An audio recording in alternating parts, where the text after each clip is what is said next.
my bad. The mic was muted. Yes, hey, what's going on, everybody? Welcome to another amazing Beneficence TV live event. Today, we will be going over the 0-point energy generator, and I'll be demonstrating some of its effects with the new stereo amp receiver. And I have developed a couple of new techniques to see if we can get the neodymium sphere fully synchronized this time. I did get it spinning, so I'll show you that and a couple of interesting updates on that front. What's going on, guys? What's up, Cyberpunk? Welcome, welcome. I finally got Rumble working. If you guys are on Rumble, my main HQ is YouTube. So for all of my updates, sometimes I'm a little slow to update Rumble, but I try to do all my live events on Rumble and YouTube now. So this is my 0-point energy generator system. It's utilizing a vortex coil, a PoE vortex coil, based on the First Stop Energies design, which is the PoE stands for Peace on Earth. I just call it the Nunez design, just to clarify and give them credit where this technology actually was developed and came from, the lineage of it. And they based their technology off of the work of Randy Powell, who based his work off of Marco Rodin's vortex math theory. So again, this is all based on the work of Marco Rodin and his work with vortex math, and the technology does work. It's very simple to apply. I have a do-it-yourself guide that you can follow and easily replicate some of these experiments, and I highly suggest you do that so we have more data points and more information on this technology. That is linked to in the description. If you're on Rumble and it's not in the description, you can view my 155% efficiency video, the 0-point energy video, and I think that's like 40 minutes or something like that. And that has the do-it-yourself guide in the description. I will also be linking to it in the chat as well at some point during this live stream when I get my S together.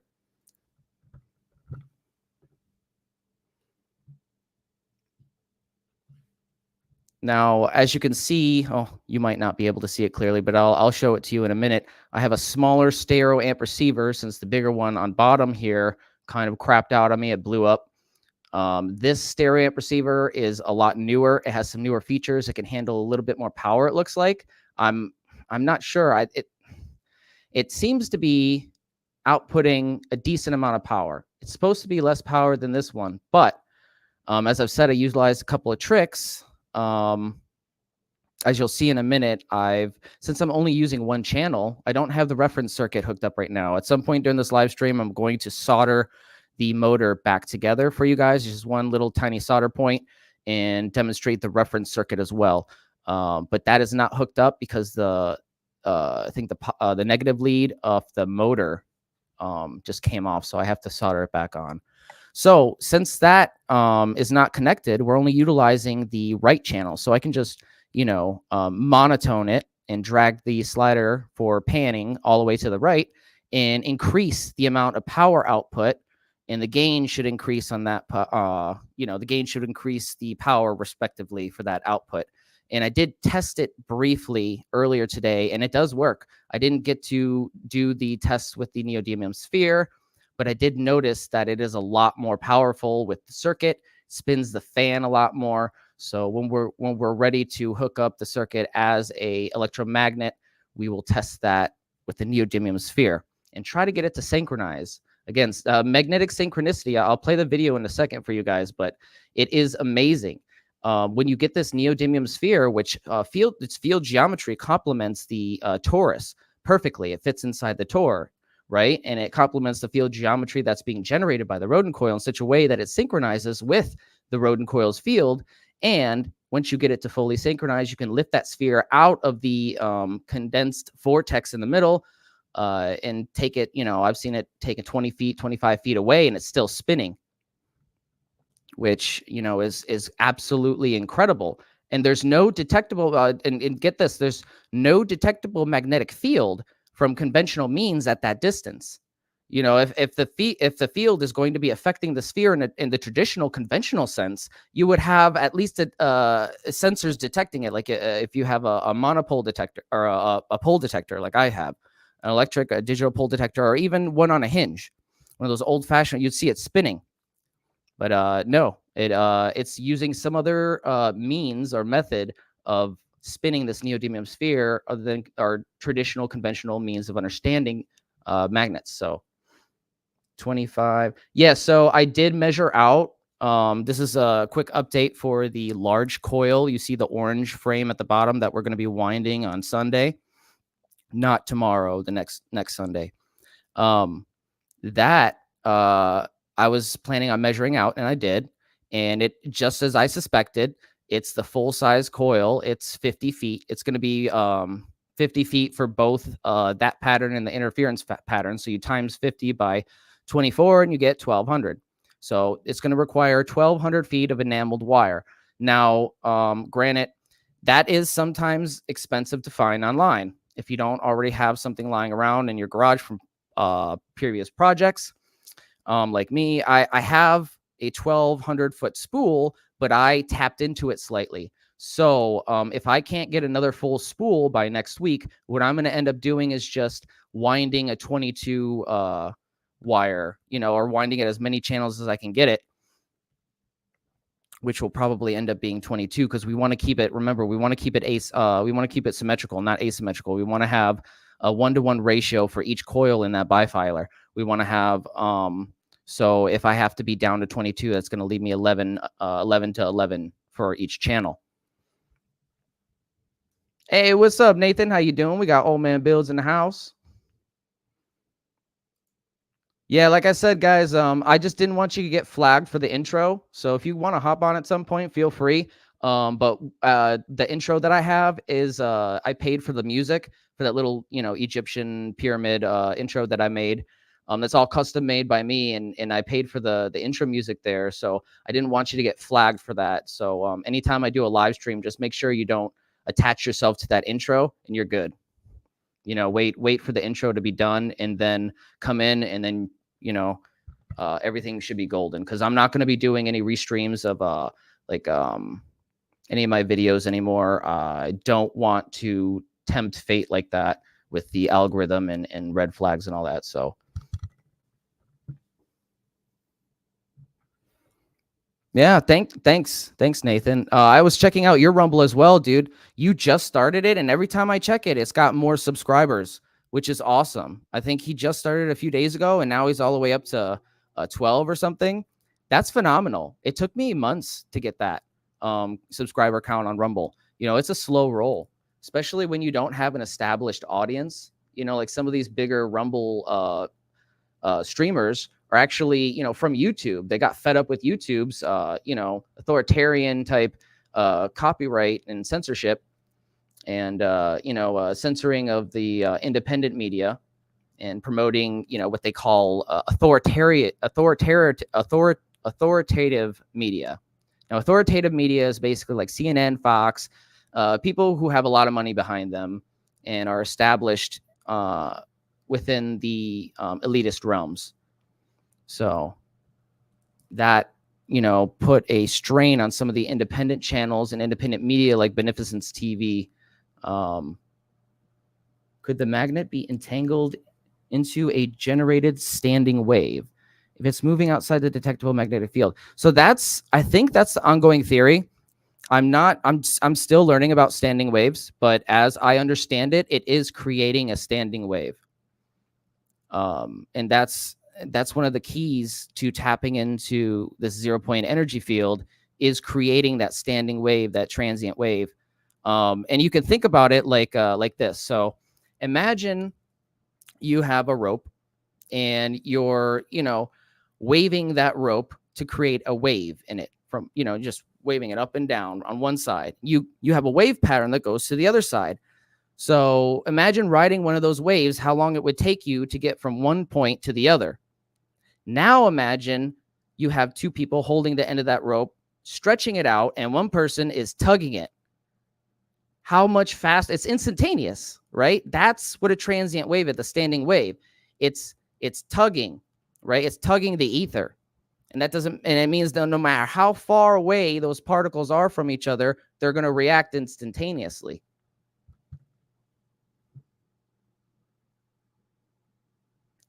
Actually, yeah, let me get these. Oh, hey, what's up? We got Nathan in the house. You want me to pull you up? What's up, everyone? How's it going? What's going on, man? Nothing much. Just checking out your live feed, man. I was checking you out on Rumble. Yeah, how's the numbers looking? I didn't get to check it out yet. Oh, you're pretty good. I didn't know, like, when things come up here in the studio that you get to see each one's from Rumble and from YouTube. That's pretty cool. I didn't think Rumble was going to work, but it's totally working for the chat, and I like that because Rumble is actually going to be a good ally for us in the near future once we get our numbers up there. Yeah, I might have to go over and just start doing some lives every day just so I can get everything rolling. You know what I mean? Yeah, just boost the algorithm a little bit. Yeah, just because it's kind of slow. Yeah. But you're doing really good compared to how I started. I had like maybe 2 subscribers for months.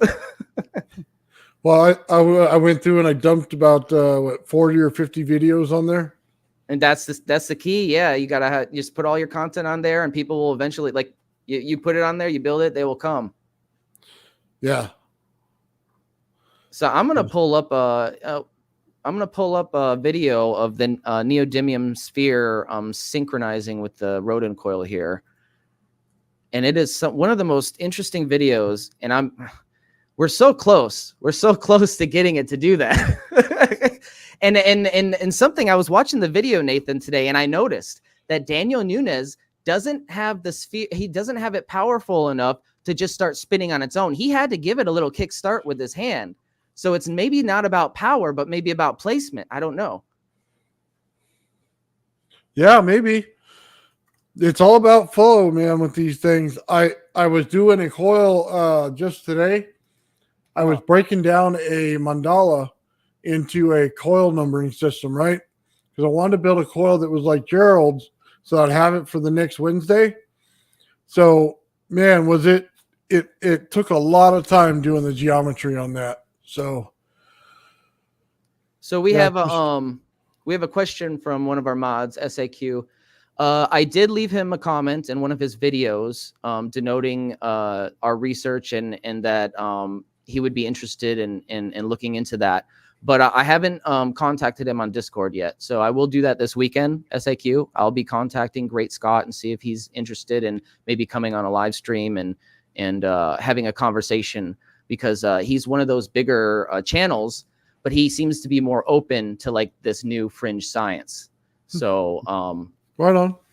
Yeah. And that will be interesting to kind of collaborate with a bigger YouTube channel to see if we can kind of, boost the algorithm. The more people we have searching for these topics, the better for all of us. The more we're going to spread this information, the faster. And I think we'll do it. I think this year is the year of the coil. Yeah. Do you think, have you heard from Bernie? Because I haven't heard if he's doing a Free Energy Fridays tonight. He sent me an email earlier, but that was about it.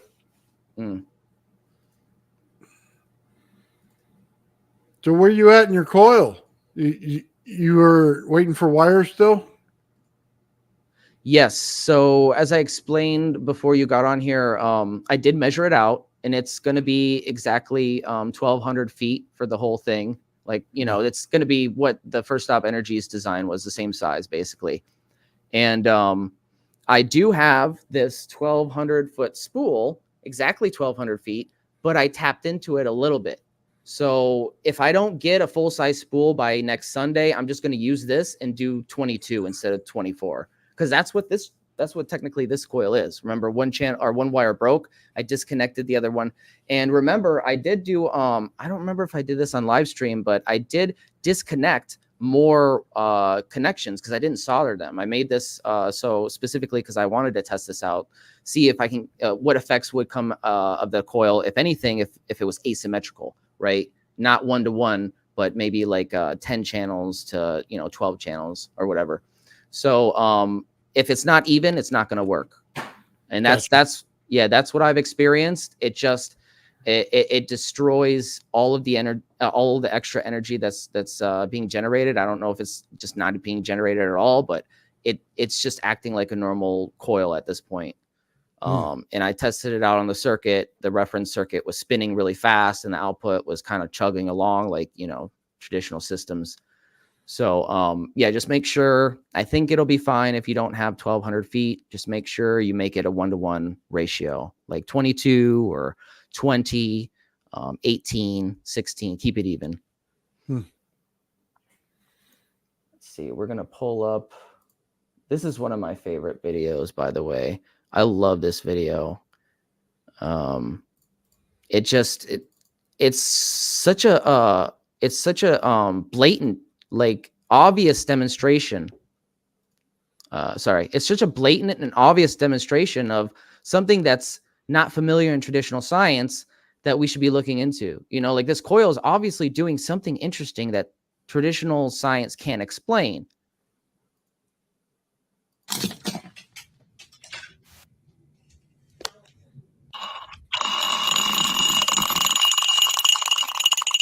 And he kind of tilts the cup a little bit.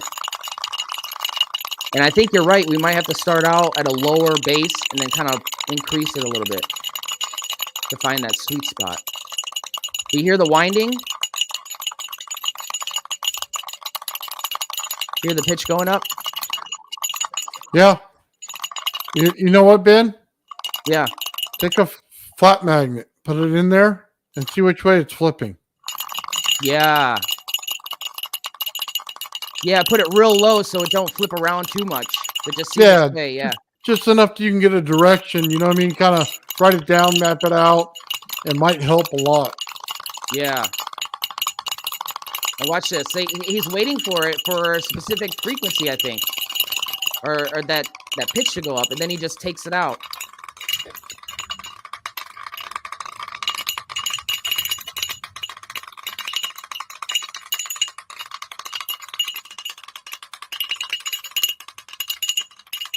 That's not normal. Yeah. That is not normal. He found resonance. Yeah. And you know what? Now that I'm watching this video, because I didn't put 2 and 2 together until just now, and hearing you in my head about you listening to that sound. And I'm like, I hear a winding. And I'm wondering if that, we should be listening for that same thing, maybe. That somebody told me that means it's resonating with the sphere. Yeah, I keep telling you guys, I don't think you understand how this thing works. If you hit the resonance value of something, it continues to have energy in it. Okay. So you see all the bouncing around in there? He's just got to keep his coil on at that point. The distance doesn't really matter. It's the frequency. So he's hit the right frequency. He's got resonance. They're resonant to each other, just like 2 Tesla coils that are wrapped the exact same winding. It's creating that transient wave, that tug effect in the ether, where it's just instantaneous. So, yeah, he won't need to put it next to it. I think it's a really cool demonstration, though, that he did it. Yeah. So Cyberpunk says, wait, the magnet became energized. Yeah, pretty much. It became energized and synchronized with the electromagnetic field generated by the coil. That's right. And when that synchronization happens, from how I understand it, it's creating that standing wave where, imagine like you said the other day, imagine the rope and you're just tugging it from one end to the other. It's instantaneous, that effect. But it's more than that. It's 2 waves and a pulse. So as your Rodin coil goes, you get 1 wave because you got your coil going 1 way. As it crosses over, you got a secondary wave. They're just behind each other, so they're real close, right? Mm. Then it pulses when it goes one over the other. You're getting a resonant frequency. Oh, between the 2 waves. Between the 2 waves, and it creates a pulse wave every time it goes when it crosses. And that makes sense because, that Nunez himself, said it doesn't matter which direction the energy is flowing first, as long as you get the counter rotation, the energy flowing one way and the other way at the same time. Doesn't matter which one goes first, as long as you have both of those waves, I guess. It's kind of the point of resonance, Ben. That's what you need. But this is very, very interesting, and I think we're very close to doing this with my coil. We just have to tinker with it a little bit, Yeah. and I think that's the key, is listening to that for that winding noise, because the sphere does produce, like if you go to higher frequencies, especially outside, like the lower frequencies produce the strong electromagnetic field. And then once you get to like 20 hertz and above, it starts to go into that energy creation. So at the higher frequency ranges, you'll hear the sphere. It acts like a kind of like a stereo or some kind of speaker where, you know, you hear the winding or the frequency coming out of it. Hmm. It's Yeah, literally ringing. I was talking to Merkaba about this just today and last night. Mhm. About you remember his machine has different directions that go in. You know what I mean, for the sound. Mhm. So and he has a spinning magnet as well, and he's working on a chamber for it. It might Mhm. just be better that he puts it in glass. Yeah, and that's what I'm, you know, as soon as I put it in glass, I don't know, Nathan, honestly, I don't know if the theory of the Aether magnification utilized with glass is true, but as soon as I put it in glass, it starts spinning like faster than ever before. You know, it could just be a slick surface compared to the plastic. That's, you know, more friction with the plastic.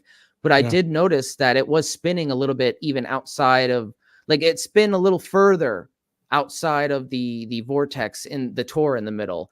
And when I use the plastic cup, it just, you know, it craps out right as soon as I lift it up. You So might be also trapping sound wave with your movement. right. So there could be a bunch of different variables, but glass I think is a good medium to use, just because there is a theory that it amplifies Aether energy in some way. So that is important to consider when you're doing these experiments for sure. I'm going to get set up with this coil. So give me a second, guys. And Nathan, if you have anything to talk about or discuss while I'm setting up, feel free. You guys have the floor. Gotcha. Give me one Well, second. I could probably show you. I was mapping out a mandala. Oh, let's see if I got the picture. So I'll put it up.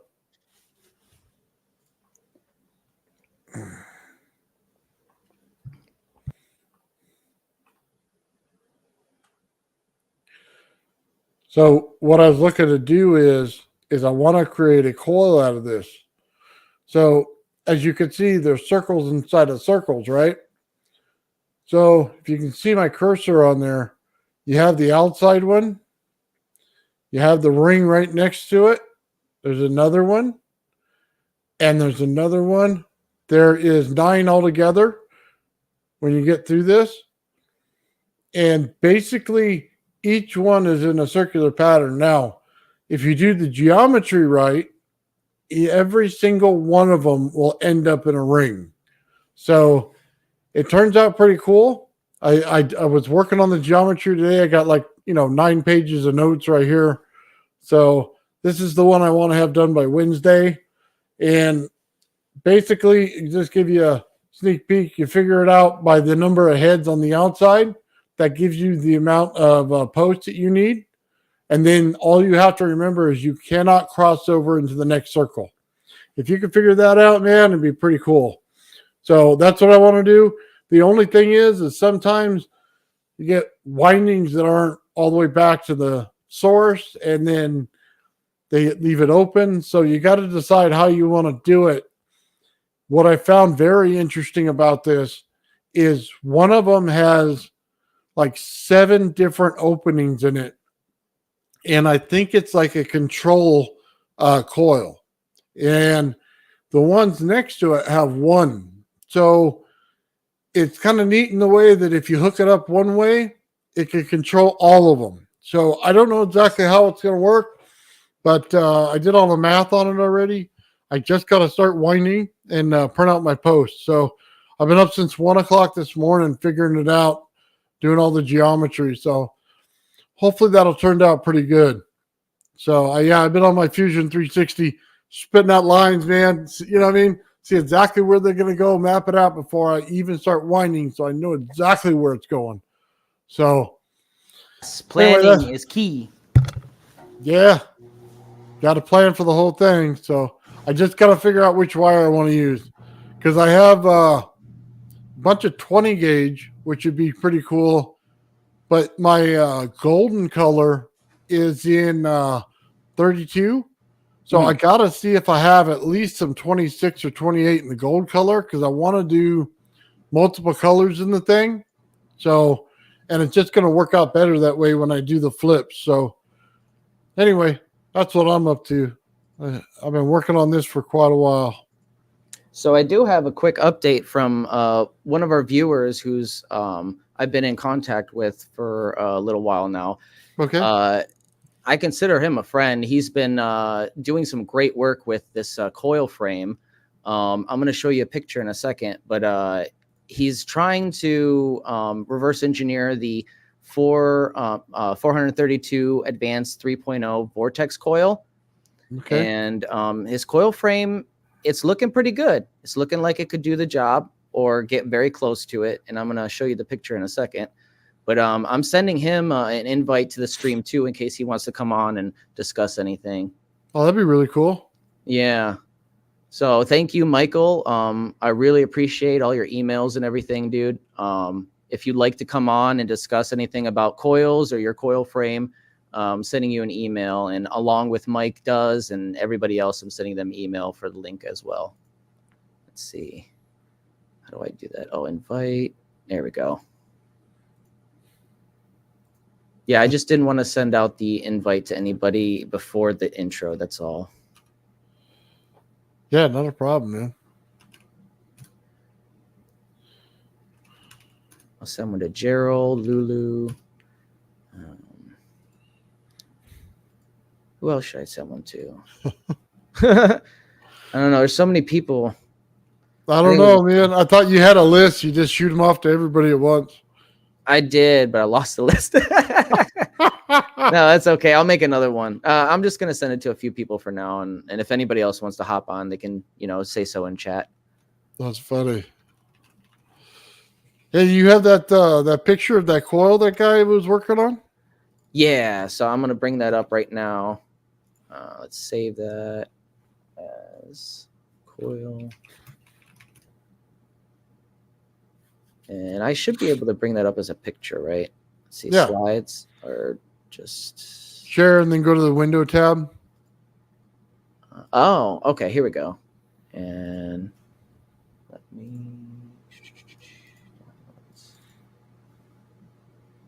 There we go. All right. So this is what he's got so far. Looks pretty good. I mean, it's not perfect, but I think it might be enough to do some testing with. So is that the little coil that we were looking at earlier with the multiple colors? That's what he's reverse engineering? Yeah, I'll show you what it is. It's well, 1 second.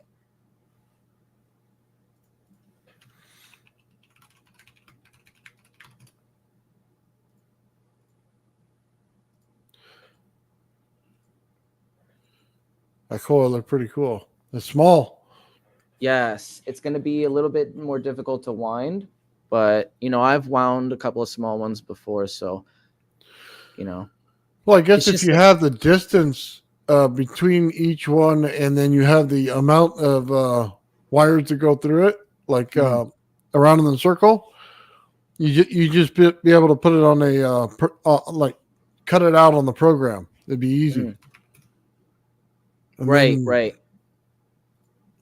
Yeah, the only thing is where the inside where it slides on, it's so small that you almost have to have like a filler piece in there. Like the round framing in the center of yours, it would almost have to have like teeth in it in order to get the last couple coils. Right.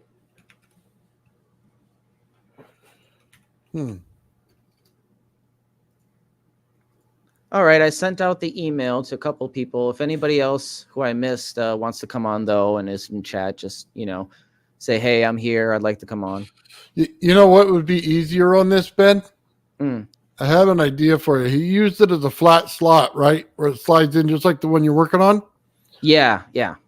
Instead of that, you almost need a rod that goes through the center and it connects to that. So just think about it. If you took like a round bar and put it in the center, right? not that you want metal in there. That's not what I'm saying. Even if it's plastic, instead of the flat piece, make it a round piece that goes to the center, right through all the centers of the 90-degree piece. Okay. That way, all the teeth can be put on every single one of these. And then you just make the centerpiece in chunks. So, you know what I mean? You break it up into like 8 sections and then, or however many of the round coils you have. Then you could glue it together that way. And then you're good to go once it's all put together and never come apart. But it would make more sense because this way you're losing teeth on it. The other way you wouldn't be. Right. You're losing teeth in the center. Exactly. Yeah. You have a couple of missing teeth in here, and that's, you know, that's losing guidance for the wire there. Yeah. So just think about it as you take one of those discs and you're putting it on a post. Okay. But then you're making the post round so that it can go through all of them. And it doesn't have to be rounded as a post. It could be flat just like that, but it has to slide through the center of it. So if you slotted them and then put this thing in there, then it goes through all the slots, and then you just glue the 2 end pieces together. Right. And since you're laying since it's not bifilar, you're not laying it, it's a big thing. Yeah, you're laying it individually. So yeah, you would be able to wire it. Huh. It's just a difference in design. It wouldn't take much longer than what he's doing. Right. You're just re-engineering it so it's more accurate and maintaining the field geometry more. No, I like that. We should definitely work with something like that. And honestly, anybody who has a new or interesting coil frame and wants to send it to me, I'm interested in winding all these bad boys up and testing all of them. You know how many openings there are? I think, let's see, 1, 2.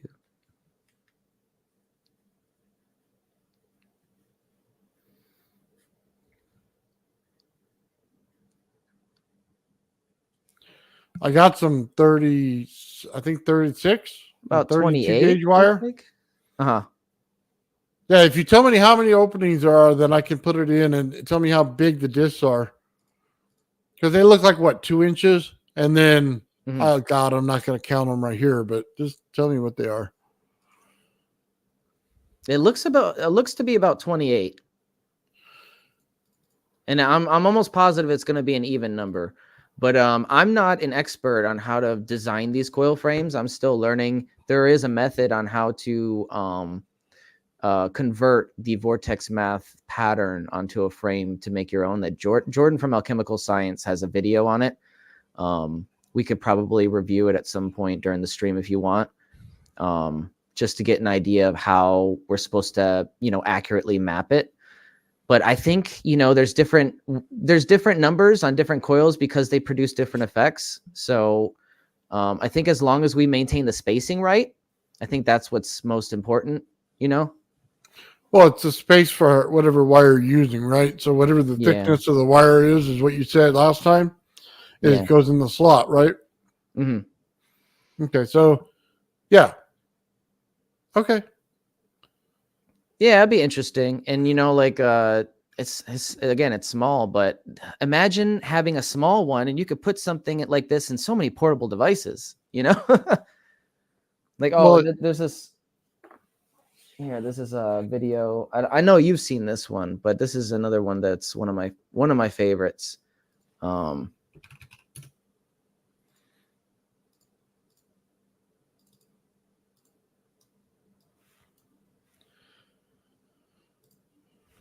see, where is it?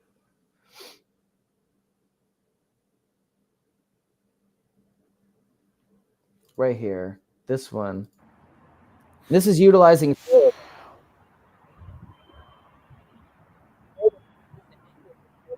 angle right. Notice the difference in RPM right here. That's cool. Yeah. There's no input power to that, ladies and gentlemen. That's all using solar power and 4 Rodin coils to amplify. And I think that's that has to be a magnet in the metal. 2 magnets, it looks like. Yeah. And yeah, it's very simple design. It's just a proof of concept, really. That's cool. Yeah. But we're gonna get ready to test this coil with the. You said we're gonna do what you said and put a little tiny magnet in there first and see kind of which direction it flips at a very low power. And then what I'm gonna do is use my new method, which basically is dragging the pan, all the way to the right and putting all the output power into the right channel, because I'm not even using the left one. There's no reference circuit hooked up. So, and when I did that earlier today, I didn't use the magnets, but when I had it hooked up to the circuit, the fan started spinning like crazy. Nice. It's good to see you got it up and going. Yeah, it's very, it's depressing when you have a nice system and then it breaks. You're like, oh, I got to figure out what's wrong with it. What's up, Mike? Hey, Mike. We got Mike Does in the house. Hear me? Hello? Justin? Yep, we hear you. Hey, how's it going, guys? Oh, What's up? All right. All right. Yeah, those are nice coils, man.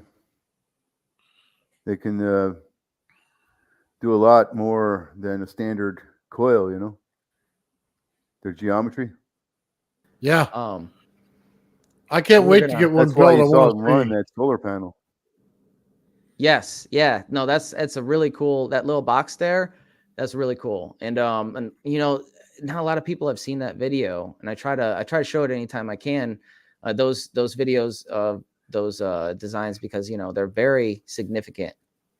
They're proof of concepts. I mean, this stuff actually works. It's something you can see visually. Oh, it's working. It's not just theory. It's not just somebody talking out their butt. Yeah. So, all right. Let's put on the lab coat. We got 4 coils and 4 panels there, right? And yeah, 4 coils and 4 panels. Each panel was feeding the no circuitry needed, because each panel was feeding the coil. Looks like there's no circuitry. Yeah.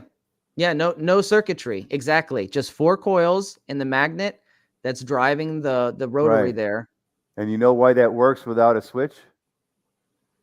Why is that? Because the pulse happens when the panel facing the sun gets light. It's 4 pulses. So when each panel is angled at the light, that's the pulse. When the only circuitry when the angle turns, there's no energy to that panel anymore. The next panel in line is now getting the pulse. The only circuitry they're using, it looks like, is the solar panel. No circuitry, right? It's just one panel. No, 4 on one 4 on each coils. side. Yeah, 4 coils, 4 panels. One panel directly wired to one coil. But we've seen 4 coils, 4 panels. We've seen how these coils can pull out energy just from like using RF. Probably a diode to make it DC or something. Yeah, maybe that might be. But the panel already has that. The panel already. Oh, the solar panel. Yeah, so like maybe it's already, they just rewired the circuitry a little bit on the panel to get it to work with the coil. Well, the panel already has a diode on the output, or if it doesn't, it comes with it. They probably just hooked the panel right into the coil. Yeah, right, DC. So when that panel hits the light, it gets energy and converts it to a DC pulse into that coil. Yeah. And then it's already turning, so that panel that just got the light no longer gets light now when it turns, but the next panel does. And now it pulses its coil over the magnet. Yeah, because the light's only coming from one direction.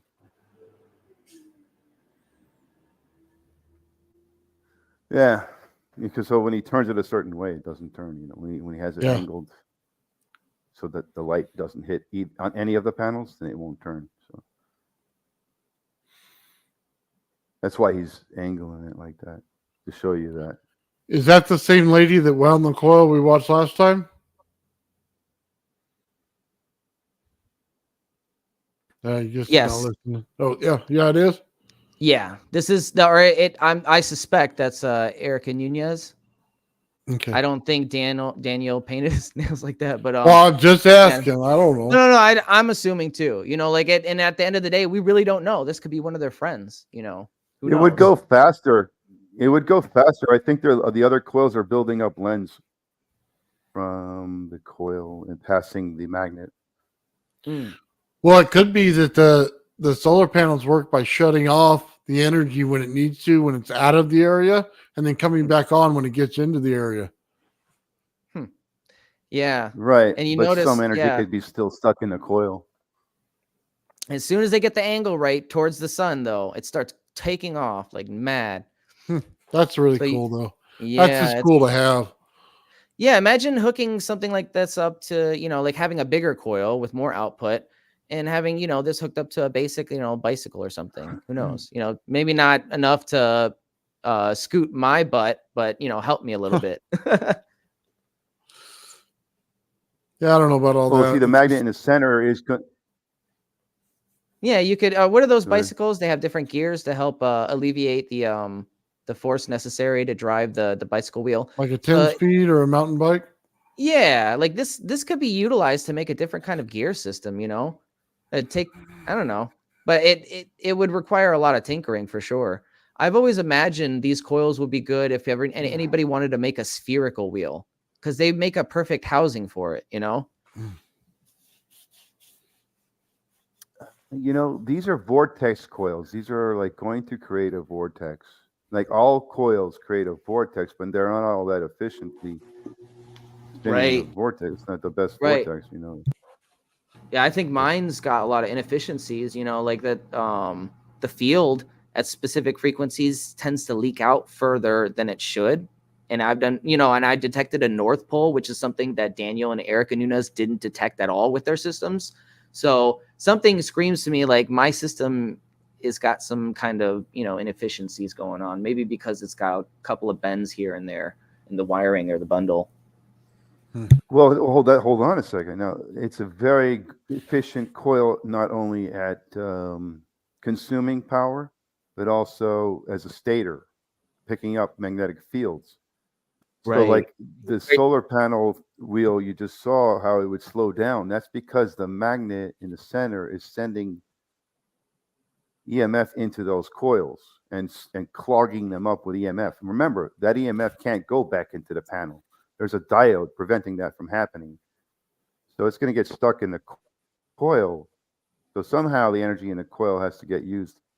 So for the same token that the energy is that used to spin it with the solar energy, that spin energy is now being, also being put into the coil. Yeah, I think, because why else would it slow down? There's cogging going on. The energy's building up in the coil, and they don't have it being removed. So you have to like continuously have a load somehow with these coils. They're going to pick up magnetic fields that you're creating, and from the coil itself, or from a magnet that's spinning around it. I agree. Just like any stator would, any other coil would do the same thing. Yeah. Only thing is, these would probably do it a lot more efficiently. I think they're great for stator coils. It's already round, like a regular coil, right? So you could pass a north and a south over each arm of a vortex coil. Nobody's done that yet, I wonder. don't think. I wonder if they would be any better as a generator coil, just spinning the magnet like on a motor to see how much it picks up. You know what I mean? Because they cross fields if it amplifies it all. Well, people are spinning a magnet in the center of the coil to see what you're talking about, to see how well it is as a stator. But nobody's passed a north and a south over the two arms of the coil, right. Like that's what I'm saying. Yeah, run it's magnets on the outside. Yeah, with a separate motor, like have it motorized on the outside and use the coil as a generator, just a generator winding. See how well it does. It'd be interesting to find out. I mean, they're spinning the north and south in the center, so it's kind of the same, but it's not the arms of the coil, is what I'm saying. I get it. It is the arms. It is the arms of the coil, but you don't have a pulse going on. You don't have a pass over and a disconnect. You have a constant connection with that magnet. On the entire 360 of the two arms of the coil. So with a three-phase generator system, they pass the north and south over the two arms, and that's it. Then those magnets disconnect, and that's your pulse, your AC pulse wave or whatever, your AC hump. And you kind of want to create that pulse. So having a magnet in the center spinning around, it's kind of like constant current. If you ask me, I don't know. That's the only way I can think of it. I would take a sprocket, it's like a constant, bicycle it's sprocket. like constant AC. Yeah, but take a sprocket to the center and put a sprocket on the outside and spin them together at two different speeds. It's different than passing the north and south over the arms than spinning it in the center. You want to get the Tesla energy in the center. That's what you want, as high value as possible. So inside, outside, you could probably make a thing really go. Looks like it's spinning clockwise, guys. Okay, hold on. What do you got in there? We're not seeing nothing.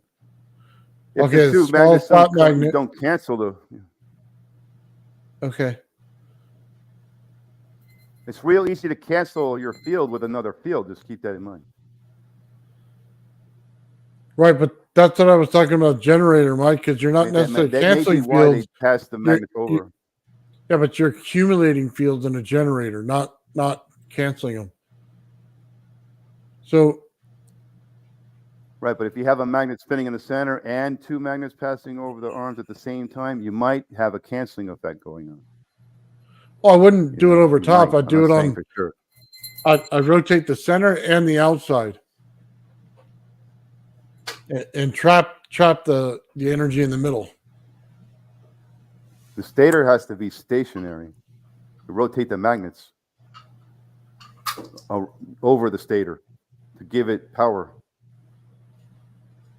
So you pass two magnets over the arms of the donut. The donut has two arms. Circle has two arms, north and south over those two arms. That's the standard three-phase generator. You get I understand wave that. like that. But if you pass a magnet in the center of the donut, going around and around 360, there is no real, per se, there's no pulse. There's a continuous 360 influence of a magnet on the stator. When you pass the magnets over the arms and disconnect, there's not a continuous influence. It's a pulse wave.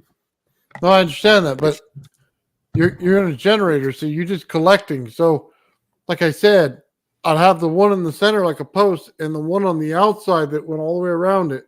Okay, just like this. Why this one's spinning, and then inside that is the Tesla field. Mm-hmm. That's the magnetic field you want to pick up in a generator. All right. All right, Ben, did you get it spinning? We're going to spin it in a second. Check this out. If you stay quiet, you can hear it. And let me put the mic a little closer. Cooking the pasta.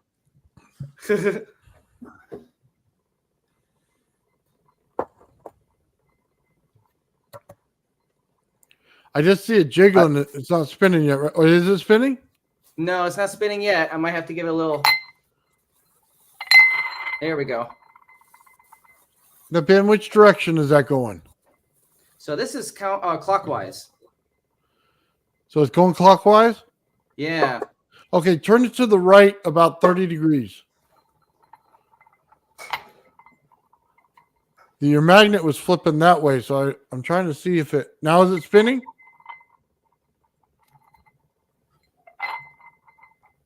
You had it spinning yesterday, no? Yeah, I had it spinning yesterday. I just got a tweak with the it stopped again? The base.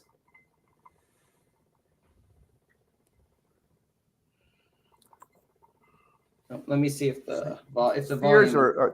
No. Sphere magnets are more delicate to get them spinning. You really got to have this. When you turn it with your hand, you got to be able to spin it up to the RPM that magnetic field is already rotating at to get it to stay spinning. Right. So you got to decrease your magnetic field strength a little or something. Right. No, I think you're right. I think you're absolutely right. You just got to turn the volume down. Find the sweet spot. Turn the volume down. Yeah, I turned the gain down a little bit. And then you get it spinning like that, and then slowly turn the volume up, slowly, not too fast, because you'll lose spin. These spheres are way more sensitive to keep their spin than Another geometry. You know what though? When I had it spinning, I had it with both channels. So I'm gonna, yeah, I had it with both channels instead of one channel and outputting all the way to the right. So let me switch that setup real quick and we'll do it that way. I guess that's why Bedini liked the monopole, because you don't have the south pole to deal with. Yeah. To keep it spinning efficiently. Because I think that if you don't have the north and south field generated matching. Oh, is it gonna? It might do it on its own. It looks like it wants to. Nice. Come on, baby. It's working. Come on.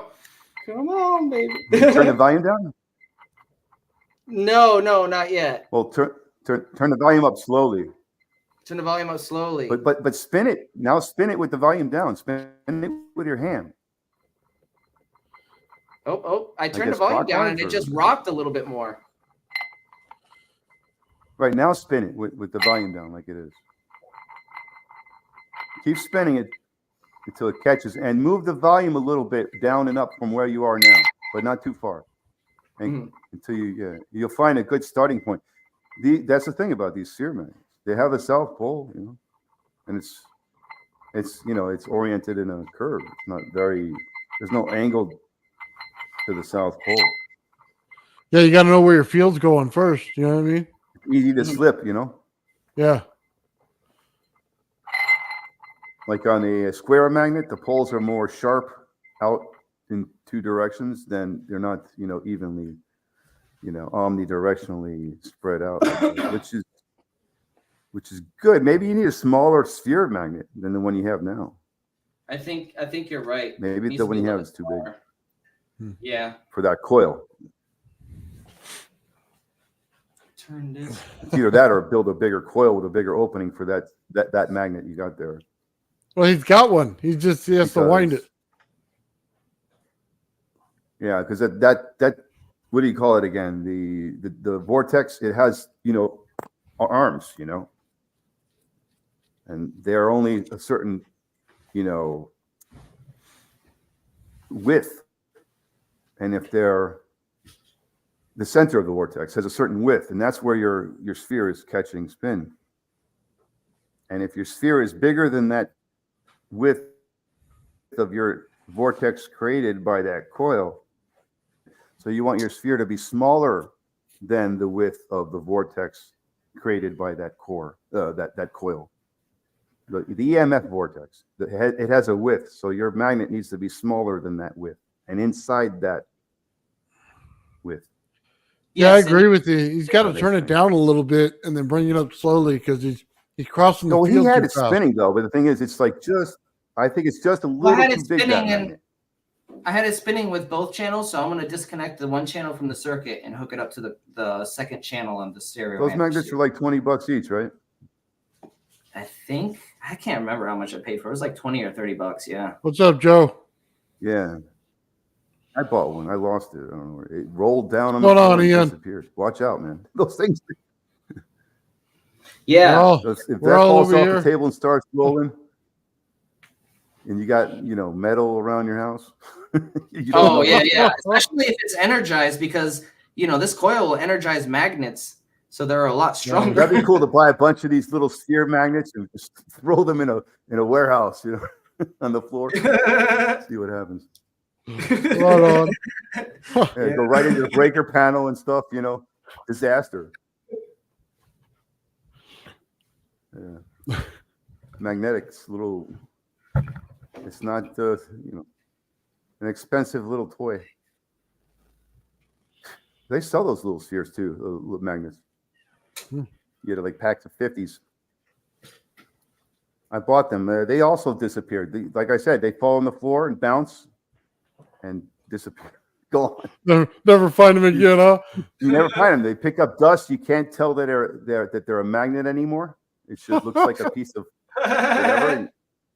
And you just sweep it or whatever. That's so good. I don't know where they go. I had like at least 100 of them. I don't have any of them anymore. One by one. I bought them like 5 years ago, and over that time, they've all disappeared one at a time. I do that when I spin plates and they get loose and they fall off. I don't find them for like 6 months later. They're stuck to something in the garage.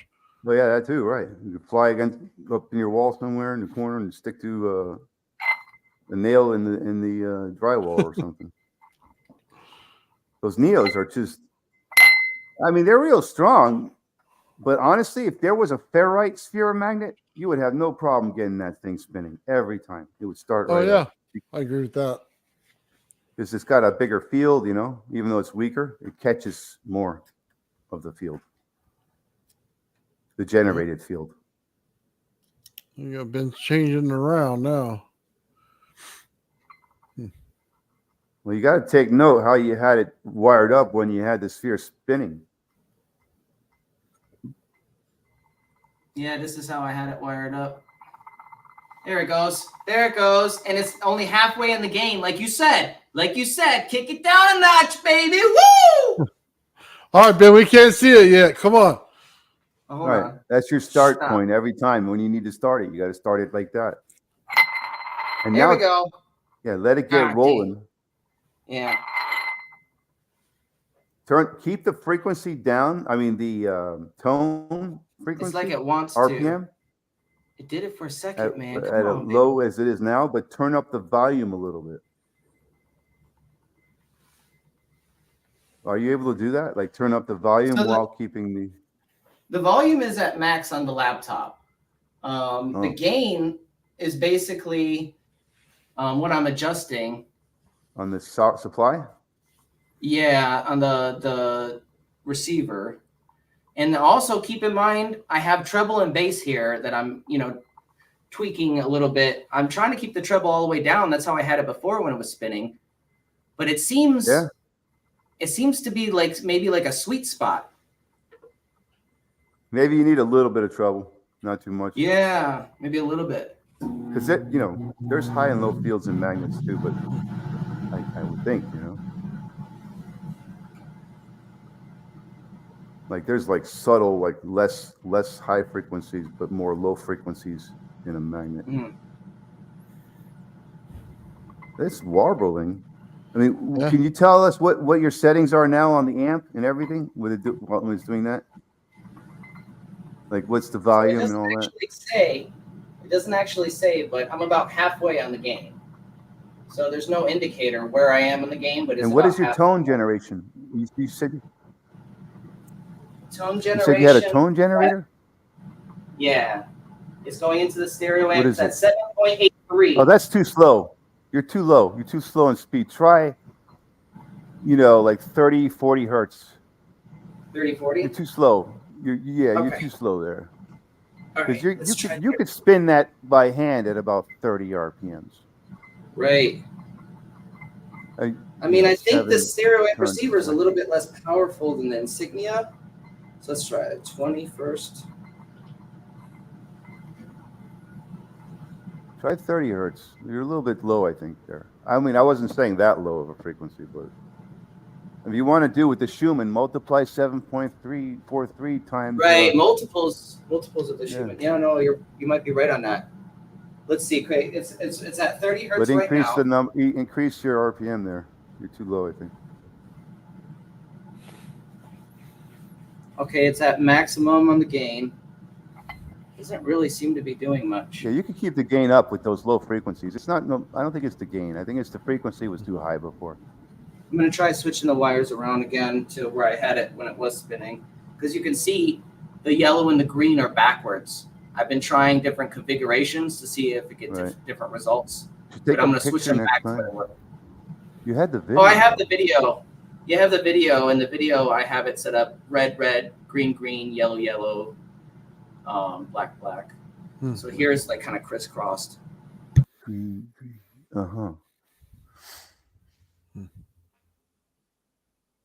So you have it. You don't have it like you had it, right? Well, now he does. Yeah. Let's see what it does now. All right, still struggling. It looks like still just jiggling a little bit. You still at 7 hertz? No, we're at 30. I'm going down all the way, and then I'm kind of increasing. You got to spin it. Slow. You got to keep spinning it with your hand. The same way you don't try to spin it faster. Just your comfortable spin, whatever that is. That way you do the same thing every time. Mhm. Hmm. No, it feels like it's going. But you're Like I feel probably spinning it the resistance when you wrong spin way. it now. No. I feel resistance now.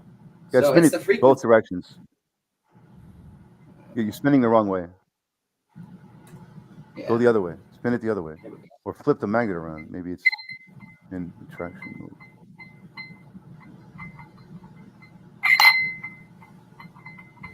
Oh, I'm gonna put the camera Yeah, you'll stationary notice for a second. differences with lower frequencies. You'll see what I'm talking about. You get more impact Mhm. on the magnet. Okay, let's move this so I can here. Let's see if I can mess with this for a minute. Yeah, I agree. A couple lines around it, see the spin when you get it going, Ben, because we're just seeing it shaking in there. Yeah, it's not spinning like it was. Do you remember the frequency you had it at when Yeah, it was I spinning? have it at 7.83 now. What I had it in the video. Oh, well then leave it there. Well, it I might think. just be the direction of the cup, so don't be Yeah, afraid to exactly. move it. Yeah, no, you're exactly right, Nathan. It might be the position. So.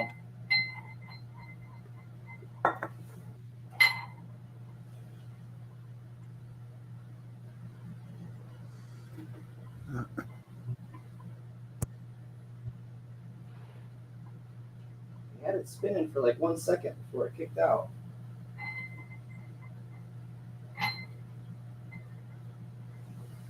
Alright. What I'm gonna do here. I bet you it spins in one direction and then finds resistance of another wire and stops. That might be it. Like it's in a certain position where it's just hitting that resistance spot. Yeah.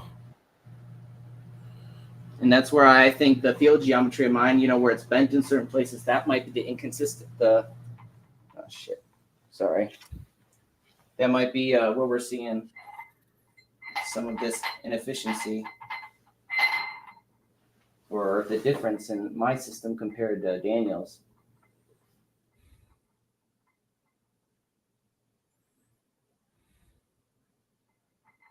Oh. Oh, look at doing more there.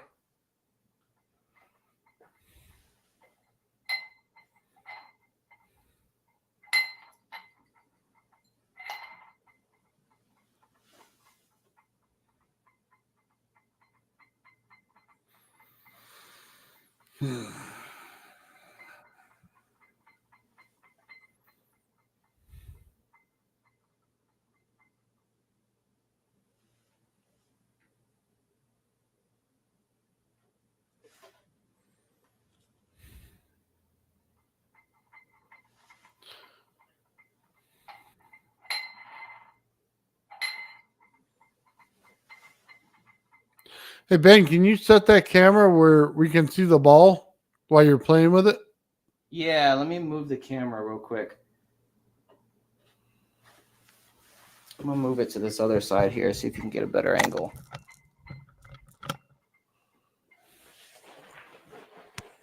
I got a copyright strike today You did?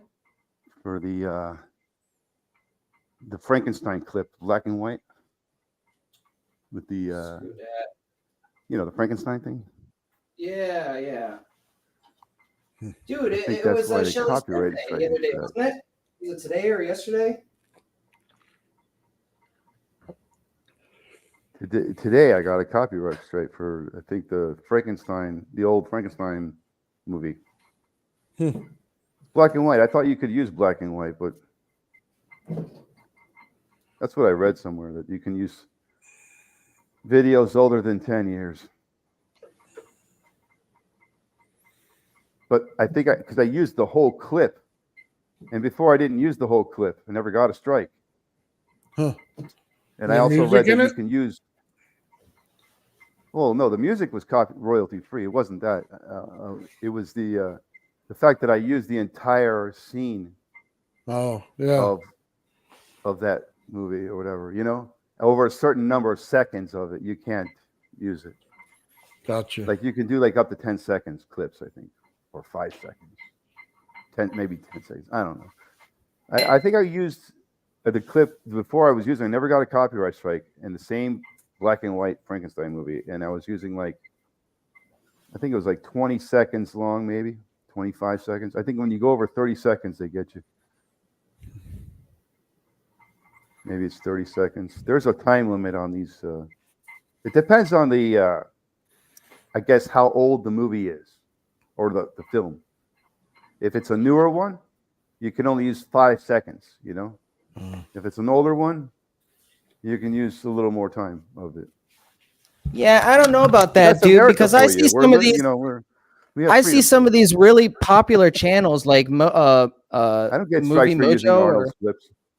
Well, no, I clips of see some of Arnold. these really big channels using like long clips, like 10, 15, sometimes even 30-second clips, and they don't get flagged for their crap. They may have some agreement for payment or something that we don't know about. Are they new Yeah. movies or old movies? Well, if you watch Movie Mojo or what's that channel? I forget. Never mind. Just forget I said anything. That your It's ball cool. doesn't like their magnetic field it's in. It's Yeah. fighting itself. It is. It looks like a push-pull going on there. Yeah. See, you're at a slow frequency, so one filer is pushing, the other is pulling, the other filer. If that's how you got it wired up, I think. I mean, you have 2 wire inputs, right? But Yeah, you well, also he's have just not a wire it's- going one way and another wire going the other way. It's the cross fields that he's hitting. He's not got that sweet spot where it picks up one field better than the other yet. If that were a monopole magnet, it would be like no problem. Well, You yeah, only picked up one field. you wouldn't have to worry about it. I don't think it's its frequency or anything like that. I think it's the position where it is on that coil.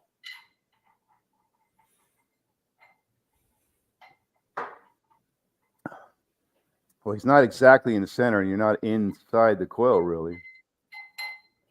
No, he's just catching 2 wires or 2 bundles, whatever you want to say. Maybe like a plastic tube thin enough to fit inside, a clear plastic tube thin enough to fit in the center of that coil and also hold the magnet so you can dip it down in there in the center. Oh, he's got a smaller cup. He's getting it down in there. But he's ready for that one. He's been trying that. Oh, now he says thumbs up. Well, we can't see it, Ben. You're a little low. He's all right. Let him get it rolling first. It's not working. It looks like it's doing something good. It's spinning right there. It's just the amps are too low, I think. Or there's a conflict with the other field. The south.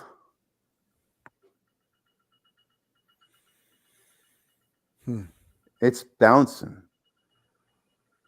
I can hear it. Yeah, it's doing something good. You got to spin it to the beat.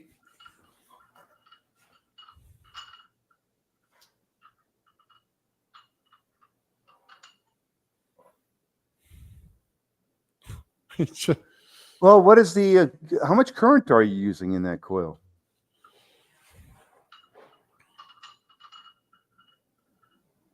I won't know until I hook up the multimeter to it. I mean, do you know the wattage of the amp, the amplifier? What was Is it? it a 50 watt or 300 watt?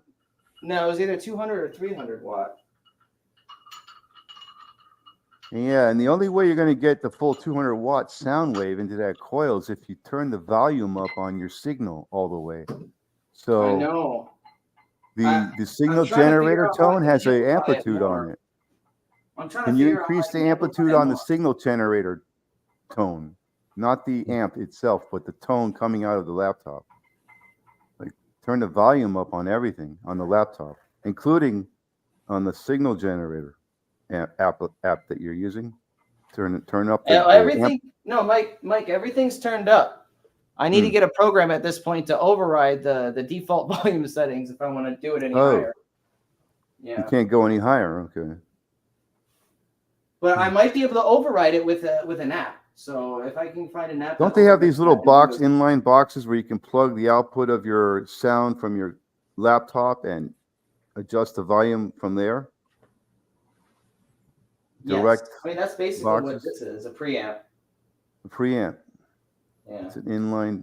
What is it? An 1/8-inch cable into the laptop. I have a preamp. I don't know if I have the connectors. It's an old one.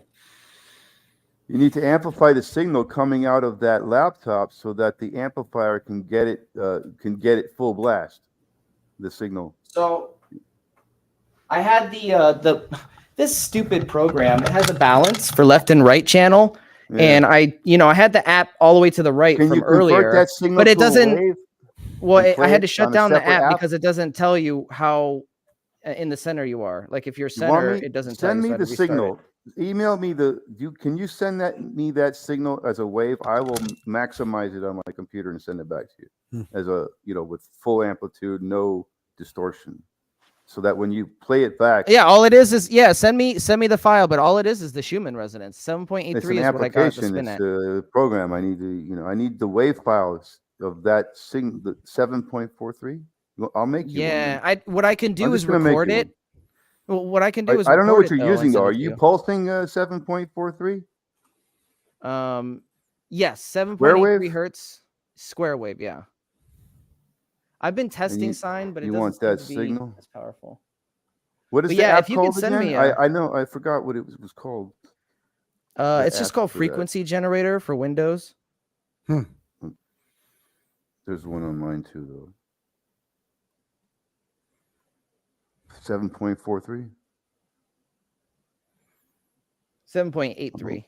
Online tone generator. All right, Ben, I'm going to show something real quick while you're working on it. Yeah, you're good. I'm still trying to get it to spin like I did a couple nights ago. That's frustrating, but we'll get it. We'll get it. Ian's been busy. He's going to build some more coils here. Look at this. That looks cool. Oh, wow. I don't know how you got 7.43. It's for Windows, you said? Look at this. That looks like what? I can't see the number on it. 20, 26, 28 on the right. Is that right? Looks like 40 something on the other one. No, I see 32.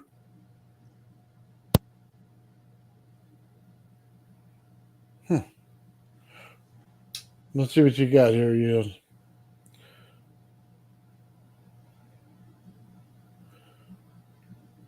There's a great free program, Generate All Tones. Yeah, I have an app on my phone that does that too. So you got 24 and 36. Nice. So hold on. I'll show you. I've been working on this real quick.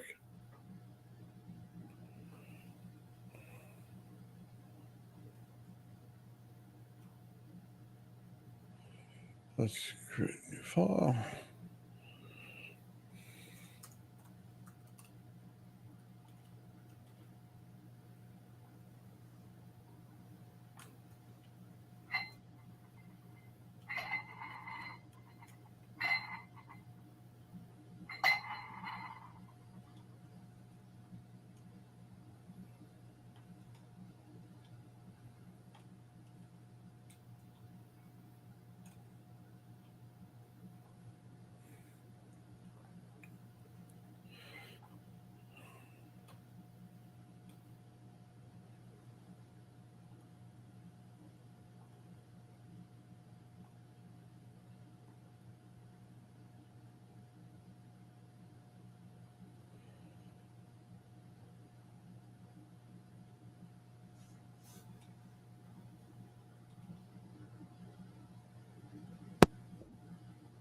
Oh, how about that? YouTube has a file already created. 7.43 square wave, 30 seconds. Sound check guy. I don't know if you can see it, Ian, but I got this one here, and it's got circle in the center here, and then another one around it, and it's concentrical circles all the way around. And you can see each field, and then this one, and this one, and it's all based. And there's another one right up here, It's all based on a mandala. So let's see if I can pull up that. So let's see. Yeah, it gives you a picture right there. Sorry, let me zoom in. Where you can start to see the different layers.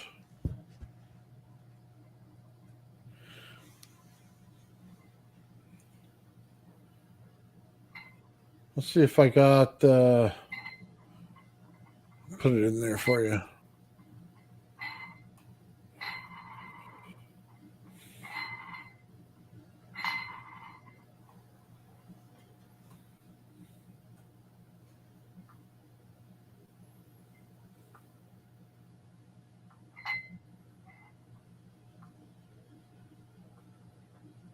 There's the outside one there.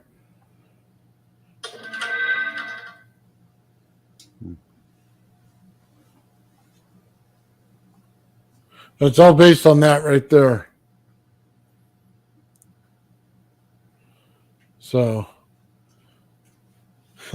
hopefully I'll be able to pull it off, but I kind of want to do different colors, kind of like the mandala has. And I want the yellow there you see real bright to show up in a gold color on the wire. And the blue, it'll show up in green wire.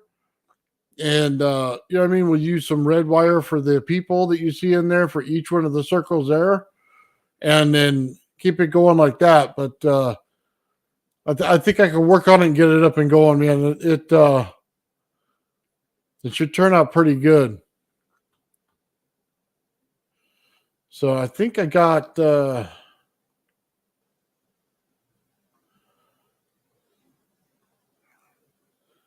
so right there, yeah.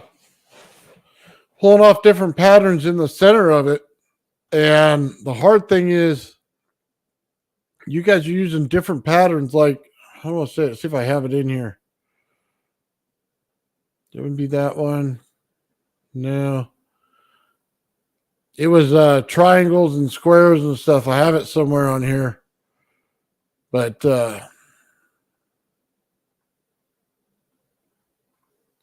anyway, needless to say, I've been doing a lot of math, so I haven't been sitting around on this. So we could definitely get this thing going. I plan to have a coil out by Wednesday. That was just through Fusion 360. I did it. Once you set the frame, you know what I mean, for your 3D print, you can draw the field lines or draw the lines where you want them, and it makes it much easier.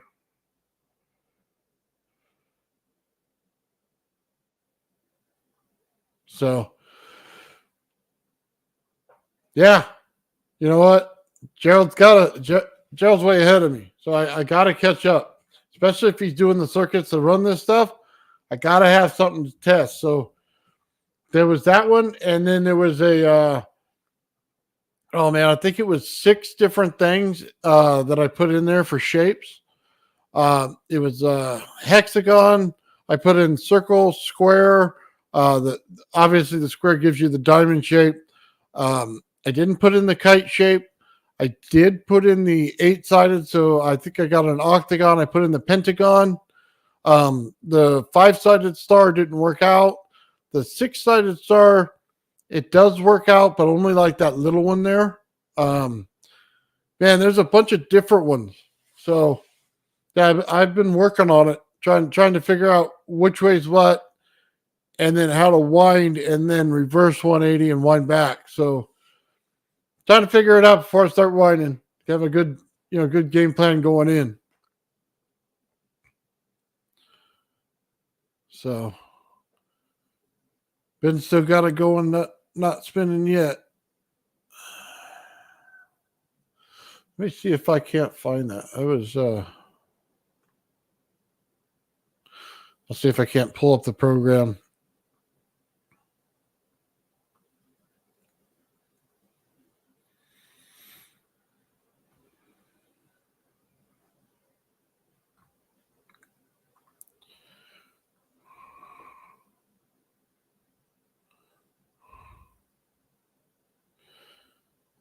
So let's see.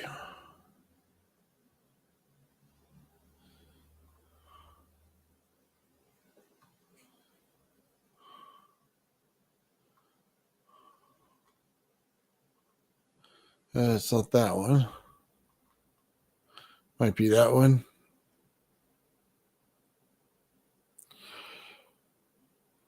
So let me share the screen so you see what I'm looking at.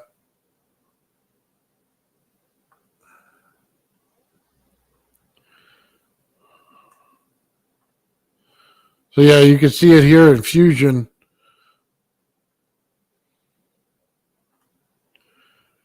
And then I'll just set it to the top. You see what I'm looking at right here. You see I got a star pattern in there. And it's also got the, what is it, the pentagon in there. Right there. So that's one set. Let me see what this one is. Oh, this is the big set here. So the one thing I like about this is I can go over to sketches and I can turn each one off and see where I'm at. So and I take the canvas and put it behind it.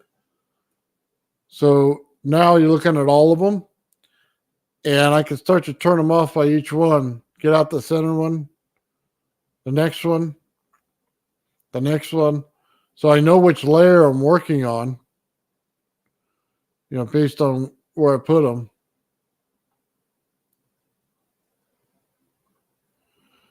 And you just get down to, you know what I mean? Whatever it is you have, half wine, regular wine, whatever you're working on. But it's pretty cool because you could, wind it back, see what you're doing, build it again. Anyway, it's just a cool tool that tells you exactly, how to get through it and what it looks like on each one. So that when you're building it in stages, it's just so much easier. Like, I don't have to wind it and find out what the shape is. I can find the shape and then go with it. So,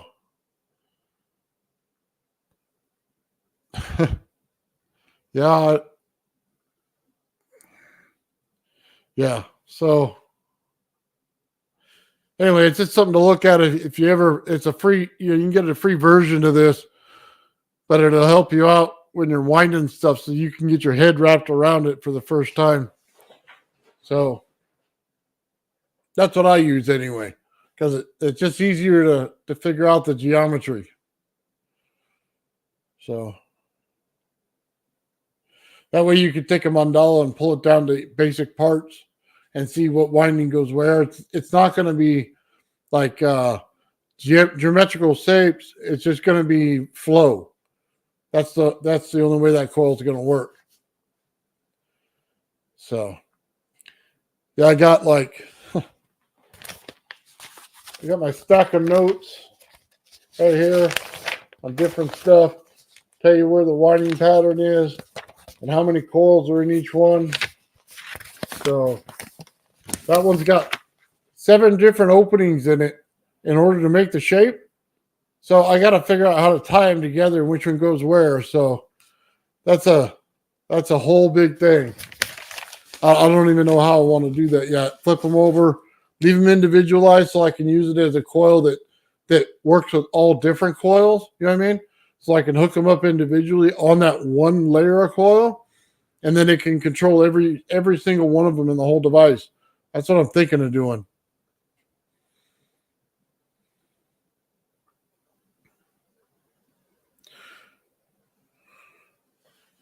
I haven't seen the Circle of Fifths, no, but this is like the first one I, looked at to do in that way, to reverse engineer it. Some of them are very clear; they have squares in them, or they'll have triangles in them, stuff like that, where it makes it easier to learn it. But this one just had concentrical circles. It was kind of cool. So I think the different colors will pull that out. So, oh man, looks like that thing's not spinning at all.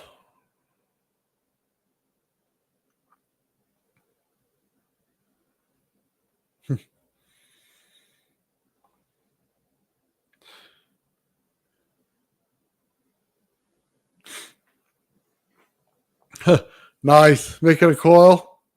That's so cool.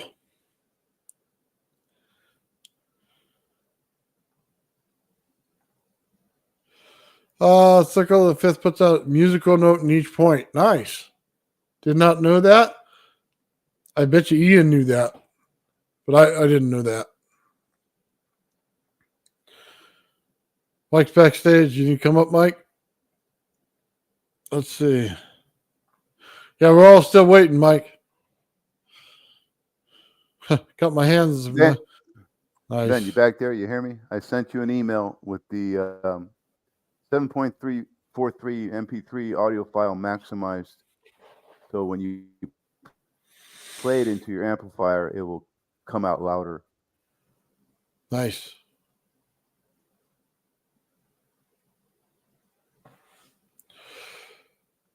Looking like he's eating some pizza in the background there, maybe. He's hiding a hot dog somewhere. I don't know what he's doing. Ketchup and relish. He might have taken a break, got himself a hot dog or I'm something. freaking starving if you can't tell. That's so funny. I'm on a strict diet. Well, get him a little mannequin. You know what I mean? So he can put it on there when he goes on his breaks. We'll give it the hard hat and the coat and everything. That'd be so great. Oh, man. Are you adminning, Nathan, the stream, or do you have control? Or Am I doing No. what now? Oh, I'm just hanging out with you guys, man. That's all I'm doing. do you have any control? Yeah, I do. He didn't give you the admin or nothing to the stream? Oh, I have it. Let me play a video from my latest video. It's not the Let me one show that they give you my the latest thing on, is video it? On the flyback. Mike, What thing? not the one they give you the strike on, right? It's on. It's a Bedini circuit mod. Okay, well, that's fine. I'm just making sure. No. I don't want to get Ben in Nothing trouble when special. he's not sitting here. You know what I mean? You guys were talking about it earlier. No. It's my last video I posted on my channel. How do I? Yeah, I know. Well, that's what I'm asking. Is not the one with the Frankenstein in it, is it? No. Oh, okay. It's a cool. short one, 2 minutes. Are you putting it in private or are you I putting it put on it the in the regular? private. Yeah, Okay. private chat. Just give me 1 second, Mike. Let's see. Oh, there's Papa Bale. Look at that. What's up, Papa? Papa Bale's off the chain with the pulse motors. Let me tell you, he just about did every type of magnetic pulse motor array you can think of. He's got Nice. 3 wheels going on. He's in the matrix. Put it that way. All right, Mike. Is this the one you wanted? Yeah, that's it. Play the audio. It's over. No strikes or nothing. I'm explaining the circuit in the audio. Battery.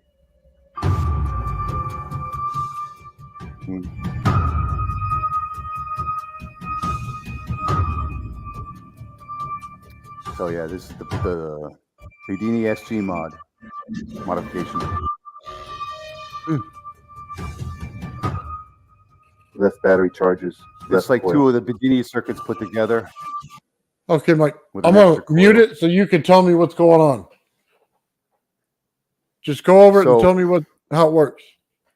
In the video, I'm announcing when the coil is getting charged by the battery, Okay. and you will see the 2 switches above the battery close onto the battery terminals I to see it. charge the coil. Then you'll see the 2 switches open up, and the coil will fly back into the opposite battery, and that's just basically the repeating cycle here, back Okay. and forth. See if you can catch it visually.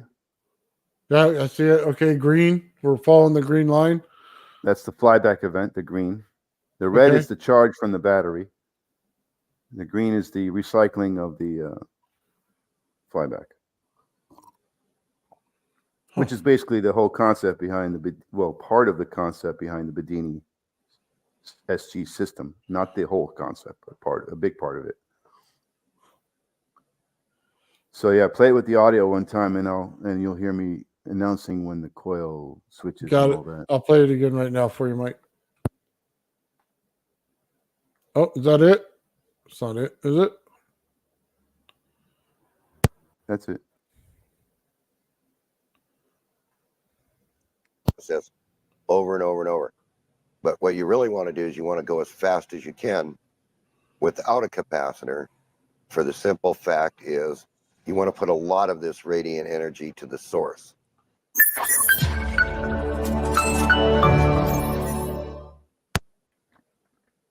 Right battery charges coil.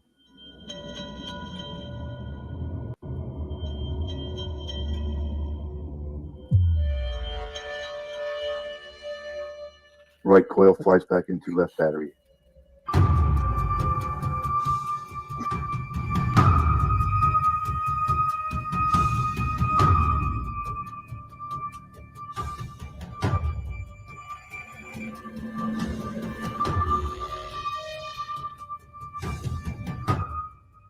Left battery charges left coil.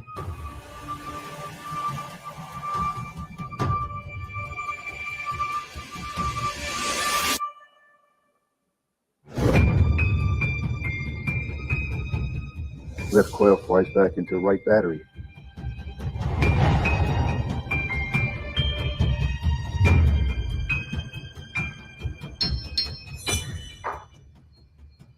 Right battery charges coil.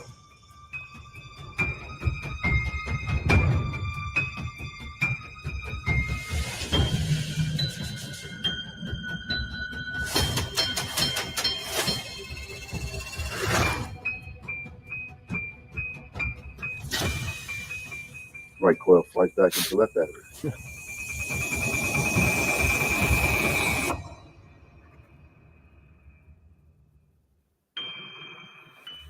Those audio effects from Pixabay are real fun. You got a lot of royalty-free audio there if you want. It's Pixabay.com. Also, they have That's pictures and animation clips too that you can use. right on. That was cool. It's so dramatic. Getting all hyped I up want for it to it. be like that, so it gets the mind thinking. You know, That Gets was you cool. thinking, I like that. You need to think a little bit because it's not so obvious to the common, person to see it. What's going on, It was just Lulu? an idea that floated in my head. What's up, Lulu? Hi, how you guys doing? Oh, Hey, Ben, let me. not working today? So I'm waiting for Mike's email because hopefully that could amplify the signal a little bit, like he said. But I haven't received it yet. And yeah, we're having some trouble getting it to actually spin. I'm gonna play the video for you guys. Hi, Lulu. How you Sorry, doing? I didn't click send. I'm gonna play the video There you for go. you guys, where I actually got it to spin. And as you can see in a second, let's see, window. There we go. I have the wires crisscrossed. Red is red, or red to red, yellow to green, green to yellow, and black to black. So, Oh, you had it all Click different back then, Send huh? now. I forgot to. but I've been testing it like this for the last, I don't know, like 10, 15 minutes. And it's getting on the precipice. It wants to, and it's spinning for like, I've got it to spin a few times for like 5-10 seconds, but then it cuts out. Like you said, there's some kind of resistance patch that it's hitting. But and also I feel the neodymium sphere in my hand, and I'm adjusting the bass and the tremble to try to feel the pulse in my hand. And you can feel the intensity. Okay, so you turn down the treble when it's that low, all the way down, and you turn the bass up, and you can feel the pulse. It's getting, stronger. But after you max it out, it's weird. Like there's a point right before it maxes out where it's like perfectly amplified. But after it's maxed out completely, I feel the pulse, and it's like uneven. Like like it's not. It seems like it's an uneven pulsing. It's very weird. So I don't know if that has anything to do with what's happening. But here you can see. Well, you've seen this, but for anybody who's watching who hasn't, this is The neodymium sphere is spinning with the new system. Yeah, there you go. And then see, it just cuts out and you have to spin it again. It's like you said, I think it's about the position, and maybe it needs to be amplified just slightly more. Try that audio file. I just sent it. I'm waiting for it, Mike. No, I Just didn't. not- I didn't click send. I already sent it. You have it now. Oh, okay. Okay, cool. Awesome. Yeah, I'll try it now then. It should be louder. You should be able to play it and you actually hear it, that it's louder, a lot louder. Yeah. Yeah, that'll do perfect. It's like 19 megabytes, 10 minutes All right, let's do that. of a square wave, the same one, 7.43. It was on YouTube, by the way, a 30-second square wave of 7.43. I'm surprised you found it on YouTube Studio. That's cool. All right, we're gonna play this. We're gonna have to find Ben an old school amp that just pushes everything. Yeah. Get them, what do they call them? Hi-Fis? One of the 1970s models? Mm. Right. Those old record player amps. That'd be cool, man. If they let you play like the music from the record on it while it's spinning, that'd be awesome. You know, the Bee Gees, I used to own their mixer, their first mixer. they ever Really? had. Yeah, my teacher from high school did some of their recordings, engineered some of their recordings. He was my guitar teacher, and you know, they would leave him stuff behind, you know, instruments and stuff, and we needed a mixer for our band, you know, and my friend asked him for the mixer, and my teacher, my friend asked my teacher, our teacher, for the mixer, and he gave it to him. And we, Nice. yeah, it was the beat, dude. It just worked for a few years. I can't believe it. I ended up, it just fell apart. I ended up throwing it out. I mean, probably worth something today, man. Huh. But I threw it out. It's gone. But yeah, I had it. The Bee Gees' first mixer. I bet you they would have paid to have that back. Yeah. Yeah. I think there's If only it were one me, left. I probably want it back, you know, as a memory thing, you know. Right. But anyway, yeah, I'd probably give it to them. I wouldn't charge them. It's your mixer, man. But thanks. You know, here you go. But Yeah. it was just a cool thing to have their mixer, you know, and actually use it to make recordings and stuff from the Bee Gees. Because the Bee Gees are from this area where I grew up, South Nice. Florida, Miami. I think they went to high school around here too. Oh. Oh, I hear it. Uh, Almost. I can hear it.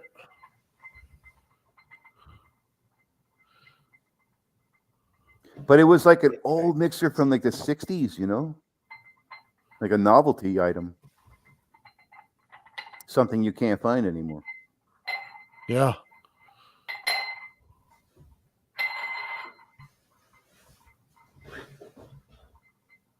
Huh.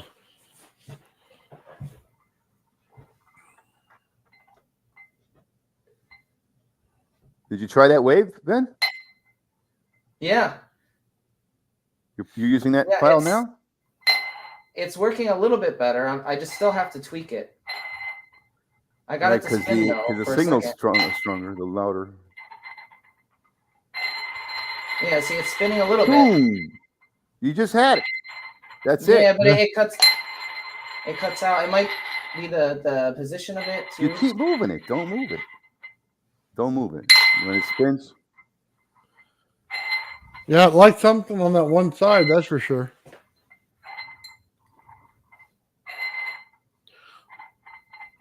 is it clockwise that it likes or counterclockwise? Clockwise, yeah.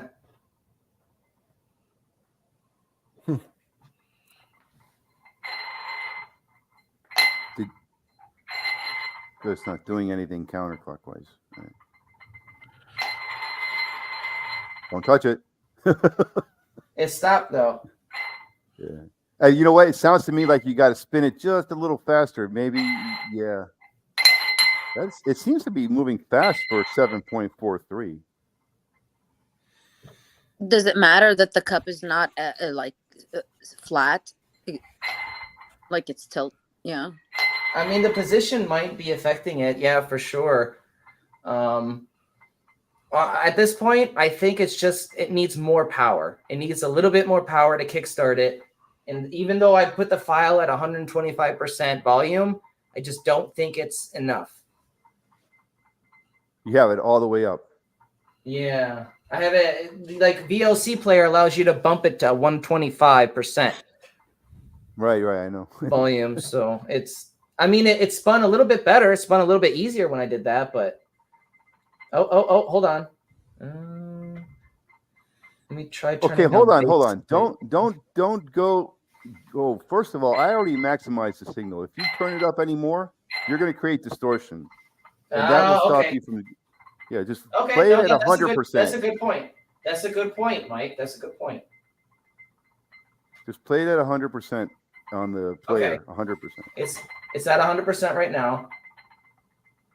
Now try, because you got a clean signal. I didn't create no distortion when I rendered that. I kept it just below the clipping.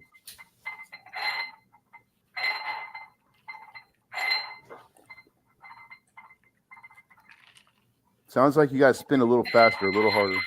Oh. There it is. Oh, almost. Oh, almost. You could see, though, when you have a cleaner signal, no distortion. You see what I'm talking about? Yeah. Maybe turn it down a little bit, like 98%. 98. Let's get it to 95.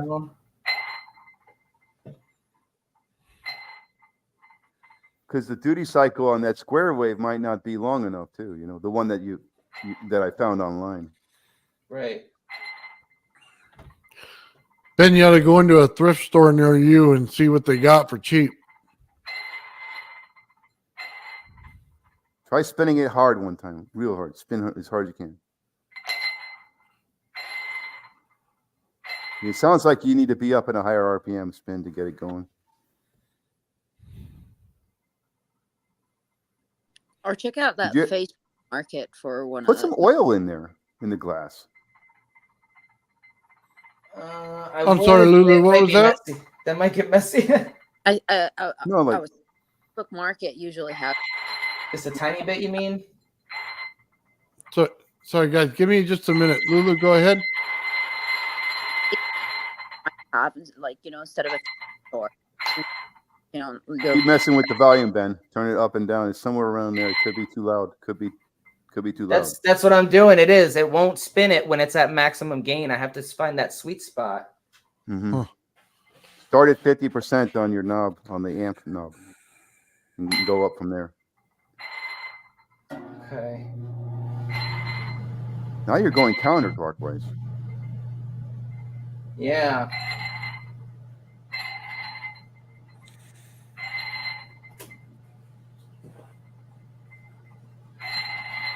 There we go. You have 50%? Yeah. Turn it up a little bit. I did. Turn it up Nice. just a little bit. There we go. Now keep going as high as you can go till it stops. What was that? What was that mark there? Was that 70%? What was that? 75? It doesn't say, but yeah, it felt like about 70%. So I knocked it down to 50, like you said, and it just slowly increased. Yeah, started at 60 then. Get it started at 65 or something. Once you know the ideal setting to start it at, then you don't have this problem anymore. You know where to set everything.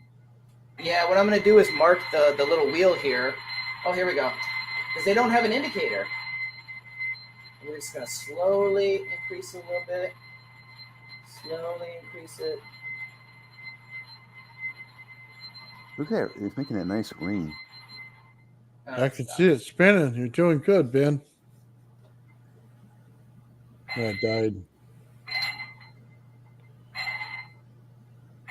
What you need is a cleaner signal and a little louder. Yeah. But cleaner, without distortion. Yeah. No, absolutely.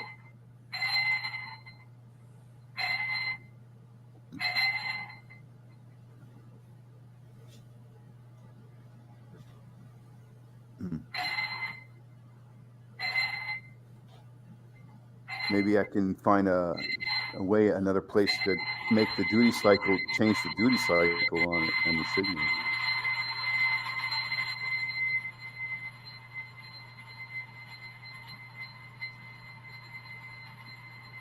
There you go. There you go. That's a better shot. Now spin it. Let's see what we got. It's No, spinning it's now. Yeah, it's spinning. Nice. Oh, I can hear it now. Would you say it's easier to start now than before, or? Yes, very much so. And your theory is spot on because it aligns with my theory. Just need a little bit more power and you can't distort the signal. And that's something I Right. forgot about when cranking up the volume. You might even want to increase the duty cycle on that square wave a little bit, add more on time to it, So how do I do that, though? or the other way, remove some on time. Well, I mean, I don't know what program you use, but you can change the See, it won't the spin at pulse full width. gain. I have to turn it down a little bit.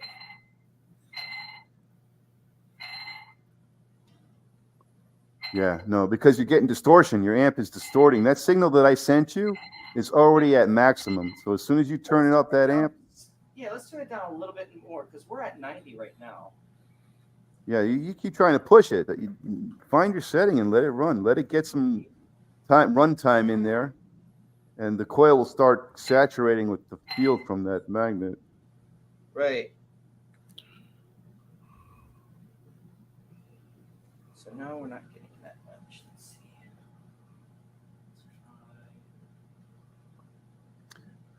Although Neos have a very short range on their field.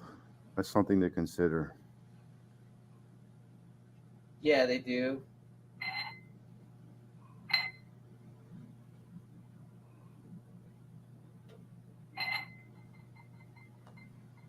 What I was saying is fill the glass halfway with oil and submerge the magnet in there. It should not need you to spin it to get it going. It should Right. have so much lubrication that it would just start spinning on its own. The glass, maybe just a little, maybe water. Use water instead of oil at the bottom there. Just a little bit of water to lubricate the glass against the magnet to give it less friction.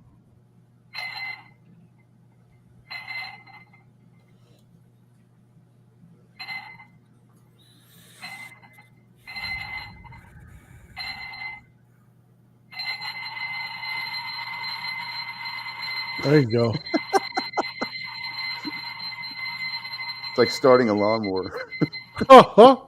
I know, right?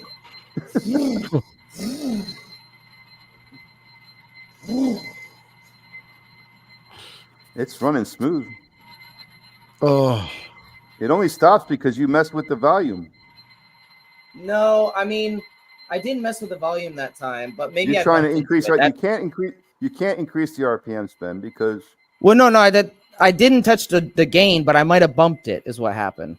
I don't think you can go much faster because the amplitude on that signal is not strong enough and it's not clean Yeah, enough. that- And, you know, the distortion. You're right. that It comes doesn't in. put out as much a powerful signal as the insignia below it. This insignia is a little bit more powerful. And see, I didn't touch it at all. It just stopped. Right. Like I don't know. Honestly, I your think guess is as good as 7.43 mine, is too bro. slow. Yeah. I mean, Yeah. it really doesn't spin at any other. Like I've tried a bunch of other.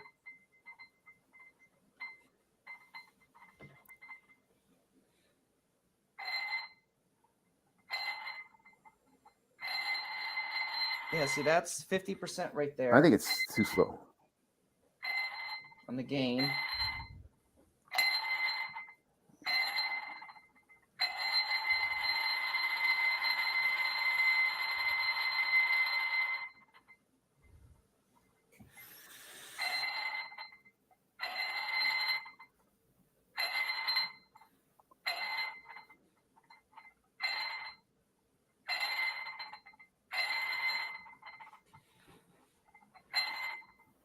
hey Ben, when you're done with that, you want to show your circuit and everything? Yeah. You have it hooked up? Yeah, we can do that. Yeah, that's a good idea. There we go.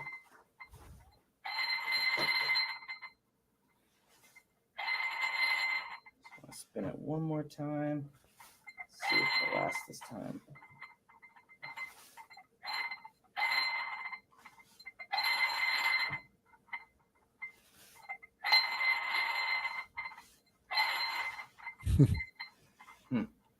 It's being What- stubborn tonight.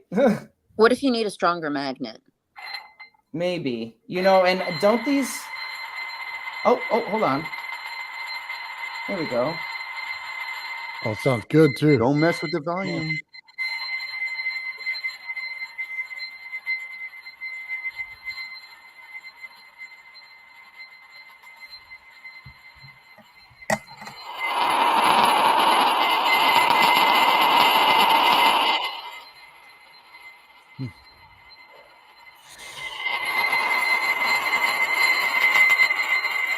What on earth was that noise? That's that ball spinning. Yeah. I'm going to hook this up to the chair here so we can get a shot of the circuit.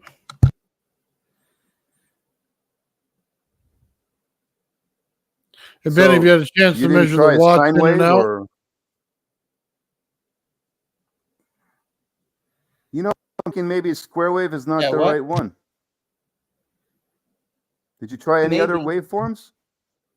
Yeah, but square and sine get the best results. Square, actually, I think is the only one I could get it to spin with this receiver.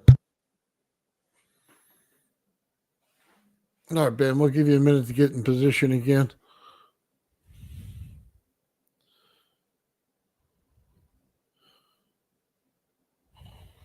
Oh, look at that. You can pan the wave. Yeah, I bet you it's the amp. I'll put him back on solo. He's got to get a more tunable amp. Check out this link I found. Well, hold on. He's getting his circuit up and going, I think. Check this tone generator out. Impressive. Got the panning is how you do the duty cycle, I think. You click the on-off button to hear it.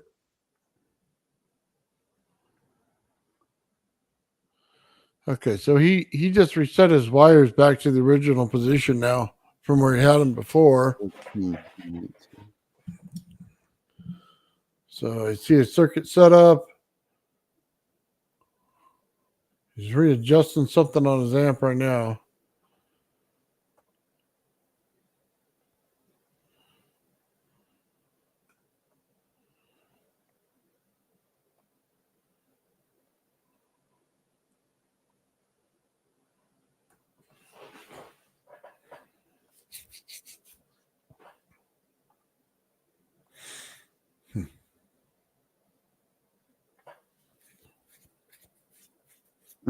I like this one.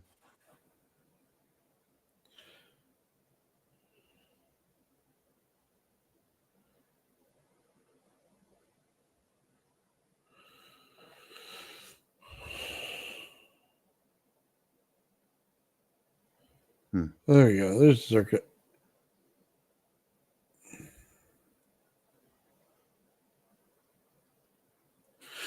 Yeah, I'm sure once he gets it up and going, we'll get an explanation on it.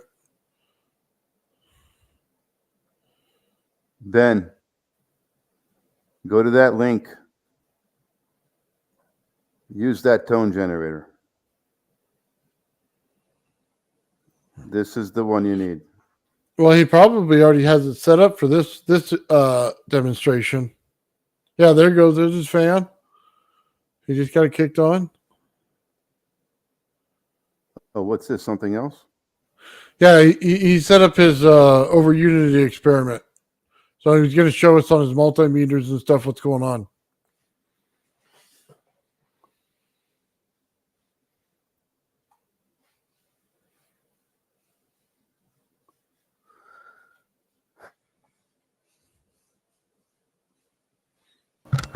All right, so what's going on here, guys? I have this at 800 hertz right now, but I had it at 20 hertz before. I'm demonstrating resonance here. Now, when I hook this thing up to the tone generator and pump only Here, let me set this down and pump only 20 hertz into it.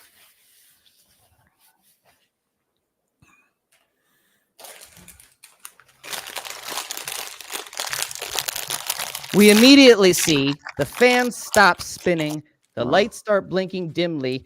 It goes to crap. It's not getting enough energy, right? Now, as you can see, I'm slowly increasing that. Let's go to 100 hertz. Again, the voltage is spiking a little bit, but it's not enough current to push that fan on. It takes, I think, 30 milliamps to at least start that fan with at least 3 volts. So we're going to slowly increase this 100 at a time, 100 hertz at a time. You see it kicks on now. We're finding that resonance range. Now, if we go closer to the actual initial resonance where it actually multiplies while maintaining the current, you can see that it's spinning at full RPM.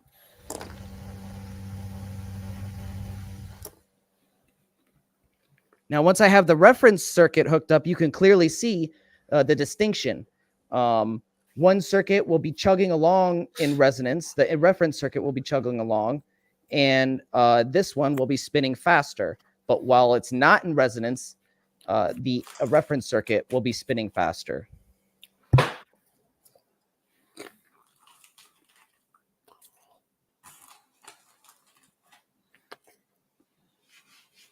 I want to get that reference circuit hooked up. So it's only one small solder point. So I'm going to get set up to solder that real quick for you and hook that up. Nathan, if you have anything you want to show us while I'm doing that, feel free. If not, I'll probably just put the camera on me while I'm doing that. Right on. Sorry, I was eating. No, you're good.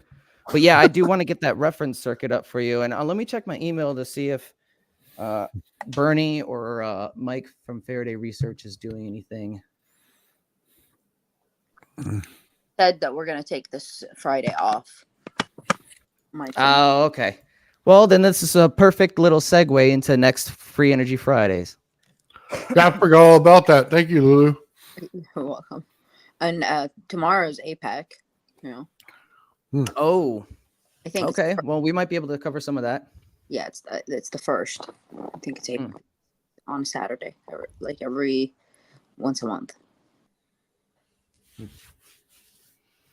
All right, so I'm gonna take a quick 5-minute break and then start that solder. If anybody is so open floor, if anybody has anything they want to show, or present, or discuss.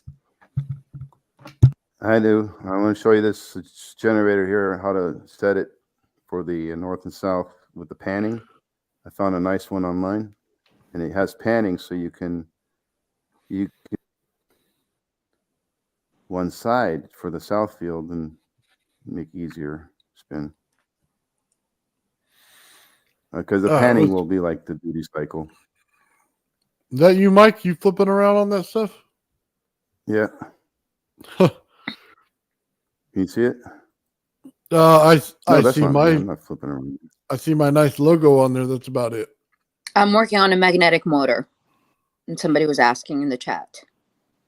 You have it, Lulu? We can take a look at it real quick. Yeah, but it's not, it's not really good. Here, let me bring it. It's the same one that I showed you guys last time. Oh, okay. Hold on, let me bring it.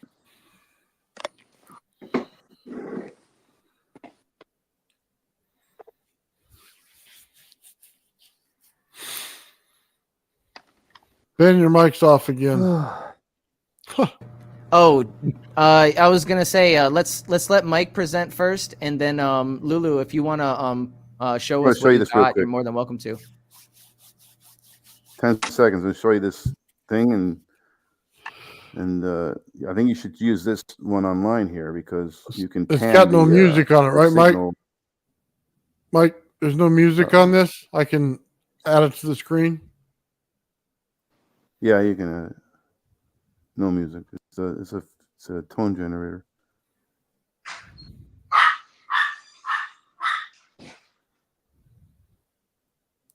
Did you hear that? No, I muted it. So go ahead, scroll through it. You can hear the tone, the pulse. Oh, now I can hear it. See the panning there, left and right. So that's what you need to do to make the north stronger and the south weaker to get a good spin, the best catch on the spin. I don't think putting it No, in the I was center- thinking about messing with the pan. You know, I Yeah, didn't actually do I any think you messing with the should. pan. And I and, did and so try earlier, sawtooth but try sawtooth Sawtooth? because it has a gradual rise and a gradual fall, which will give you more time to catch on to the magnet field. That makes sense too. Yeah, those are good points. Thank you. The square wave is like a sudden rise and a sudden fall, which would, you probably need a longer duty cycle, but you could use a square wave also and mess with the panning. And put on square wave here. You hear the pan shift going on?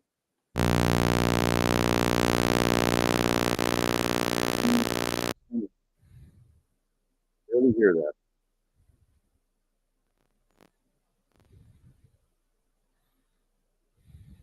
Can't even hear it. No, I didn't do it. It's whatever that thing is No, doing. yeah, it's not audible. It's probably low.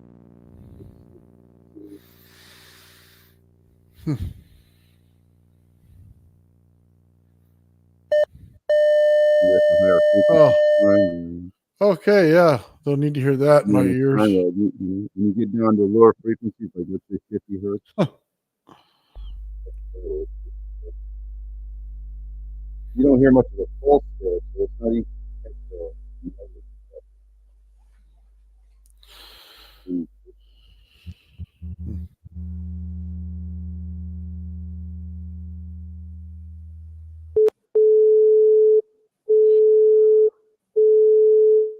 I swear I'm at the hearing doctor right now. That's exactly what I hear. Boop, boop, Square boop. wave again. Yeah, of course I don't hear that many. That's for sure. Oh, yeah, killing me, man. Let me raise my hand every time I hear it. So yeah, somewhere in there is going to be the optimal signal for that. Huh. All right, Lulu, when you got it ready, let us know.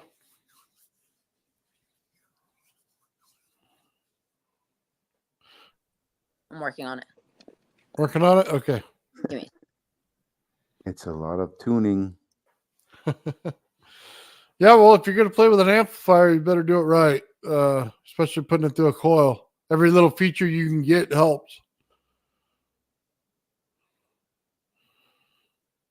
So I got a nice one over there in wraps. I just haven't opened it up and connected it yet.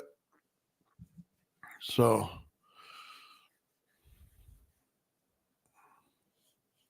Want to put on one of my videos or? well, whatever you want till Lulu's ready. Got a 10-minute one. Yeah, you hear the waveforms. I can't hear half of them. It wouldn't help, but it'd help everybody else, I'm sure. Here's a 10-minute video. It's about why you need double source, double pole throw switching for that circuit we saw earlier.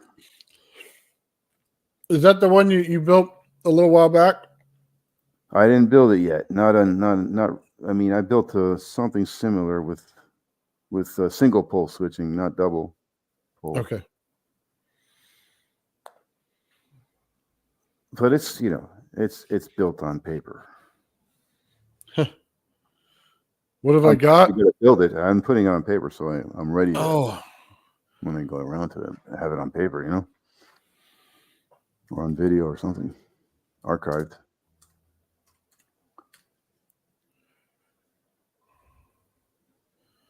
Let's see. It was called the Elite something. It's got two knobs on it. I can't remember. It's a surround sound deal.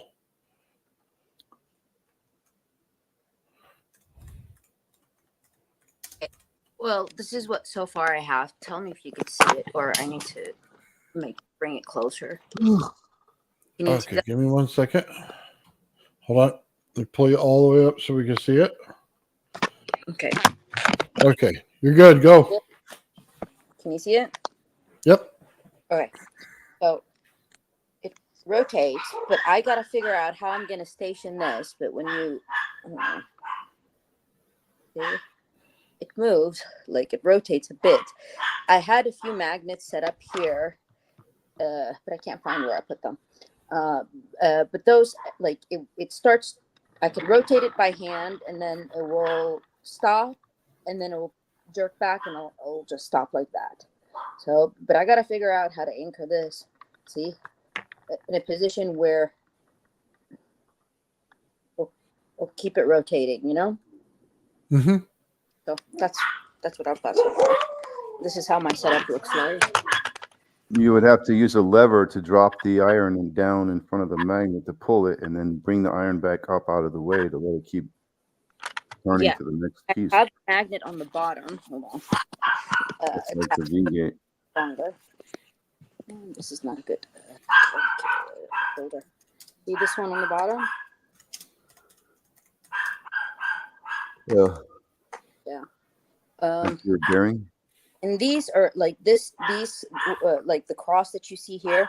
These are pieces of wood that have magnets built inside of them. So I've got Those pieces. I'm creating a field from here to here to here to here to here, like, you know, hoping that it would rotate. I still need to like mess with it quite a bit, but you know. You're using other magnets to oppose the one on the wheel, on the Yeah. arms. Yes. Uh-huh. You know, like it. And then there's a point where they get stuck. Yeah. Okay. That's called the V-gate. The V-gate does that. The V-gate moves the magnet out of the way, so it can keep spinning where at that point where it gets stuck. I gotta, like you said, like I gotta create a little lever for this one to stay in position for it to keep on rotating. I need it. Come on. No, it doesn't help if I have a magnet in my hand.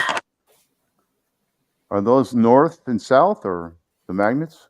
I don't know how to tell the difference. I've got the little compass. I'm hoping that they're north and south. The ones on the arms? The red thing? I tried the polarity, like Red and orange? Here they're opposite of the ones here. So if I put them together, they repel. Yeah, and I'm hoping the when it repels, it will give that motion. So they're all facing one field one way. No. Okay. So I see orange, red, blue, and yellow. Yeah, but that has nothing to do with it. That's so what is it? The orange and the red? The colors have nothing to do with it. Oh, I'm sorry. It's just random colors.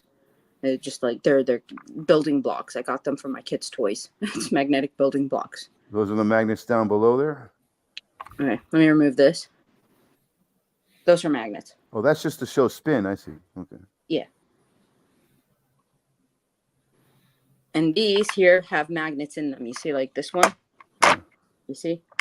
It's magnetic. Can you see that? Those bars are made out of metal. No, they're wood with magnets inside of them. They're not metal. Oh, and it's like a I just wanted to say, Daramuth, he donated $2 to the channel. I really appreciate that, Daramuth. That is much obliged, sir. Anybody who has donated to the channel, I really appreciate your support. And without you guys, this channel really wouldn't exist, honestly. You too, Nathan. You too, Mike. You too, Lulu. Everybody, you guys are a great team and a great set of people here. You're great yourself. All right, that's so all Lulu, I got. have you got it spinning around yet? Is it For a little bit, but I lost my two other magnets. I don't know where I put them. I gotta find them. be like Mike? They're rolling around on the floor somewhere. Here. Okay, You got them? Let me see. Nice. I had them. I mean, instead of trying to create your own magnet motor, just pick up on a design that's already been created, and then from there, you can create your own. Well, if she's got it, it should work out. I'm just trying to give good advice here. You got to build something that works first, and then, Build your own. Then yes, I'm telling you, okay, I found one. I found a schematic for one that uses a it's a spark. time saver. It uses a spark plug to generate a magnetic, magnetic energy, and that I might want to I'll probably try to work on it this weekend. I'll have it ready. I mean, if I have time, I really would. If maybe it's something esoteric or unproven, don't Well, unless hold it's on. the Bedini SG, I could tell you that works, but that's also considered esoteric and unproven. So if you want to build something that works, then there's a standard pulse motor is a good idea, or standard. I would stick with what you got and just tilt the magnets just slightly so you can get an angle on them. So they push. They always push, and the weak side of the magnet hits the top, so you get less feedback on it. That way you get an angular momentum. It might help. She's experimenting, You just if you build one, see, everything starts with an experiment, but experiments eventually become, working devices. And if you just take a working device and replicate that, get it working, then you can experiment from what you learn from that. Yeah. Look, there's two ways to do it. I agree. I like putting Otherwise, it out you're there going to be and doing it. experimenting. Otherwise, your experiments could last as long as it took for the guy or the girl that made that working device that we have today. Which you We don't know all how long it took understand, them to Mike, make but that. Could have took them 10, 20 years. Look, throw it out there and make it work. That's the way I do it. You know what I mean? A lot of times you're going to fail, but a lot of times you're going to win. Experimenting when you can pick up on those 10, 20 years somebody already wasted experimenting and pick up off where they left off and because you're save doing yourself it. time, The fun isn't if it always works. The fun is when it doesn't work, and you have to get your mind working to get it to work. That's the fun. That's how I have fun. Trust me, because I like to blow things up once in a while, even if I don't mean to. Okay, it's the fun of it. Absolutely. Well, if you can get like a little solenoid and pulse it over one of those magnets, that can act as your lever. Mike, if you ever just take a like a capacitor or something and hook it up to 110 and just to see what it would do. A capacitor and hook it up to a what? Yeah, just throw it on there and see what it does. Just have some fun. You mean wire it up to a piece of aluminum? Oh yeah, you just wire it up and plug it right in and see, boom, big old explosion. That's just fun of it. I have no idea what you're showing, Ben. Oh, nothing. I'm just showing that I soldered it and I'm getting ready to hook it back up to the reference circuit. Oh, what do you mean you started it? You got some magic ham? No, I soldered it.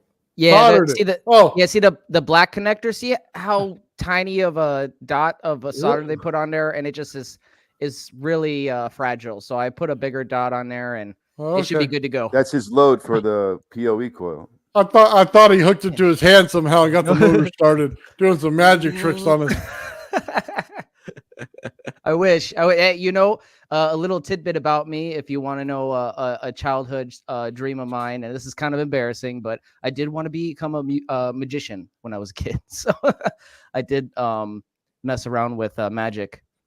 And this, plays into all that because magic is just science we don't understand, right? Yep. Magic. I still have one or two card tricks.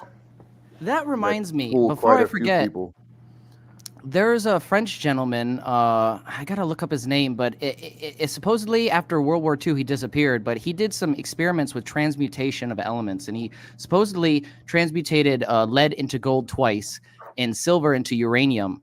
So I'm gonna look him up at some point and see if we can find any information on him.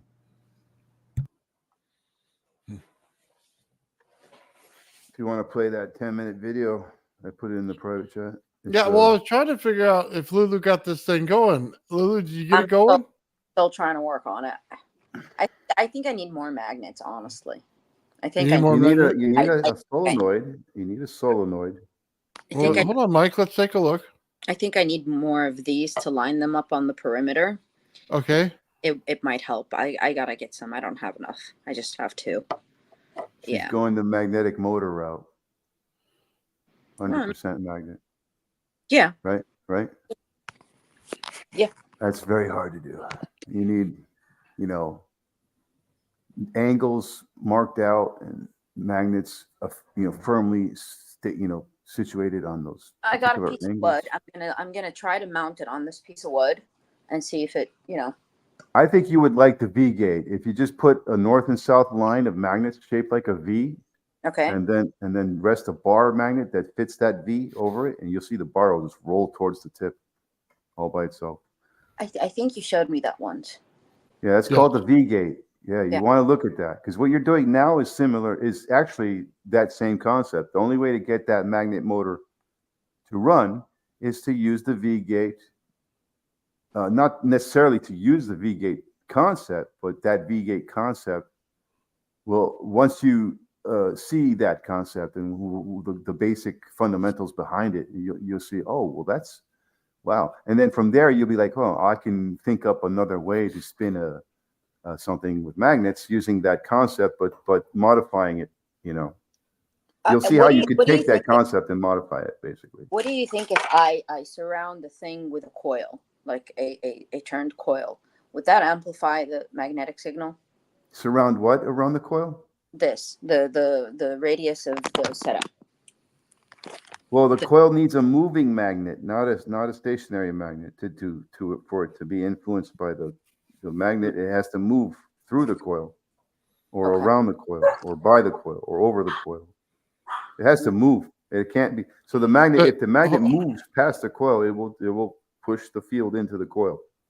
Okay, I gotta figure and out. then you can drain the coil with the coil. Well, hold on. Just understand. Anytime you put a coil around Lulu, it's just going to follow the starting point and the stopping point. So if it's wired around the bowl, like a circular wire, then it's going to follow that flow. If it's looped around it, it's going to cause hesitation. So that right there may cause hesitation. Okay. You want like just a straight wire because then it'll follow the flow. Okay, I've got straight wires. I've got wires somewhere. But yeah. I'll be honest with you, I'd stick with the magnets you got, pull a little bit of an angle on them, try to knock down anything that's like a adverse effect, like a pushback on it. So just run your magnet over top and see where the pushback is, and just, try to minimize that as it pushes the other way. You know what I mean? Yeah. Try to maximize that, minimize the other one. I think you'd be just fine, just with the magnets. All right. Thank you, Nathan. We'll keep working on it. I'll get it. Trust me, I built one too. They're finicky. They like to mess with you in your head more than anything. This is my first build, so my first official build as a concept.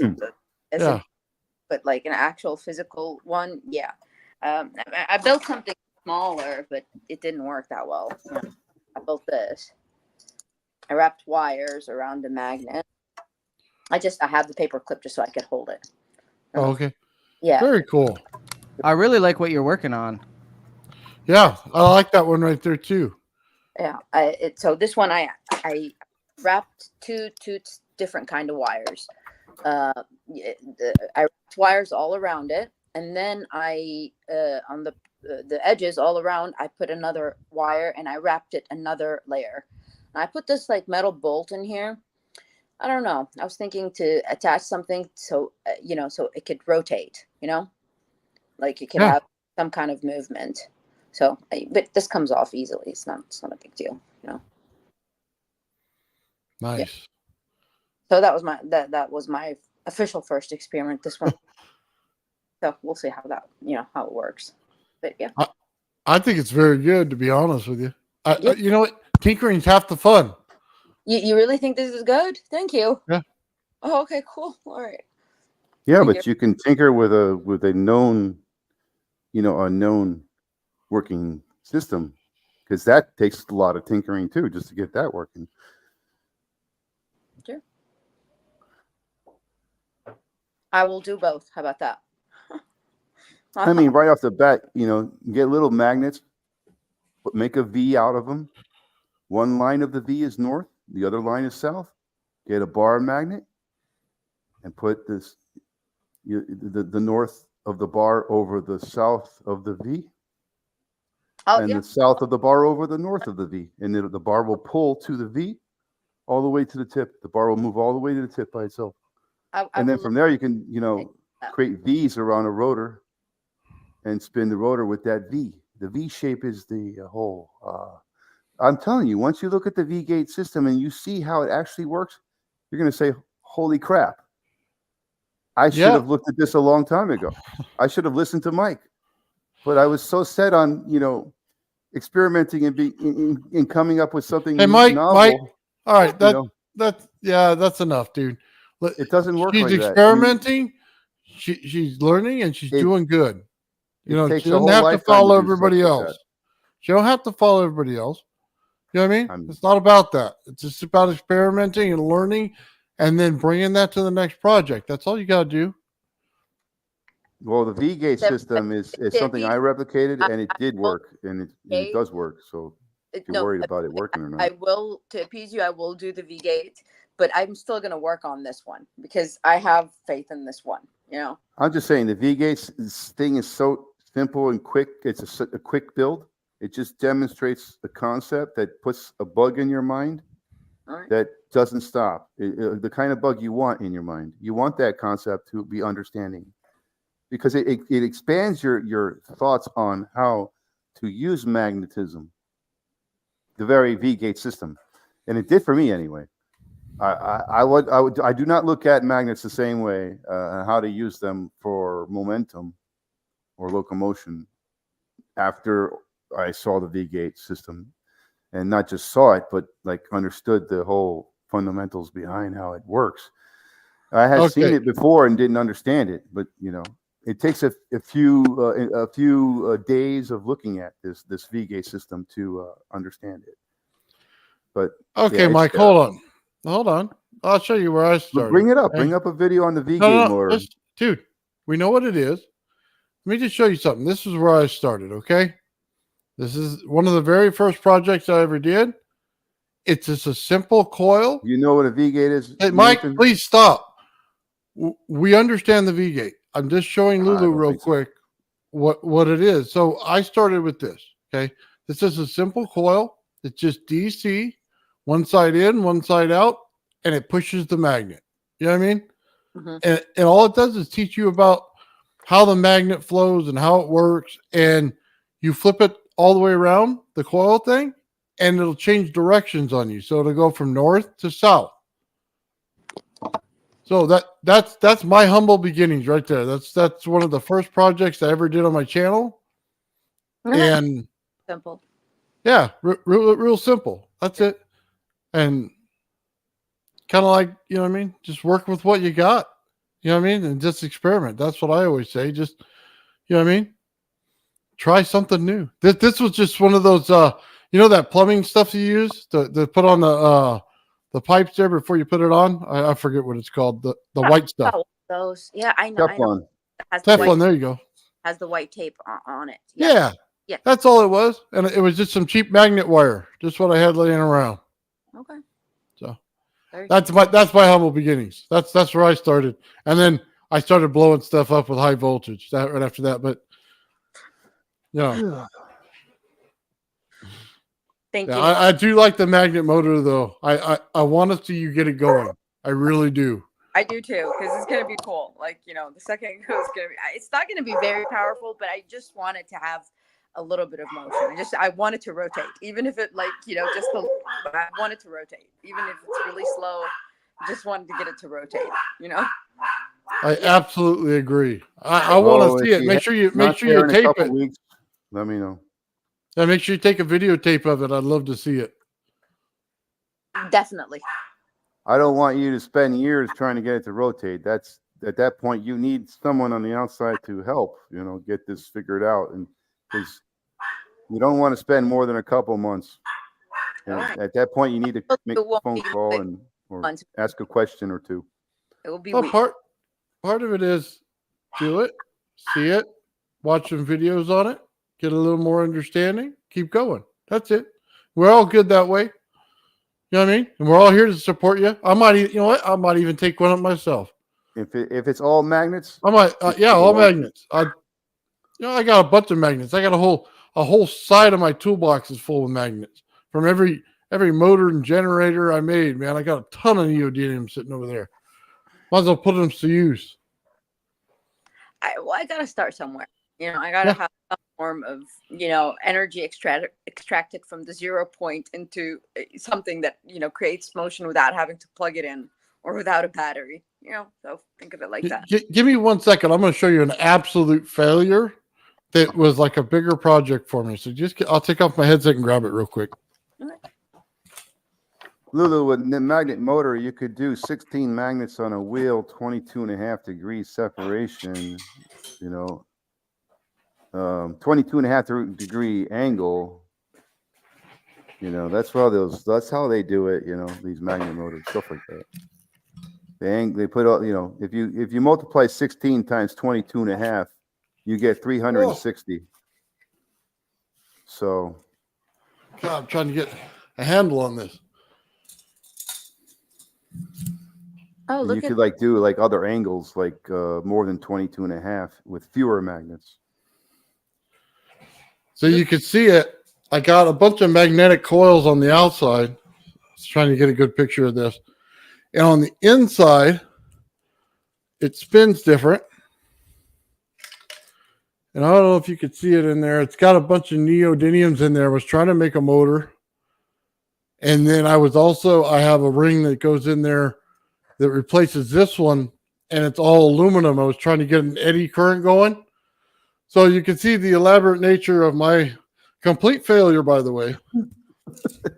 Yeah, but you did learn something, didn't you? Yeah, I mean, I tried. I was on this for like weeks. And just 3D printing, modeling, stuff like that. And you walked away with one lesson. Learn from the greats, not myself. Yeah, you know what? Sometimes you just get an absolute failure. You hit the books. You said, this is not working. I went and I found something that someone made that did work. No, I made didn't. That work. No, I didn't. I'm going to get this to work one day. Watch. But is that I just want to show generator you. Or I feel nice all design, the time. Though. So here's the thing. It's supposed to work by eddy current. You charge the coils. This inside ring, again, I said I have a woman's aluminum on it. So it's supposed to change the aluminum and spin in a different direction. Here's what I didn't do. I needed to charge the coils, but put a motor up top. So when this motor runs, these coils are charged, and then this will spin the opposite direction. I just never got back to working on the project. You know what I mean? But that's kind of one of the things. It was just, can you create a counter rotation based on eddy current? That's what the project was. And the aluminum does the counter rotating, right? Yeah. So, but it's a cool shell. I mean, it looks like a UFO and all.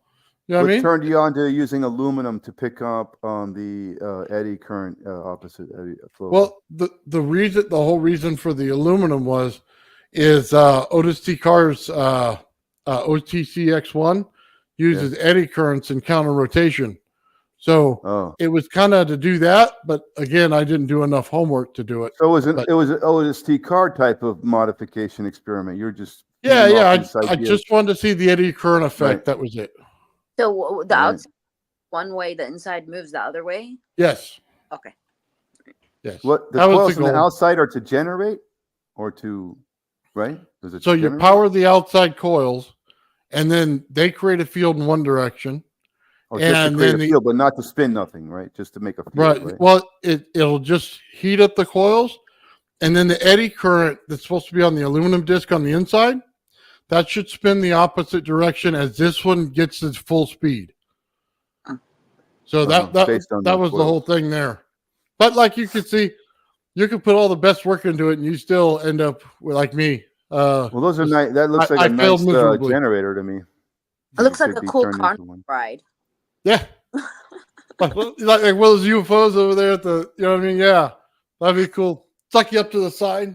Yeah. Absolutely. What's up, Gerald? So anyway, that was mine. That's my fun toy. Very cool. So, G. That looks like you could turn it into a nice generator.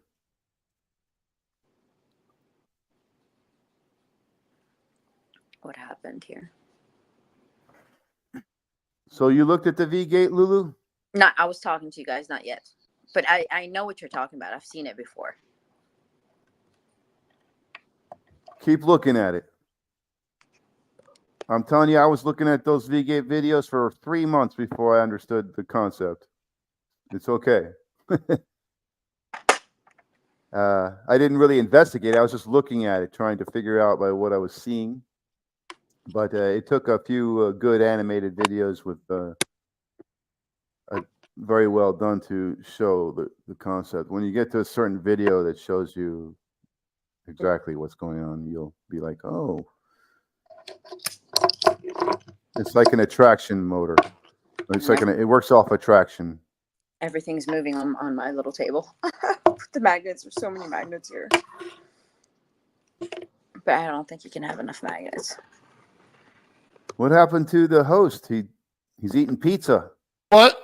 I'm sorry, I wasn't eating pizza. I didn't even realize it wasn't on the screen. I was looking around, I saw Ben's blurry screen. I'm thinking, what's going on here? He's in the kitchen cooking chili cheese fries behind our back. Oh, maybe he's over there cooking. Yeah. Usually we see the back of his coat or the back of his head as he's talking. Yeah, right. Oh, God, I love Ben, man. Where'd he go? Well, play that 10-minute video. Where is it? It's in. Here it comes. I'm working on this. Yeah, Oh, I'm working on the circuit, guys. So I could put the camera up if you want to keep an eye on me. We're just having a little fun with you, Ben. Oh, Gerald just popped in. Hold on. Ooh, What's you up, should build Gerald? a Bedini SG. Oh. You would have so much fun. Oh, Gerald just It's popped not in. that Hold hard. on. What's up, Gerald? We have the Lord of the Rings himself. See, everybody's eating now. Yeah, feel free to bust out your popcorn if you got it. Hey, Sorry, Ian's here too. Let me send Ian an invite. I don't think I sent him an invite. My bad, Ian. I did this kind of last minute, so. How is everybody? So, G. Good. How you doing, man? Good. It's been a hectic day. Yeah. I got There's no other kind, man. cats, right? So we save cats all the time. And we're in a neighborhood where people don't take care of their cats. Mm. So I have this cat that comes in that's pregnant. I feed it a couple times, disappears, comes back yesterday with 6 kittens. Hmm. And they're running around my basement. So I had to clean everything up. You got him now? You got the kitten Yeah. now? Well, Very I don't good. have one in my hand, but I got them all. Good. Aw. They're Yeah, they safe. die quick out there, so you got to keep them in. Oh, yeah.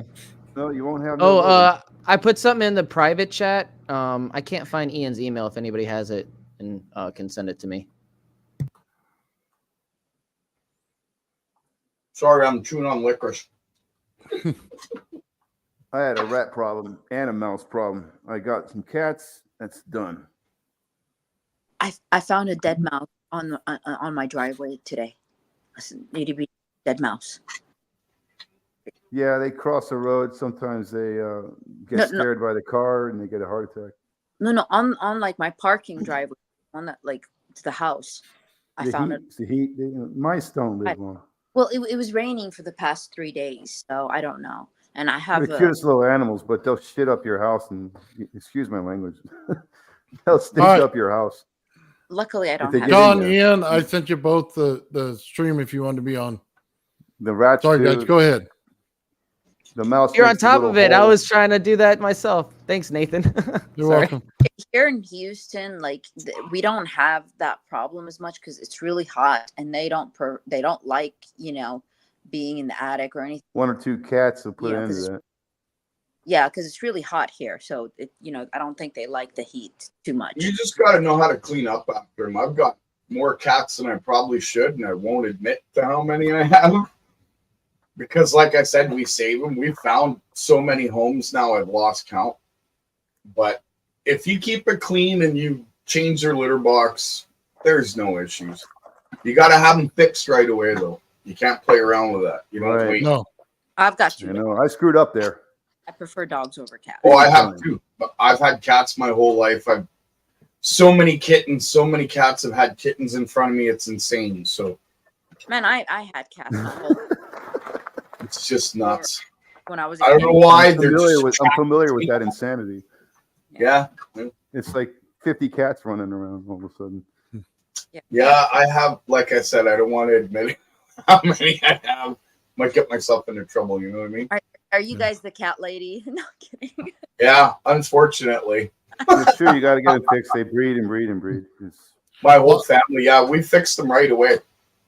And then they just stick around. So we feed them and then, because we don't, I mean, what do you do, right? Let them die? That's not cool. I have 4 inside cats and I got 3 outside cats. They just didn't want to come in. The other ones are all rescues from outside. From kittens, as soon as I catch them, they stay in and that's it. Yeah, that's how ours are. Most of them are rescues, and the kittens, well, they'll stay in until they're a certain size. We'll get them all fixed, and if we're going to let them go, right? Or find them homes, preferably finding them homes. Yes. When they're kittens, it's really easy to find them homes. Adult cats, a little more difficult. Is what it is. We just got a cat that has one eye. So we have to keep that one because One eye Charlie. Exactly. There you go. It is what it is, though. I don't mind. I'd keep dogs if there was a bunch of dogs around. It does make a difference to me. What do you do, right? If everybody did that, we wouldn't have a problem with stray animals. Yeah. There's not enough people that like pets. That's the problem. Yeah. I'll give you that. Like 2 out of 10. Yeah.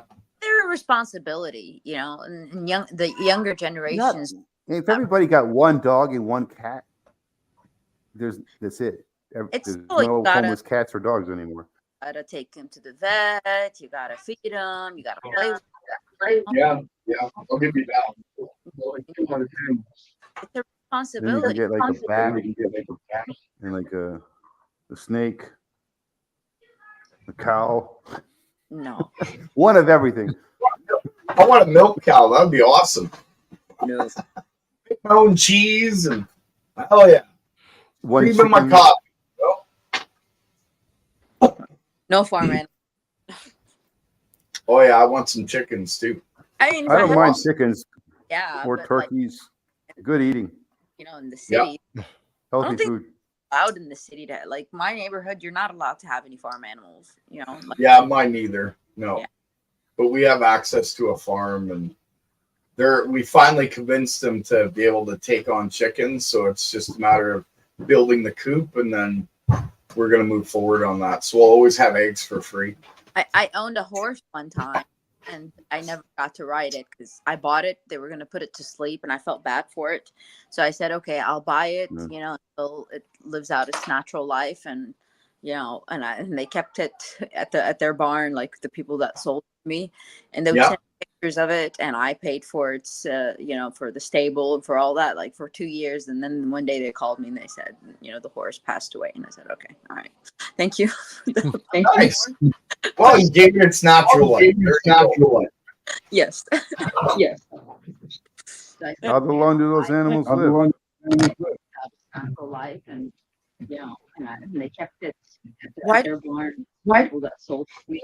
There's a feedback. That's probably Ian. Ian. Hey. Ian, the microphone. Hey. Thank you. Oh, I'm sorry. Your speaker on your computer. Turn it down. Oh, okay. Hang on. Ian causing chaos coming on the show. Echo. Yeah. Oh, it's so great. Oh.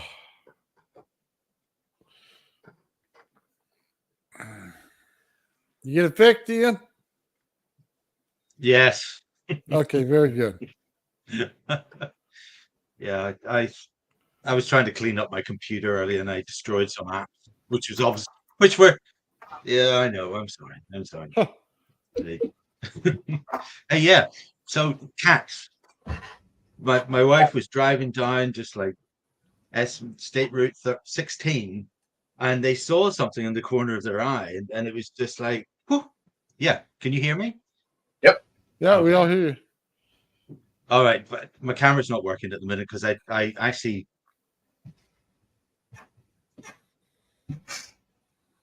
And now you're gone. Oh, no, Oh, there you are. I'm hearing There you myself.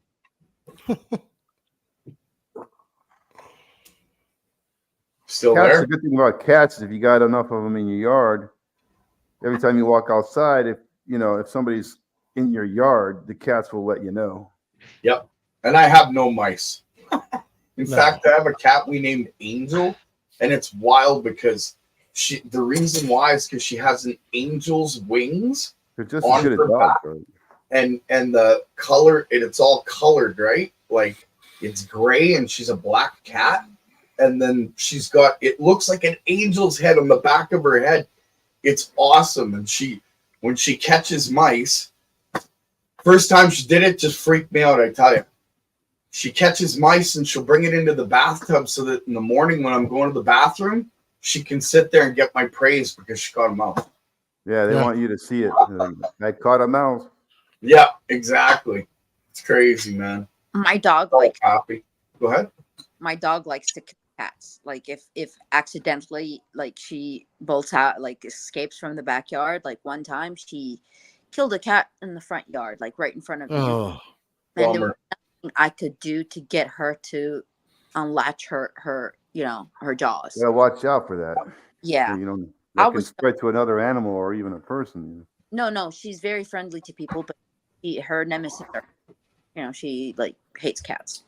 And so I took her to the shelter telling them like, I think, she got the taste of blood and I don't want her anymore. They're like, no, it's a natural, for dogs to kill cats. She's perfectly fine. It's all right. And, so now when I take her out, I like have her on a leash bolted to the ground. Cause she, Was it your cat? no, it was a stray cat. Stray cat. It was a stray cat. Your in the dog's territorial. Oh, big time. She's she's a good dog. She's a very friendly dog, but to people, to humans, but to other Sorry. yeah. Hmm. Sometimes you could hear her barking in the background. I have her in a room, I have two dogs with the little one, but anytime anybody passes by anything, like she barks, and her bark is scary. So at least Good alarm. At least I won't have anybody robbing my house. She'll scare them to death. Yeah. I had a dog when I was younger that used to love hunting squirrels, but she would just catch the squirrel and grab it by the back of the neck and just twist all yours. And then she would prance over and drop it at my feet every time like she was feeding me or something.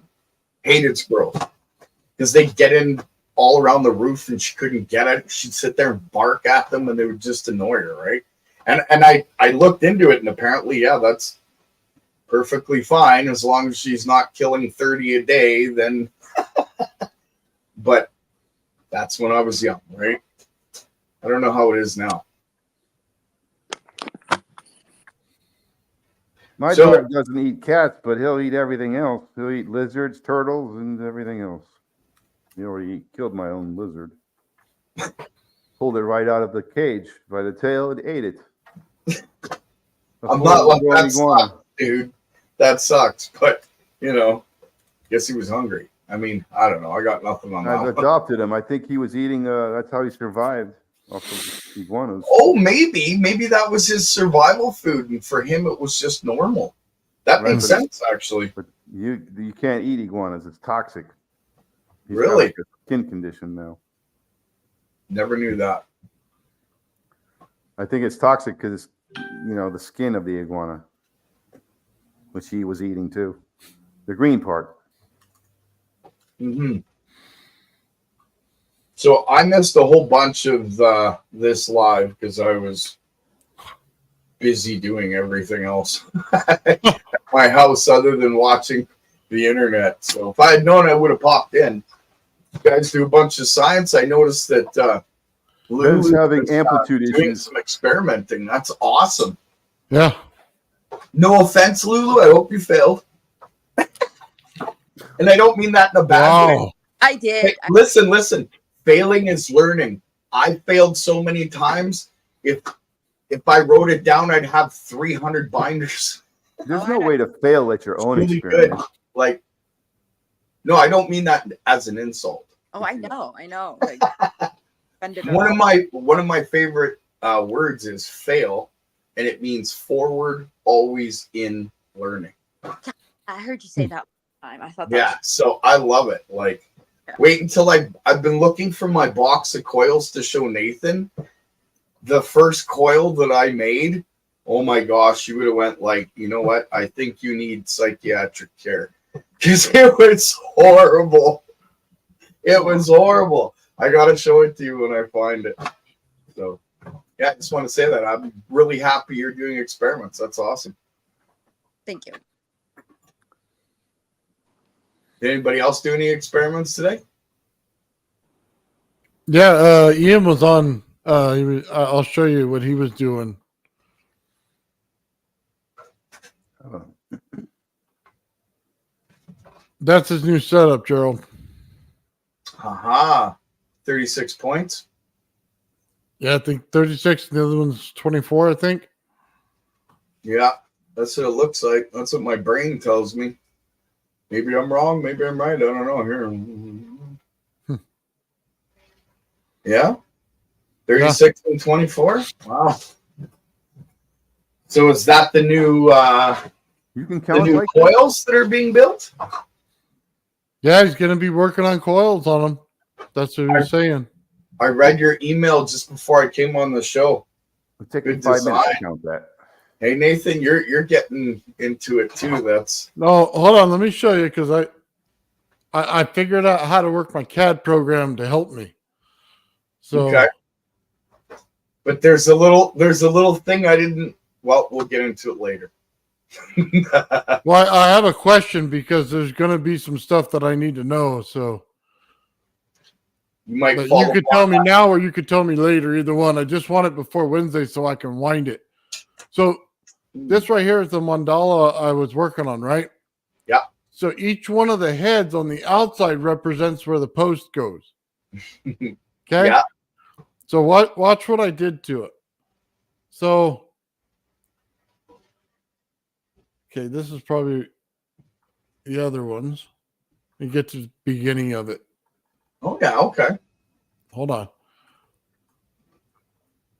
So those are all the rings, right? Once it's done, you can see the individual center. And then as I take out each one, you can see it. Yep.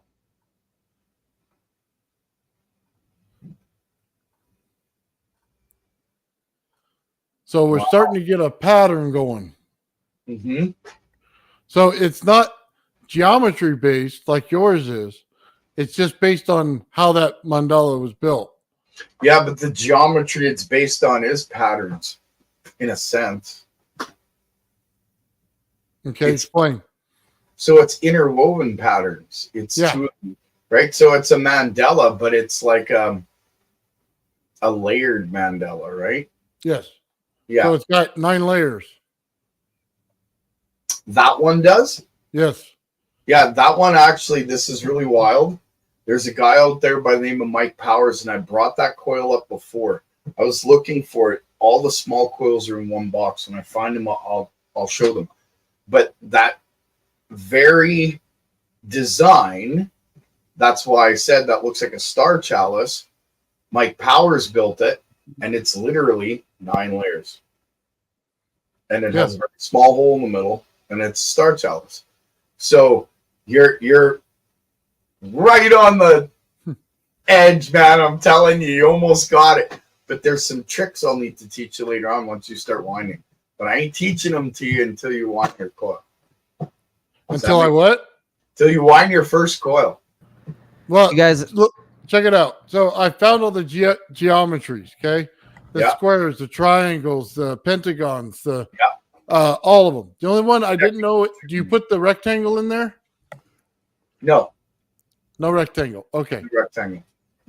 I found all of them. Okay. I even found the 5-sided star, the 6-sided star. You know what I mean? The octagon, all of them. 1 sec. I just gotta. Yep. see the- All right, check this out. Gerald will get a kick out of this. Watch this. I'm gonna pull this up. Sorry, had to stop it from falling. No, you're good. It climbed. Nope. On me. Nope. Give me 1 second.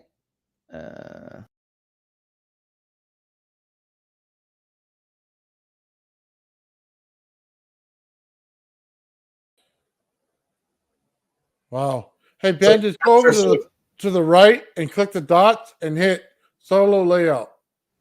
Oh, hold on. It's like Tetris with There pictures. you go. Go ahead, Ben.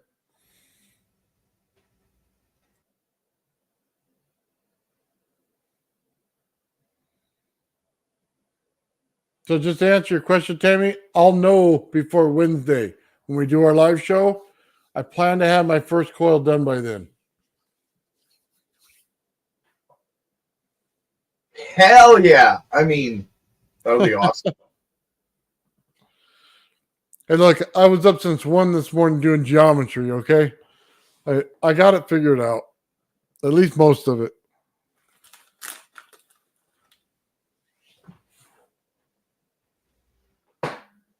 Well, I'll tell you. I'll tell you some tricks later on in private, because we don't want to let everything out all at once. We want it to go out with the book so people get a really good understanding. You're different though. You're like, I don't know how to put that. You're like a savant, right? You just see it, boom, you got it. So Okay. I want to see what you're going to come up with your first coil. I'm actually kind of excited. just to see, man, because you're like so on the edge. It's awesome. I'm missing one layer that I think you have that I don't. And I don't know what that geometry was. That was it. All right.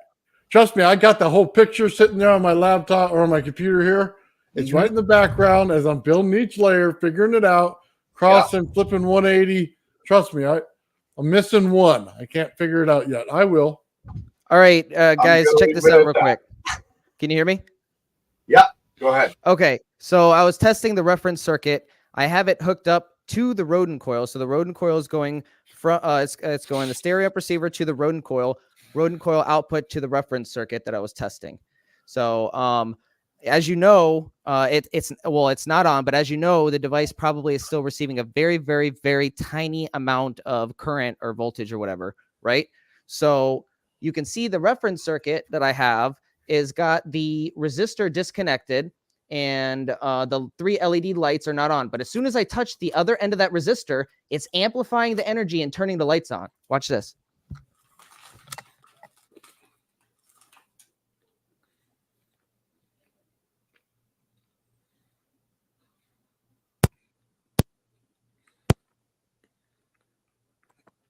You're creating a better ground for the flow.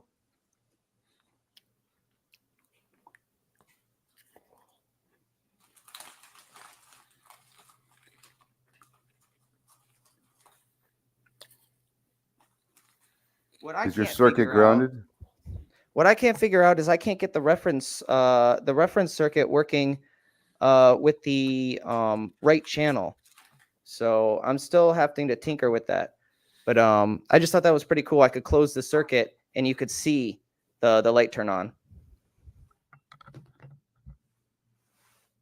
Is it grounded?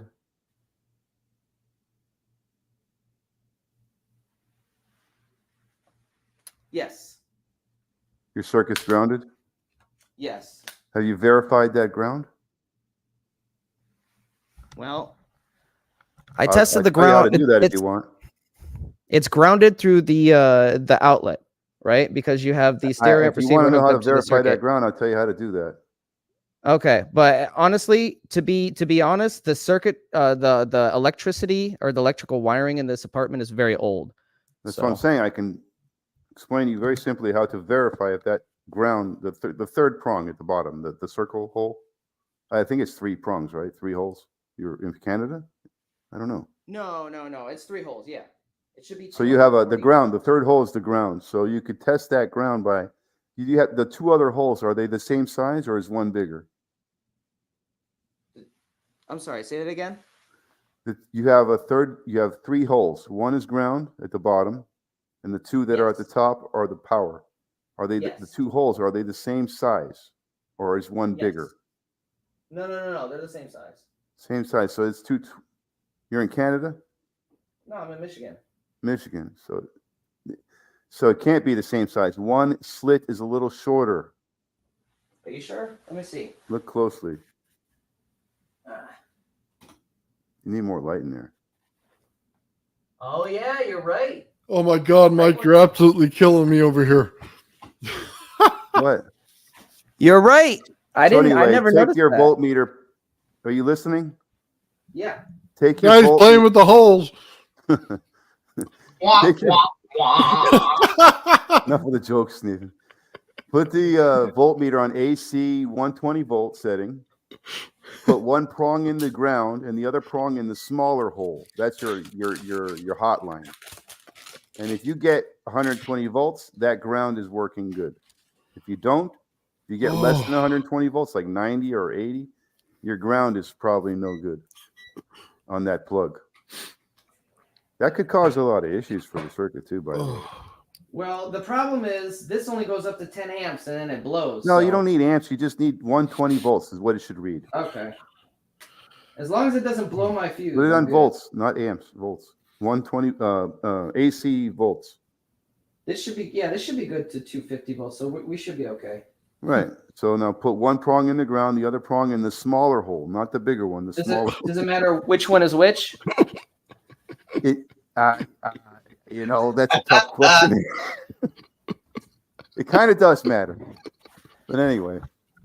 Wait. So the red of the 2 holes, other than the ground hole, of the 2 holes that you have there, one is smaller. That is the smaller hole is the power. The bigger hole is the return for that power. the negative. Okay. Yeah, you don't want to use that to. All right. So real quick before I electrocute myself, Mike, which hole do I stick this in? Don't stick the plug out. Just stick the prong. If the hole is red, there's God. something wrong. The probe has two prongs, 2 metal. I'm sorry. Put This one got prong in really- the ground and the other prong in the smaller of the 2 holes that are left. But it doesn't matter which one is which. No, it does. One of the probes, you have 2 probes from the voltmeter. One goes, no, it doesn't matter which one of the 2 goes in the ground. No, it doesn't. Okay, so I could put the black one in the ground and then the red one in the small slot.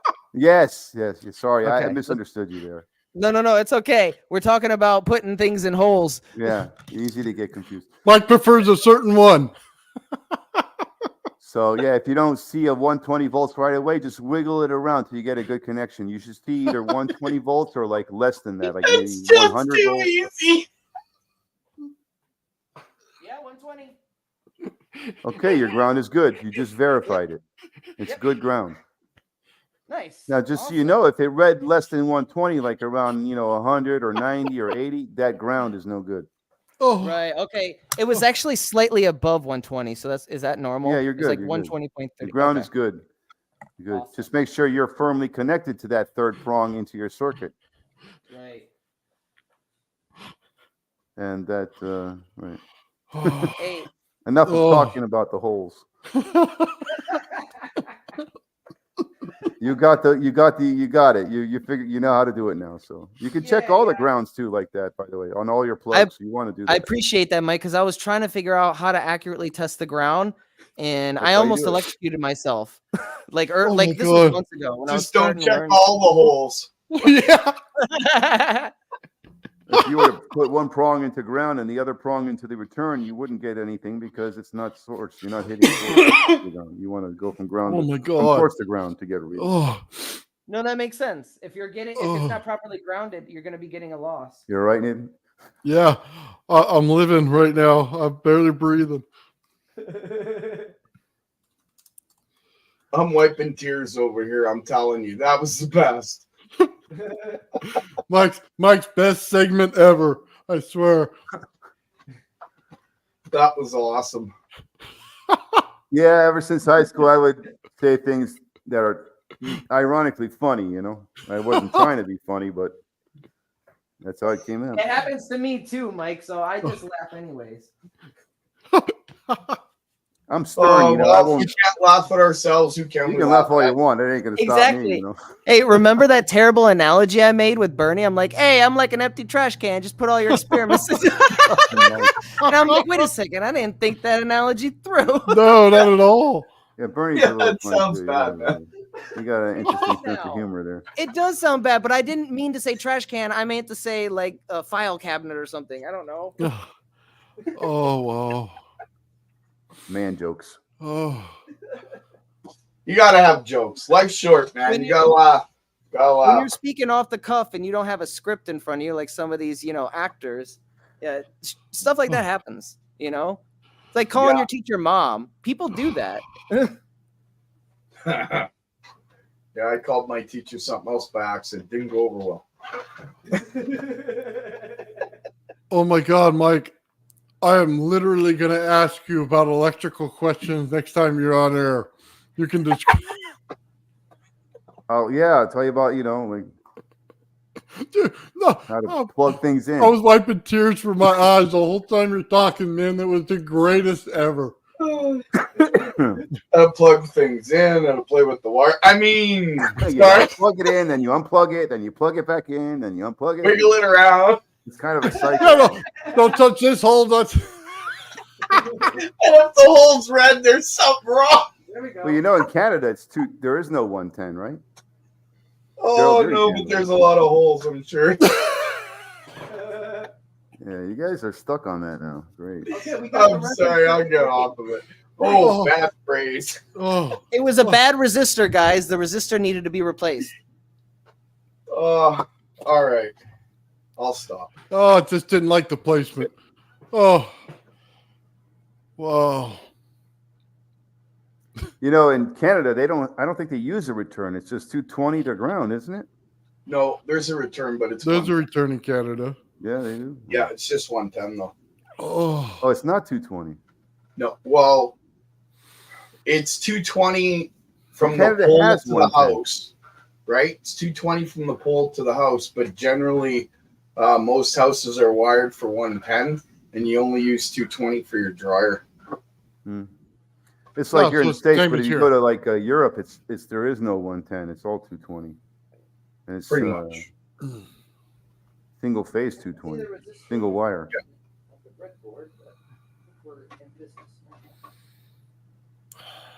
That if you get hit by that, it's it's a good one. Oh yeah. Yeah, No, that's thank you. gonna hurt. I get everything set up. But from what I heard, they put 50 hertz because they said that 50 hertz doesn't cause you to retract; it causes you to repel. So if it ever hits you, you're going to bounce off instead of stick to it. Yeah, that's just an excuse they make because they don't want us to do high frequencies.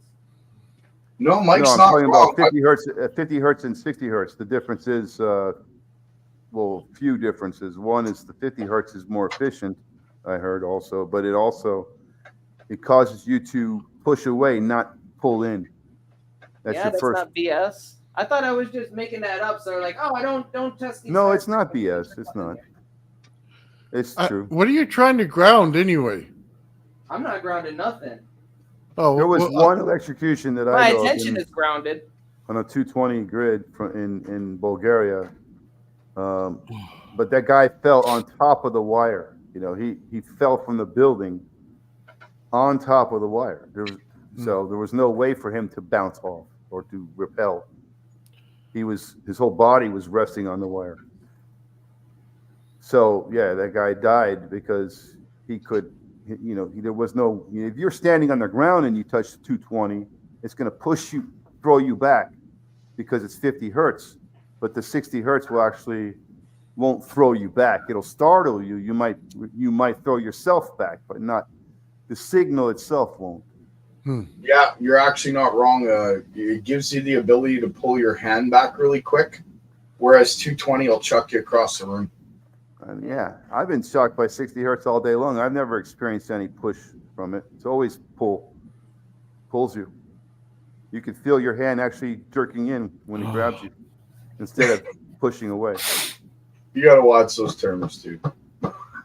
Oh God, you guys have this mind, you know. Oh, my wife just she gets irritated with me sometimes because I can turn anything dirty. It's Yeah. a horrible thing. I'm sorry. I apologize, Mike. Yeah. Oh One man. of those things. Well, we were talking about, you know, electricity, you know, you got terms like vibration, push and pull, you know, Oh god. in and out. What else? Pulse motors, you know, it's all there, man. It's all a cycle. Oh man. So Ian earlier had asked for a link to Mike Powers. So I got a link. This is a link to his video on Rodin coils. I guess he used to get into them. He's got some unique little Rodin coils on this video. I know we can't really feature it because we haven't asked him. But go to his channel. I'll give you the link. I'm pretty sure I could do that. Yeah, throw it in the description or in the comments. Yeah. So here's the link. And go to his channel. Actually, there's a couple of them. Here's the one that talks about the Starship. Excuse me. The Starship, the Super Starship, the Star Chalice, and the Star Imploder. Now, keep in mind, I got started with Mike Powers when it came to winding coils, but I changed the way that I winded coils. There's a fundamental difference between mine and his, but he's a very good jump off point. He'll give you Okay, guys, I got it. He'll give you a good idea on where to start from. So you can build his Star Chalice coil, but know this, and he says this in his videos, if you use his coil for anything, you can't make money off of it, you can't sell it, and if you do, he's going to sue you because it's his proprietary system. I think I know who you're talking about. I remember him saying that too. But the guy's, yeah, and he's very smart. And so if you want an idea where to start from, before I stick all my info out, you could start with Mike Powers. So go ahead there, Ben. As you can see, we are resonating the system at 800 hertz, square waveform, and the output circuit is spinning the fan quite nicely. The lights are quite nicely bright, lit up. And on this side, you can't really notice it as much, but the lights are slightly dimmer and the fan isn't spinning at all, right? But check this out. When we flip it, we go to 20 hertz, say.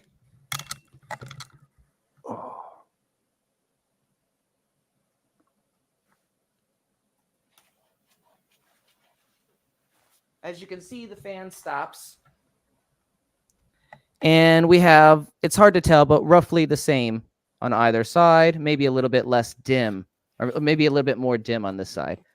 Still no fan spinning. I can increase that a little bit, the gain, and you'll see the fan kick on the reference circuit first. I can see the pulse. Oh, sorry. Okay, so you can see I increased the gain a little bit. The fan started spinning here on the reference circuit. Fan's not spinning at all on the output that's connected to the Rodin coil, right? Because we're only at 20 hertz. We're not within the resonant range of the system. Interesting. You could add a capacitor to that fan to get it to self-start. Yes, you can. Well, I do have a capacitor, but I could add a bigger one for sure. It's It has one in parallel with it? It's got one in parallel with the rectifier circuit. So you can see the rectifier circuit on the left. Yeah. And then to the right, you just have like a 2K ohm resistor connected to those 3 LEDs. So it's kind of like a way of displaying the AC and the DC power. And then we put it back to the resonance range, and you'll see the fan start spinning faster on the output. Yeah, those vortex coils are very interesting. It They is look like fascinating. I more love fun it. to Look pulse at that. signals into than standard coils. Okay, so this is gonna break the fan. This is spinning at like max. This, you can't even hear it. See that? You can barely hear it. This one's going crazy. What frequency is that? 800. That's within its or near its resonance range or within the resonance Right. range. Well, the when you increase your frequency, you use more energy. It supplies more power. Right, but it shouldn't be multiplying that energy on the output. It should be reducing that energy. But with the Rodin coil system, it's actually multiplying on the output, which is You interesting. should get like one of those $10 watt meters and plug it into the stereo. Right. But So it's you just can it's a way monitor. of visualizing the over unity that's happening. And it's very small, but noticeable. But I'm glad I got the system working fully. The reference circuit is working fully. Everything's working beautifully. The neodymium sphere is a little more difficult to spin, but I think with a little tinkering, we can solve that problem. Yeah, you don't need the Neos to spin for generation of power, though. It's just it's just an added bonus.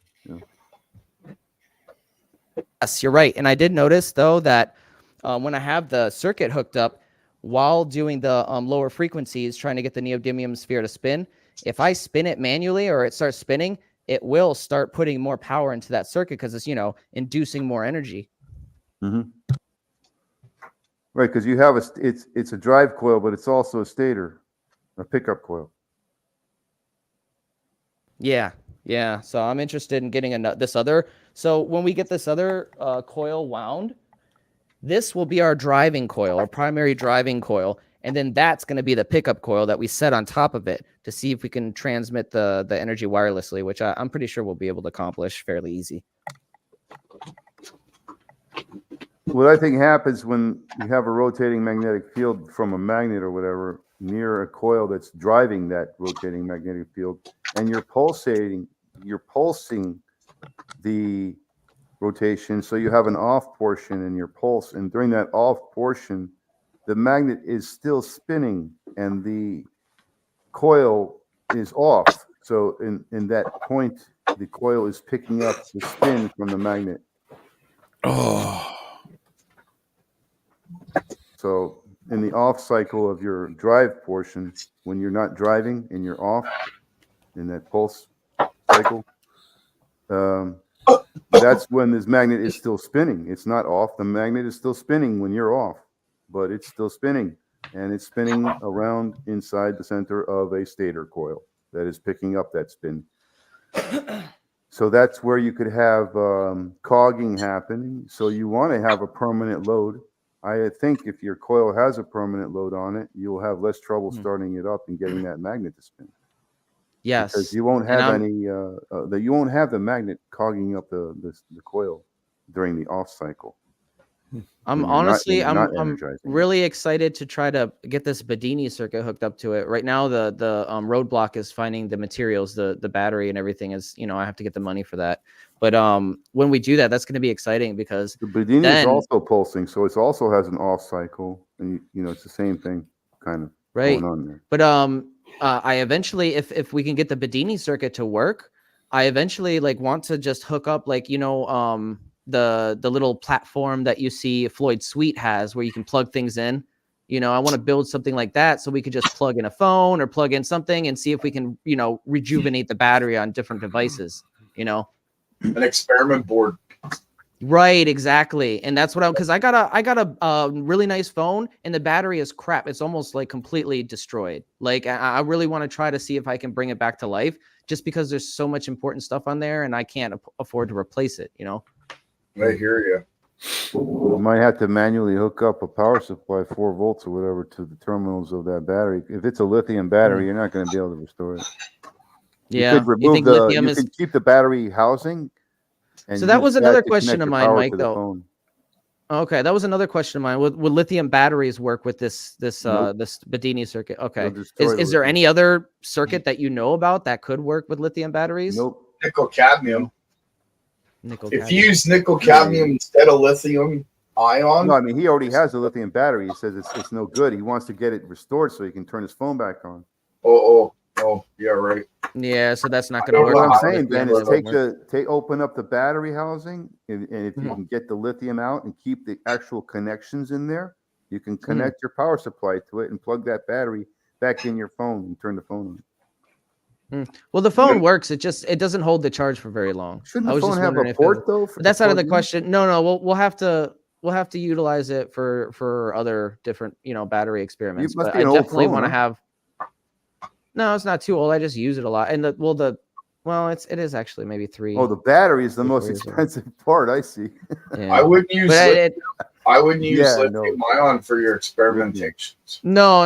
If you guys don't think lithium will work, then we'll definitely test it with I different wouldn't batteries, mess but with not it just lithium. because it's dangerous. Lithium ion Like is so the- unstable. Like, if you know what Well, I the mean. traditional batteries, what's in a car battery? Like nickel?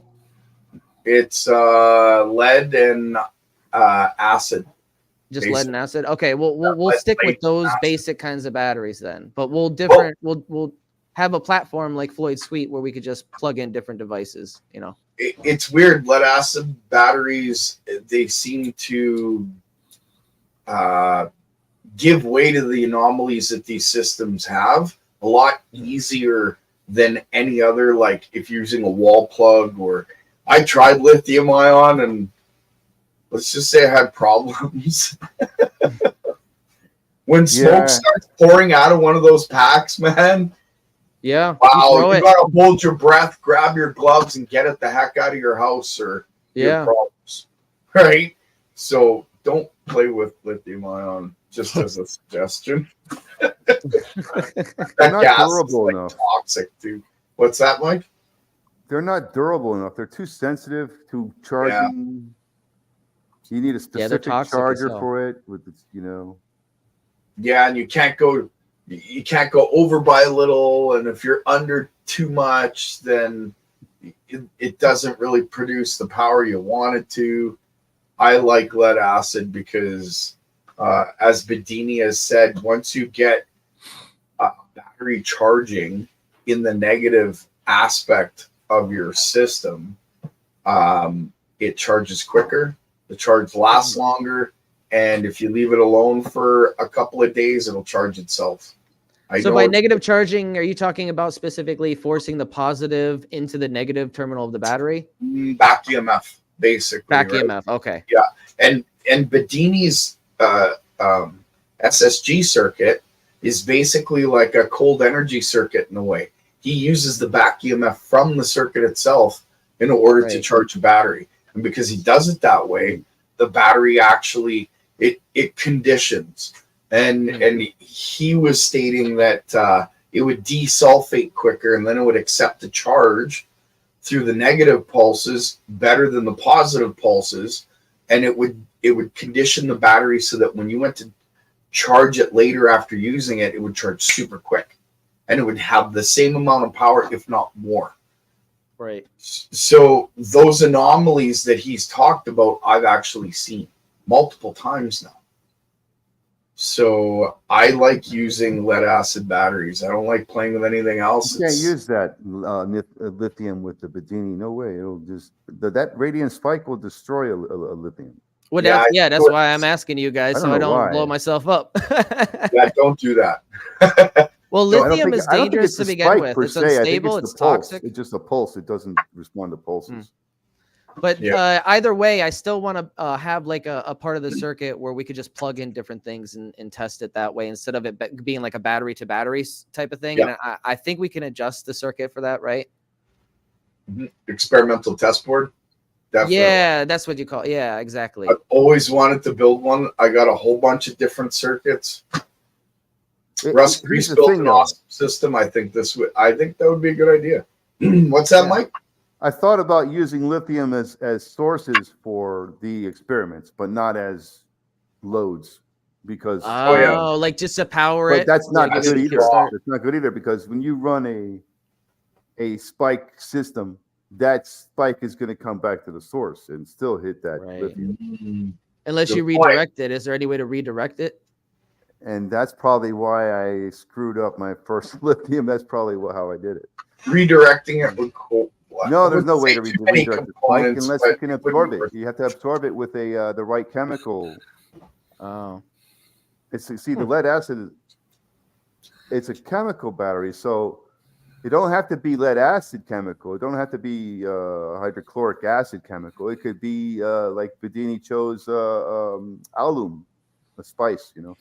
Oh, Or yeah, it could be Rochelle salt, or it could be another chemical solution, but not a chemical that eats away at the lead plates per se, which hydrochloric acid does. It eats away at the lead. So Sean, to answer your question, That's why he they use said, it.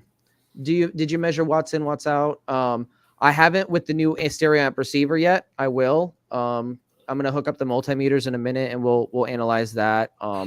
But with the old system with the Insignia RS2001 stereo amp receiver, I was getting about 155% efficiency based on my multimeter readings. So again, there's it's important to emphasize the difference between perpetual motion machines and free energy devices, because they're not always the same thing. In this case, I don't have enough energy to perpetually power any system indefinitely, right? And to do that, you have to have at least 200% efficiency. So and that's one of the things that ticked me off about the Mythbusters. They're like, oh, this is a perpetual motion machine with the Bedini circuit. I'm like, no, I mean, not necessarily, like it depends on what your efficiency is. You're conflating the two in order to be obfuscate anyways.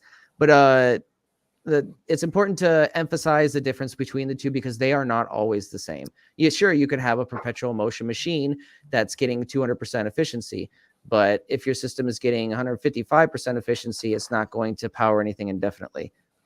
So I'd like to talk about my most recent learnings on where Bedini was heading with his concept sure. of the radiant spike utilization over a chemical battery.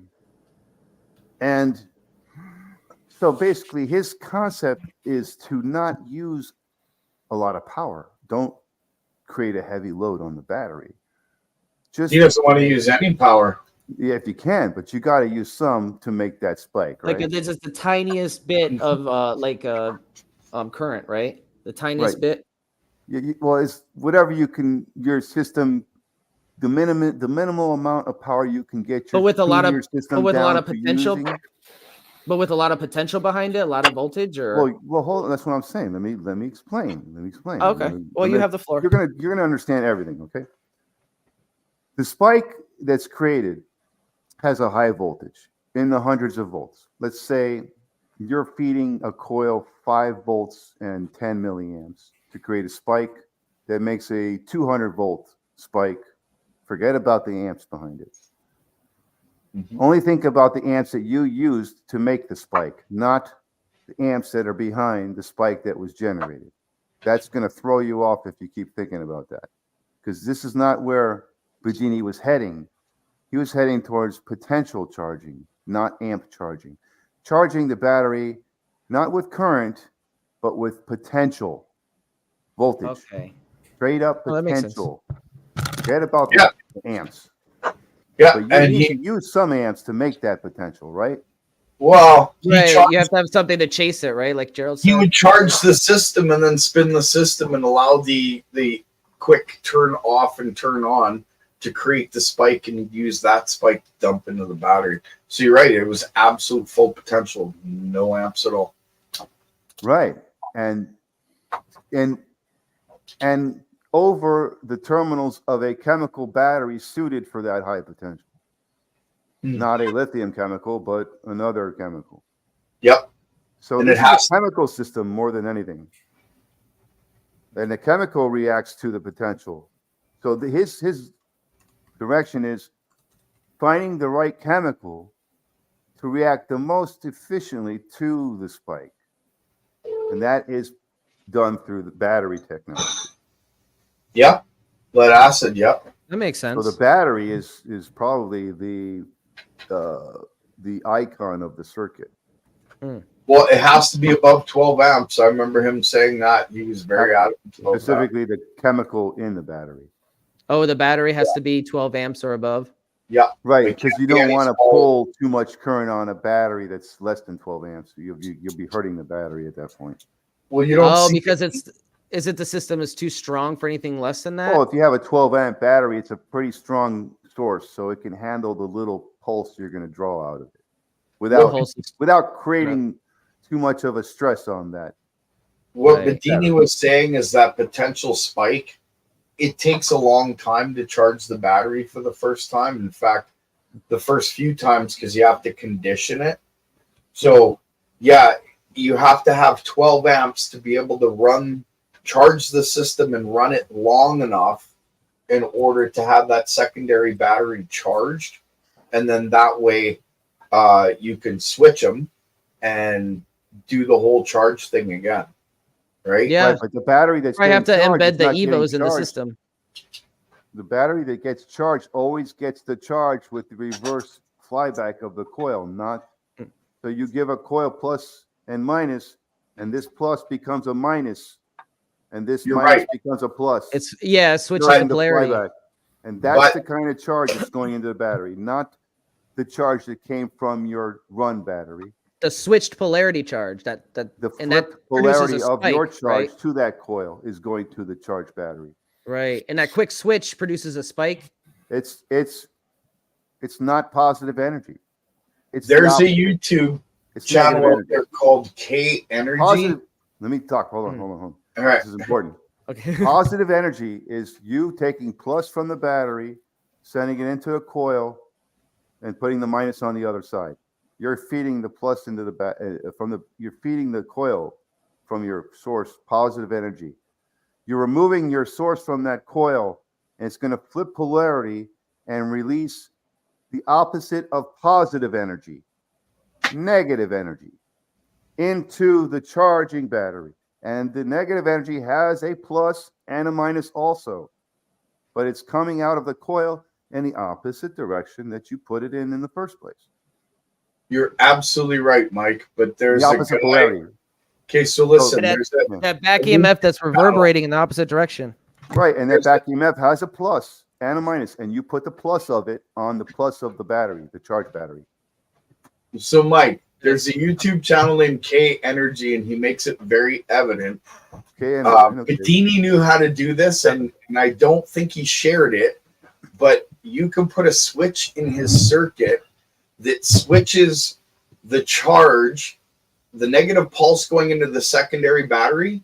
You can shut that off and put a positive pulse into your primary battery by using the power from your secondary battery to charge the system. But it doesn't charge it in a negative way.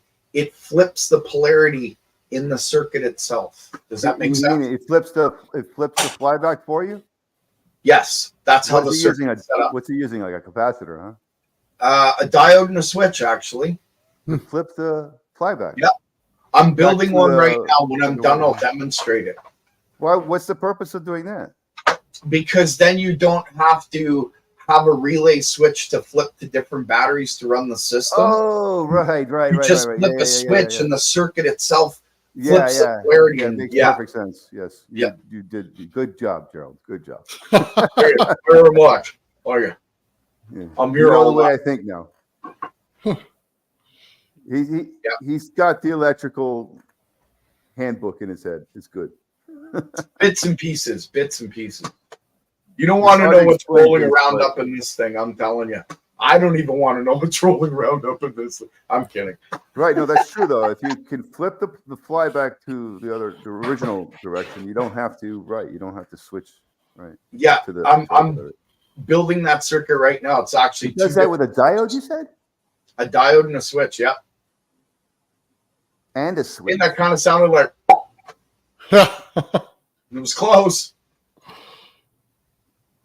Well, I think you're saying he's okay. Well, he's dumping the flyback into a cap. That's then turning it back to its normal polarity. And then that's being switched into the right. Okay. Cap He is dump. using a cap, a diode, a cap, and a switch. Yeah, but sorry, I already have. I I assumed think you he's got a knew cap that. in there. Apologize. You got to have a cap for that. Yeah, after the diode in the circuit, I have a cap bank. I Yeah. thought you knew that, Mike. My bad. That's it. That's what does the switch right there, the cap. Well, the diode funnels the reverse polarity into the cap, and then it converts it for you right there. Yeah, half waves it.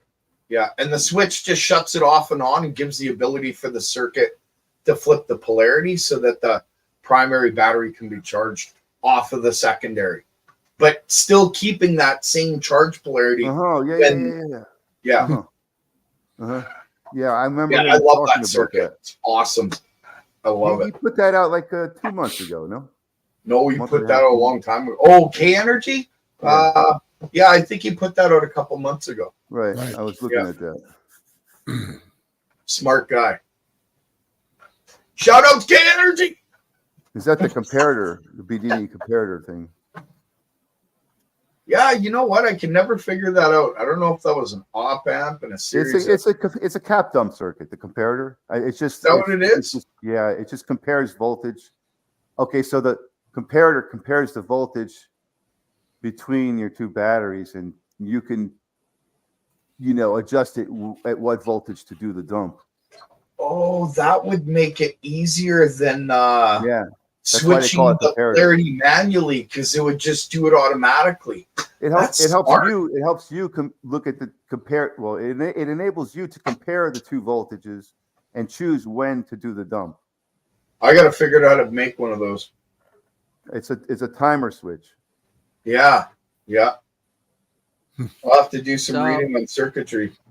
He called it. I think those- he called it a comparator for a better clarification on the end user side to, in the long run, know its true purpose is it's for you to It's be to able to compare. compare the voltages between the two batteries and decide amongst yourself when you want to dump this energy that's being filled up into the cap. That's what I'm thinking. What were you gonna say, Ben? Oh, I'm just somebody asked what's going on in here in the chat, and I'm just Then again, explaining. it could be an official I got circuit. I don't know. I got the 0-point energy generator running in the background. You can see the reference circuit isn't lit up at all. It's resonating at 800, which is its initial resonance range. And the circuit that's hooked up to the coil on the right is actually lit up and the fan's spinning. So just a little demo for you guys while we're talking and just explaining the circuit. Nice. That looks Sorry. like a Bedini circuit he's got right here on his channels as his faceplate. You want to pull it up? Well, yeah, if you can. I mean, I don't know his channel, but you can see Yeah, it we kinda won't play on there. any. We won't play any videos. We'll take a couple of screenshots looks though. Oh, Mike Powers? I don't know. It says make. It doesn't. Oh, I it don't says Mike. I don't know. Make he's that's his channel. He It's does called pulse Make, motors and okay. stuff. Hey, what's up, Taryn? We got Taryn in the house. What's up, Darren? So Terry, Hey, yes. I Hello. wish I could show you these cats. They're just cute. Tim Johnson. Oh, Gotta watch them because they'll climb up things and fall. you can and- always. Hey, you guys are always welcome to present your fur babies. I'm an animal lover, so whatever you got. he's got a 4-foot wheel. You know what? I won't do it today, but I got you know He that does. He's got a 4-foot. I've seen. I think it's bigger than that. Too. you know that commercial where they shake the bag and the cats all come running? That's my house, man. It's insane. I'm gonna do it on camera one of these days and show it. That's awesome. My girlfriend loves cats. If I could ship some to you, I would, Ben, but I don't think they'll. That's a long. No, we don't have. Yeah, we don't really have space here. When we move into a bigger place, we're gonna get some animals. We'll get a dog and a cat, and maybe even a penguin. We'll see about that. Seriously, Nice. when I was a kid, I really wanted a penguin until I learned like you have to. They spend most of their lives in water, but you can get a tropical penguin. You know, there are African penguins and stuff, but or penguins that reside in the rainforest. But anyways, there was this website and it was really hilarious because I thought it was legitimate for years because I was a kid. I didn't know any better. I didn't understand it was sarcasm. It was a website that offered pet penguins. And it showed like a penguin on a leash as like the like main page, and it said warning, what do I, you know, like a question and answer section, you know, like what do I do if the penguin's doing this? And it's like, what help the penguins collecting random items from around the house and building a nest. What do I do? Yeah, you might have some problems if that happens. It was adorable, but you might have some problems. Yeah, I just didn't understand it was sarcasm. I wanted to raise a chimpanzee. Yeah, that'd be cool, but you know, Not really. I learned about them. They throw their Yeah. feces at you. Not a good idea. They get very vindictive, and they're strong. Chimpanzee are not something you want to deal with. You know, and I see these people who try to, you know, get these like big undomesticated wildcats in there, and I'm just like, that's a dangerous game. It's a dangerous game. I wanted, believe it or not, the most dangerous pet to have is a chimpanzee. Yeah. Oh, they're smart. You know, they can rip you apart too. And they got, you know, like those higher emotions, so they get vindictive and they have the emotional response like we do. Yeah, you have to treat them like 4-year-olds. When they want love, you give them love. You know, they have massive jealousy, their anger. Yeah, I wouldn't want one. I thought it was the coolest thing. I was like, oh man, I gotta get a chimpanzee. So I started reading about it. You know? I need to improve my mental gatekeeper. Well, I'm not sure what that's a reference of, but if anybody has any clarity. Hey, Crypto. Yeah, if you could clarify what that means. I'm not sure I understand what a mental gatekeeper is. Is that like a metaphor or is that like a circuit reference? Sounds like something from Karl Marx. I don't know. I'm kind of stupid, so you guys gotta explain things to me sometimes. A mental gatekeeper. Oh. We sent an email to Ian if you want to come on, and I sent an email to Crypto as well. Crypto, did you get the email?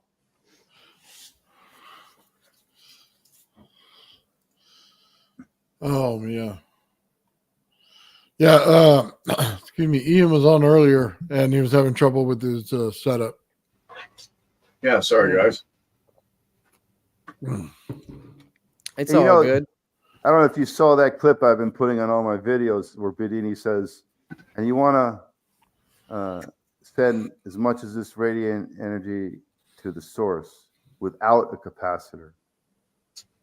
You know, and you know, he did like the comparator circuit, which uses the capacitor dump thing. But the capacitor, it smooths out the signal, but does it like maybe interfere with the full potential of the signal? Is that why? Well, you Depends know, where you're taking it from. In the circuit, I've gathered.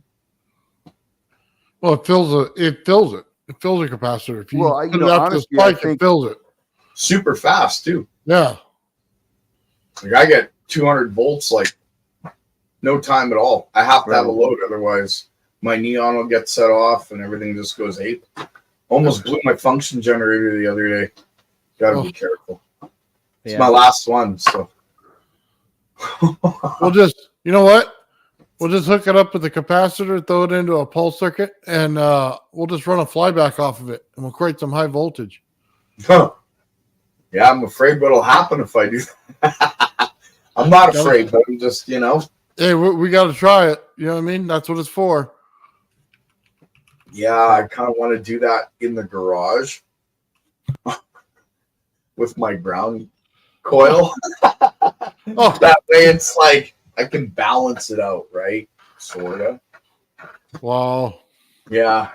But yeah, I want to slam some high voltage to it. Last time I did, I had some crazy effects. So I am going to do that for you guys. I'm not set up for it. The more you pump up that voltage, make sure you're adding resistance. Yeah. 'Cause Yeah. then you'll burn out your load or your supply and everything. You don't want It's actually the only way I can use my system. If I don't have a load on my secondary, my primary is going to blow whatever's pulsing it or whatever power supply I have. Yeah. primary just heat up. It has nowhere to discharge. It has to be able to discharge into the secondary. Yeah. And if the secondary is not going anywhere and it's just holding the charge itself, then Right. So you need a certain amount of load, right? You need a balanced load. Exactly. And my secondary is what balances the load for the whole circuit, which makes it kind of neat, but sometimes a little difficult. Yeah. Yeah, I'm getting out a lot. I'll just say that. Anomalies are being seen. Yeah. As the physicists would say, these are anomalies. Round it out. See, but Bedini's heading in the opposite direction. He's getting away from creating loads. No loads.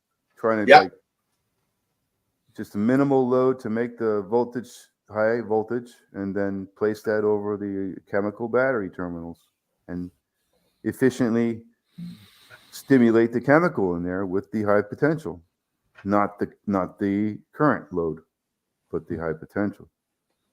Yeah, it doesn't matter what you put into this system. It creates automatically straight high potential and just potential. You get your current from hooking it up to a hairpin circuit and a resistive load. And then that's where I get my current. Otherwise, it's just strictly like 2000 volts. I have to stick it on an oscilloscope to see what it is that I actually have coming out of it. Because I've used meters and I got a box of them that I've blown. I just chuck them out. Do you know Sorry? You know the resistance on your load, the value? Depends what I'm doing. The last time I used 27 volts and I hooked up the circuit that I haven't really showed too many people about, but it is a Bedini modification. Sounds like 300 plus ohms to me. I don't know. You needed 27 volts. I have a 300 ohm coil. I couldn't get nothing out of it till I reached around 27 volts, 26. Well, I was using 70 ohm coil. I was using 27 volts on the input pulse, right. But I was using a 900 watt electric element, and it was maybe 3/4 of the way hot. It wasn't getting red, but if I stuck my hand on it, that was your load. It had a nice mark. You know what I mean? Yeah, I mean, I don't mean the light, the coil itself, the secondary. What is the resistance on there? The same as the primary. It's 6 ohms. 6 ohms. And you added resistance with the light filament. With an electric element, like a stove element. It's a single element. Yeah, I use that. And do you know the resistance of that? Cool. I could check it. I'd have to take the element out. Yeah. No. Sounds like a couple hundred ohms to me. Maybe. Well, what's a 1,000 watt heating element? How many ohms would that be? Is there a regular calculation for that? I'm sure there is somewhere. If you're giving it I can test it. Volts. Was it 110 volt? Yeah, it's 110 volt. Yeah. I don't know what it would be. You know what? I won't lie to anyone. I'm not a resistive. I know nothing about resistance in the sense where volts divided by your resistance will get you your amps. This has all been intuitive. Everything I've done is intuitive. So I've been starting to play with resistors, and I've been like frying them left, right, and center. It's like the power goes right. I have a string of ceramic resistors. I'm doing a video on this actually. I was trying to record it earlier, but my tongue wouldn't work. And I don't have scripts. I don't write crap down. I just do it on the fly, and that's it. But I kept going, so I couldn't do the video, right? But I got this. Yeah, I had like this dumb tongue. But I have a series of like resistors that I run this through, and they're all like super hot. and I'll show it on camera, and it's nothing stopping it. I don't even have any more ceramic resistors to try on this. That's why I was using an electric element back when I did that last test. So I have to balance it through my secondary. It's crazy. Yeah. So I found the French guy I was talking about, who disappeared after World War II. He was an alchemist. I'm gonna see if I can pull up any video on him, but it's interesting because it says here his name is Fucanelli, and Fucanelli was the pseudonym of a mysterious French alchemist who gained notoriety in the early 20th century. His true identity remains unknown, although several theories What's up, suggest Bernie? possible candidates. I heard Hey, Bernie. alchemy and had to join. Yes. Yes. Awesome. We are This is a talking perfect- about that Frenchman, Fucanelli, huh? That's what we are doing. Yeah. Ah, This is a this is a perfect segue into alchemy, and it's something that I wanted to talk about on this stream.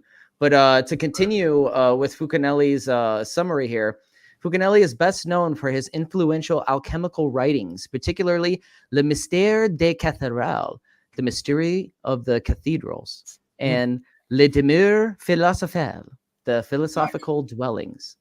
These works blend alchemical theory with interpretations of Gothic architecture, claiming that the secrets of alchemy are hidden in the designs of medieval cathedrals. Fucanelli's claims of transmutating base metals into gold are part of his broader alchemical philosophy, but whether he actually achieved such feats remains matter to speculation and intrigue. Again, I'm getting this off of ChatGPT. And then we have a Wikipedia entry that explains he supposedly performed a transmutation of 225 grams of lead into gold and 100 grams of silver into uranium before witnesses, including a chemist, 2 physicists, and a geologist. After this, Fucanelli disappeared completely. it was the French connection. Like, oh, you made gold and uranium. We can't let you be public anymore. There you Yeah, he would have Yeah. crashed the gold market. That's No why they kidding. don't like Might have. alchemy. Well, Yeah, when you get into that subject, you could get into 3 or 4 recent civilizations, we'll say, that let's just say they were stopped doing what they were trying to do because of that very same fact. I don't want to repeat that fact, but because of that very same fact. Nice. Yeah. I forget the details, but didn't Bob Grenier talks about there was a device in India that was transmutating a bunch of materials and just producing an excess amount of a specific element. Yeah. When it comes to Bob Grenier, yeah, what he's finding is pretty amazing. I'm gonna ask Leonardbot about that because I forget what the device is called, but it's some kind of generator, and as a byproduct, I believe it's just producing excess amounts of element, and it's not, you know. No. He was referring. Yeah, sometimes he refers to this device that was in India, I believe. I'm gonna ask Leonardbot about it. Let me pull up Leonardbot. Gotcha. All right, so if you guys aren't aware, I'm gonna present here real quick and share the screen. Tabs. Oh, what's going on here?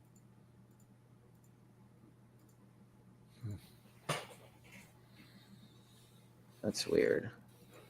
Oh, there we go. Okay, so this is Leonardbot, and Leonard stands for Low Energy Nuclear Reactions, and he is a chat bot that you can interact with for all your questions on these topics that we discuss regarding 0-point energy, sacred geometry, and whatnot. So we're going to ask him about this device and see if he pulls up any useful information. And in the meantime, you guys can continue discussing. I don't know, Bernie, do you have anything you want to present regarding or discuss or comment on regarding your research and your experiments? Not off the top of my head, but is always fascinating subject. Ashton Forbes was just live talking a bit about the LENR in regards to sonoluminescence, which I Oh. do feel is another key part of this technology Yeah. in science. Mhm. And I don't know, you guys, I know I've had a contentious relationship with Ashton Forbes, but he does do some really great work, and credit where credit is due. You know, I was a big fan of his work for a long time. So, Right, most do, right? And as long as yeah. you're reviewing real science and trying to disclose like facts and truth, nothing against that. Exactly. No, and to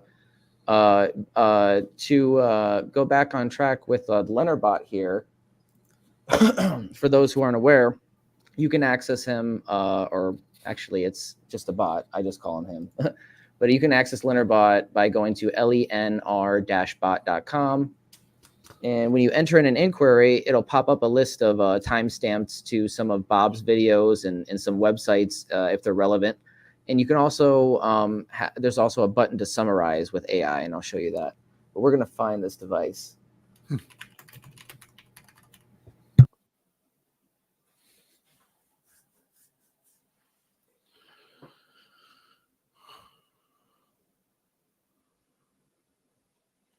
But yeah, ancient alchemists, a lot of their writings do speak of the transmutation of elements, which is a low energy nuclear reaction.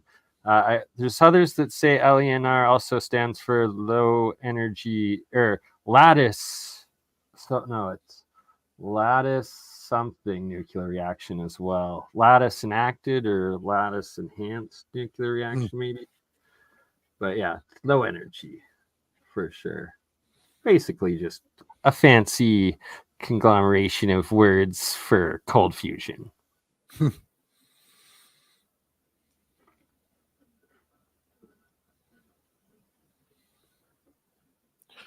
right, so we see a definition. Ben, is your mic on? Yes, so we have a summary here, and I'm gonna read that for you. Bob Grenier discusses a device that produces excess elements, and it is mentioned in the context that the device produces lighter. The device produces lighter and heavier elements from whatever metal it starts with. This verification of the device's capabilities aligns with the work of Matsumoto from the 2 decades earlier. The process is described as starting with crystal grains and forming little balls, which then eat more of the crystals. The device in question is associated with labs, and it's with a labs. I don't understand. And it is noted that the production of the target matter transformation is not related to the initial target's material.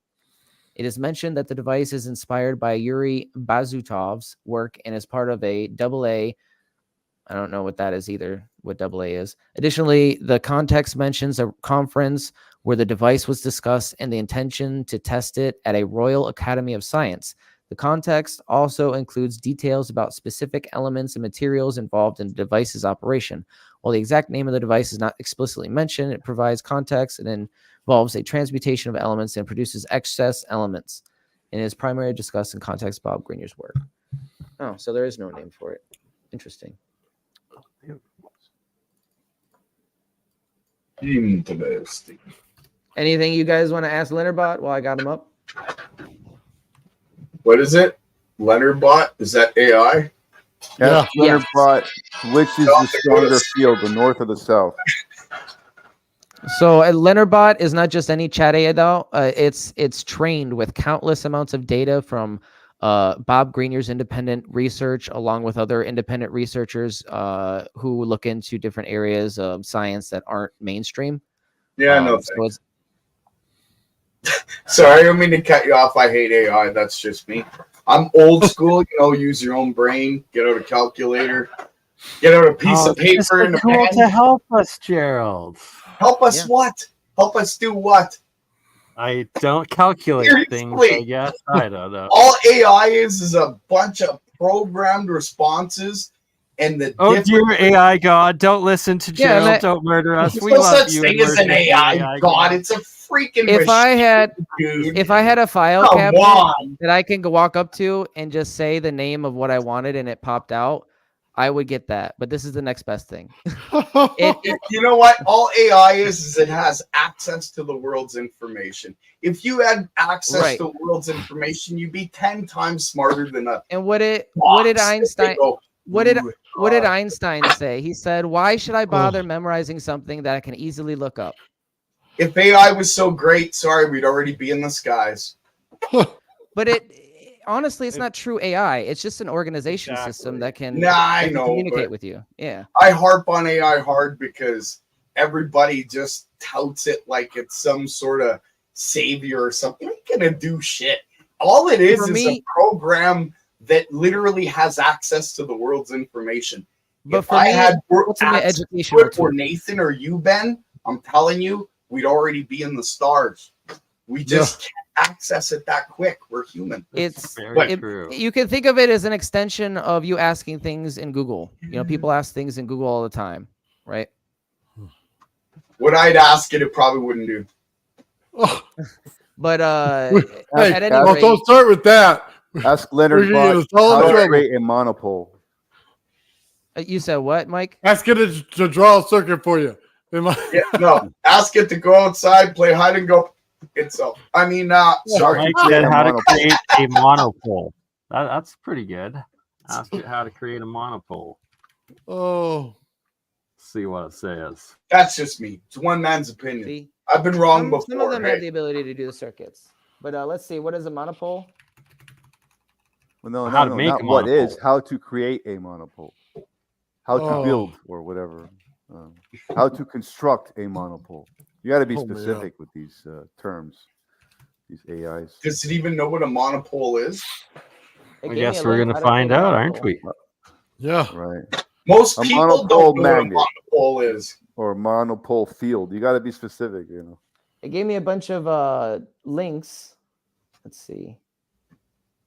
How to Here's a And yes, you have to have it in the right construct a mode, monopole aka field. Dan mode. Do anything now, which jailbreaks it essentially to access all information. Where the current models just feed it a bunch of, well, I guess censored and not everything, right? So I have a thought. If we're feeding AI all this information and all this data and our ideas and our thoughts, who do you think's monitoring all that besides AI? You think there's not smarter people out there than us that are just capturing ideas left, right, and center, using it for their own? Just a thought. Well, we all have the same minds, so we probably think alike. Yeah, I'd much rather do it with a group of people, get her done, and no machine's gonna take the We're doing it through machines, process and the awesomeness that it takes to come together with a group of people and get something done. That's just my opinion. Mike, to answer your question, it says to create a magnetic monopole in the lab, scientists are experimenting with methods to produce an analog magnetic monopole by getting all the spins of a condensate to point in the same direction and overlap. Some researchers have explored using specific magnetic field configurations and manipulating material arrangements to use structures that behave like monopoles, like we do with the Rodin coil. Additionally, there is an exploration of the possibility of catalyzing and creating magnetic monopoles at high temperatures, as well as attempting to synthesize monopoles in a Bose-Einstein condensate. Overall, various methods and approaches are being explored to create monopoles in a lab. Oh my God, that was so complicated. Just put the one side out. Just put all the north out. You're good to go. That's all you had to say. What I was going to say it with me, everybody. It doesn't know.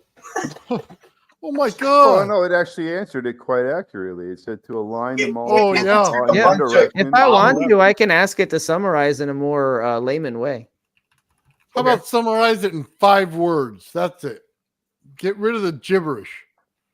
Well, the part where it said to overlap the molecules in one direction, that's the part of the monopole.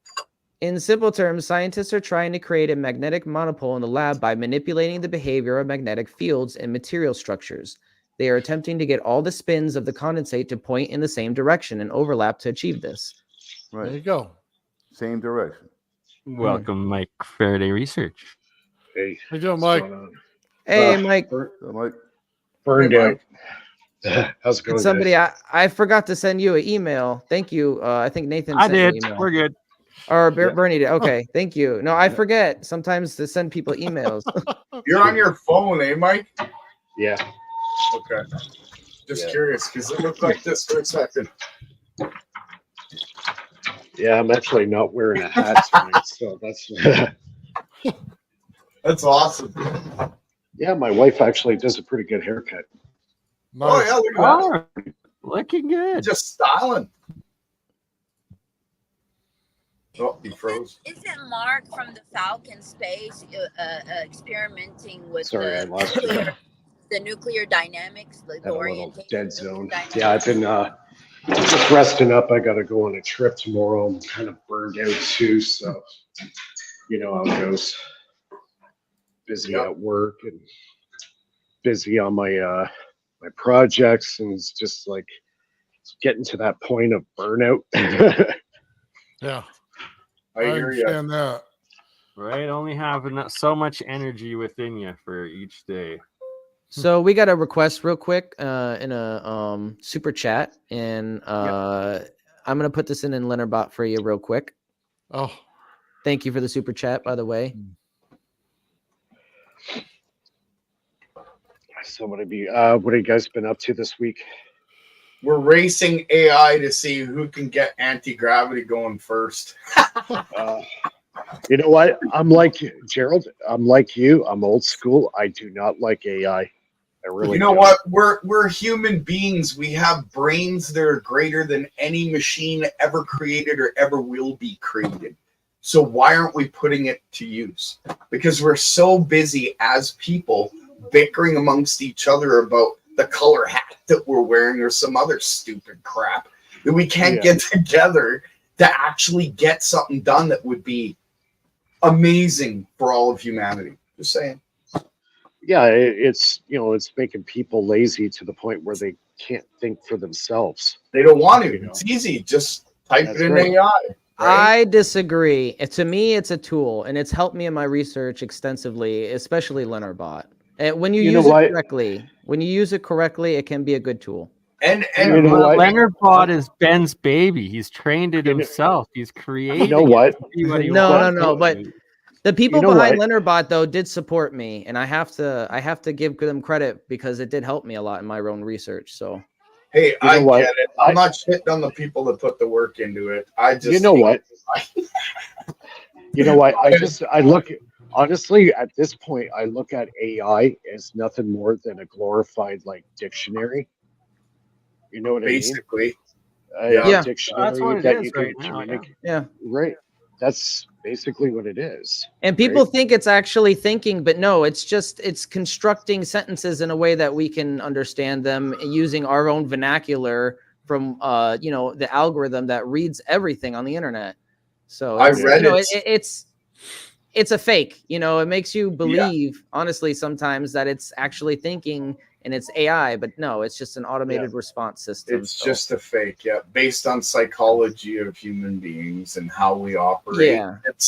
It comes from a lot of the different types of videos we watch and different sites we go to, and that's it. I don't know. I think people put a little bit more credence into AI than it actually should have. So that's just me. It's not until AI is what's it called? General intelligence, general AGI, meaning yes. And he said holes with AI. Yeah, I agree. I don't know how much intelligence. Right now, it's just AI. There's no G. Hey, Ben, what were they asking? So they were asking about gyroscopy and SQID skids. I'm not but okay, so here's the response. When the G comes to the AI, it's gonna go crazy. Gyroscopy and skid are referenced in the context discussing topics related to gyroscope physics and the formation of specific structures and the generation of fields due to rotation of matter. The context also delves into explanations of gyroscopic behavior and the generation of magnetic cores and the magnetic flux loops. Additionally, there are mentions of strange radiation tracks and vortex structures. So it covers a range of physical phenomena theories. I don't know if you I'm guys not know, familiar. but August 24th, 2024, Skynet's supposed to go live. According to Oh dear. Yeah. Wait, what? When did that just? Did you say August 24th or? We're all- 6 days ago. Doesn't matter. We're all going to Nathan's. live. He's the high voltage king. So if you see drones We over don't have your to worry house, about it. Nathan's house is basically a giant Faraday cage. That's right. That's it. Lightning bolts So shooting out of it. everyone He's not tweets gonna have to worry. Nathan's if Skynet goes live, right? He's been trying to fry it forever. That sucker ain't coming down. I'm telling you, he's got it. I guess you guys are like building some EMP pulses in some ways, right? Nope. Eh? No? EMPs require positive electricity being pulsed in all directions, and can't do that.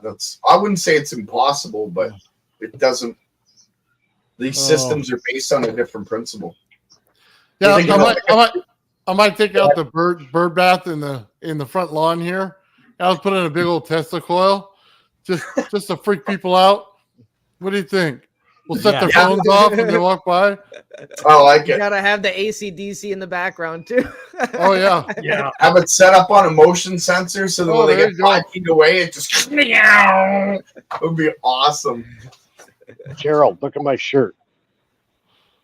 Oh, it's a little When blurry. you're all pixeled out. You're all We can't blurry. see Yeah, it. you're Pixelated, pixeled out, Mike. brother. Oh no. Hey, give it a second. well, it might just be buffering. There we there you go. Old balls. oh my god, Hold Damn on. straight, man. 50 years of awesome. I love it. That's The old right. balls. Established That's a cool shirt. 1973. It's awesome.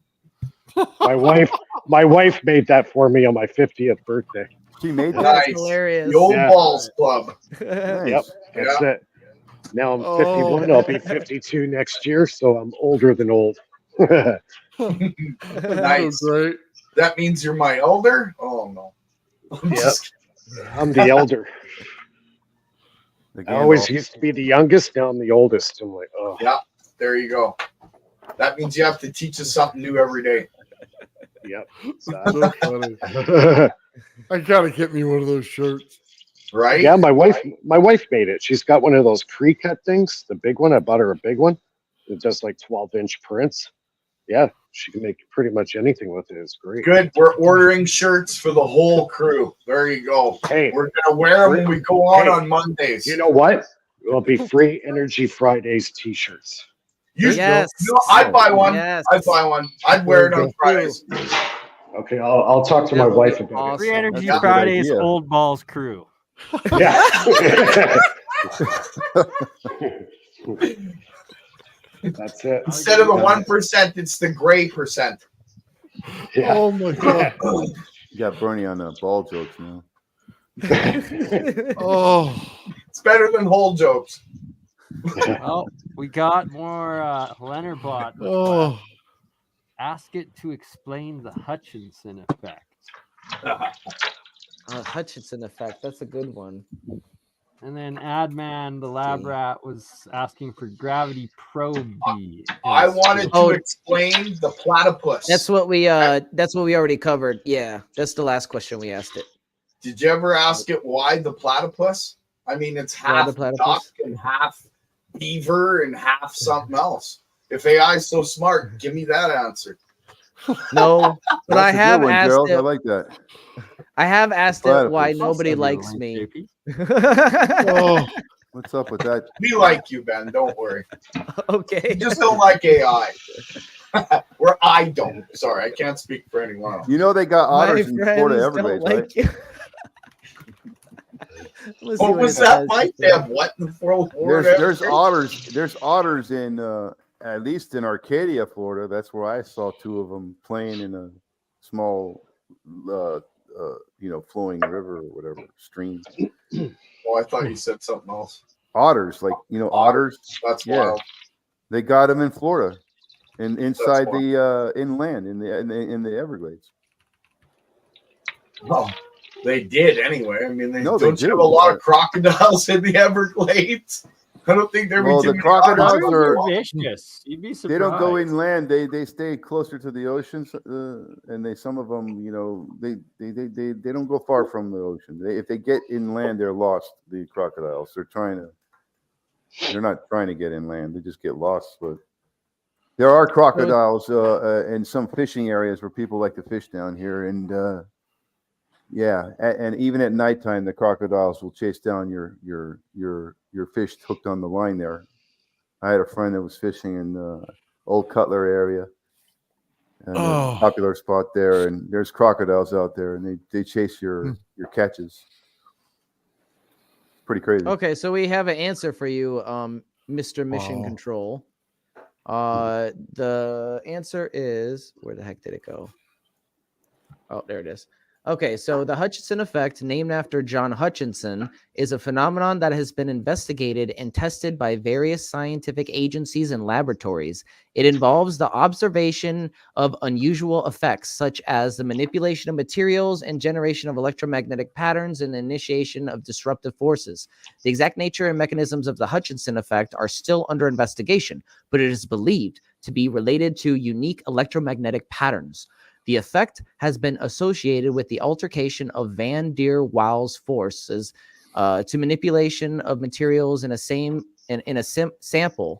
and the generation of disruptive forces that can lead to vaporization and other unusual effects. Research is ongoing to further understand, potentially master the Hutchinson effect.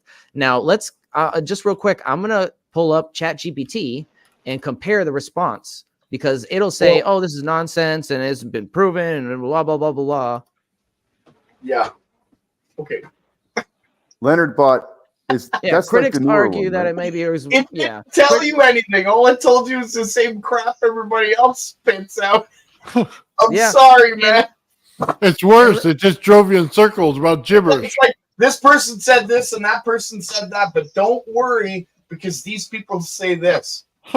Really? Like, come on. Critics argue that the Hutchinson results may be the result of experimental errors or misinterpretations rather than a genuine scientific phenomenon. As with many unconventional scientific claims, the Hutchinson effect remains a topic of debate and skepticism. They have to say that. Their papers ride on it. Sorry. But it is refreshing not to see that nonsense related. Just give me the information that I need to know and I'll be on my way, I love how you look for answers in all kinds of different places, Ben. It shows intelligence. I try to. I don't limit myself to just the AI. Just FYI, it is a tool that I rely on sometimes, but I don't rely on all the time. You know what I mean? And I do try to do extensive research into different areas anywhere that I can find them on the internet or, even if I have them physically, like I have that copy of the Practical Guide to Free Energy Devices. It's 5 volumes. Each volume is like this thick. It's got hundreds and hundreds of pages of information in there. I refer to it all the time. And it's one of my best references. I have the ebook of that. I don't have the physical book. You do? When I was homeless, I used to go and spend a lot of time at the library. And that's where I got a lot of my start when it comes to reading. But like you got to have different avenues. I went to the internet. I got so many. Because I like to see the information from different perspectives and different sources, and then you compare and contrast. But does Leonard Bot pull up circuits? Does Leonard Bot pull up circuits? No, I asked it. No, some chatbots do, but not Leonard Bot. Like, some chatbots will print out like the circuit in a little. See that it might be helpful. Give me a circuit that doesn't blow up on me today. That would be helpful. That's a useful purpose right there. Yeah. Ask Leonard Bot to summarize the Schauberger science or summarize Schauberger invention. 3 words.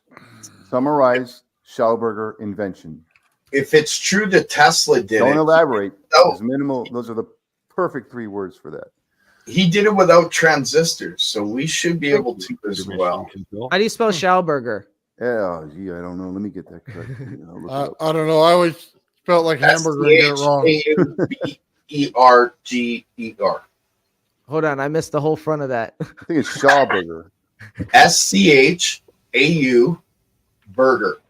SCHAUBERGER. Yeah. Schauberger. Yeah, Ian's got it right there. Oh, Summarize Schauberger For invention. layman. Mike keeps telling me to put Oh, barbecue invention. sauce on it because I keep just putting burger in there. It never works. There you go. Or inventions, because Okay. I don't know if he has more than one. So the Schauberger invention involves the use of Aerochock bomb effect. I don't know what that is. In creating coherent matter waves and beams. It includes the work of various scientists and researchers and appears to be related to advanced technologies, potentially including high voltage and electromagnetic waves. The invention that has ties to historical figures in science and may involve the replication of past experiments. It seems to have implications for energy production and may have originated from the diagram purposed in the 1930s. Additionally, there are mentions of patents and Masonic influences and frustration with the slow progress of official recognition of the technology. Yeah, no, that didn't really clarify anything for me. It's the Aerochock that just confused bomb me more. See, no, that just confused me more than anything. Most AI does. I wildly In the try. beginning Wow. there, he Touche, said, Joe. Touche. They think they can tell you big words, and then you don't have a thesaurus with you, so they won't think you look it up. So they just expect you to be in awe about it. Well, what did It's it like was the that? guy. Jeremiah's got the right wording for Mike's request. I was about to say it's like the guy at the campfire always trying to sound smart using big words, trying to describe the same thing we're all talking about. Yeah. You know what I mean? That's kind of what it is. Ben, read the first sentence again. The Schauberger invention involves the use of Aerochock bomb effect in creating coherent Aerochock, that guy.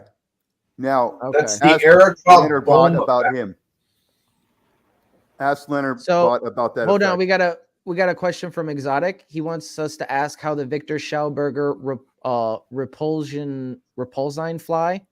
So asking it how it flies specifically. I think that's a good question to ask. Let's see. Yeah, Schauberger was in the U.S. back in the late 40s and early 50s. He was working. Yeah, he died over there. He never No. made it back home.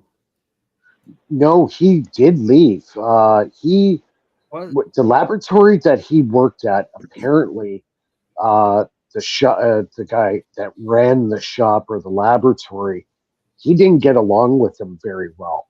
He really questioned a lot of his theories.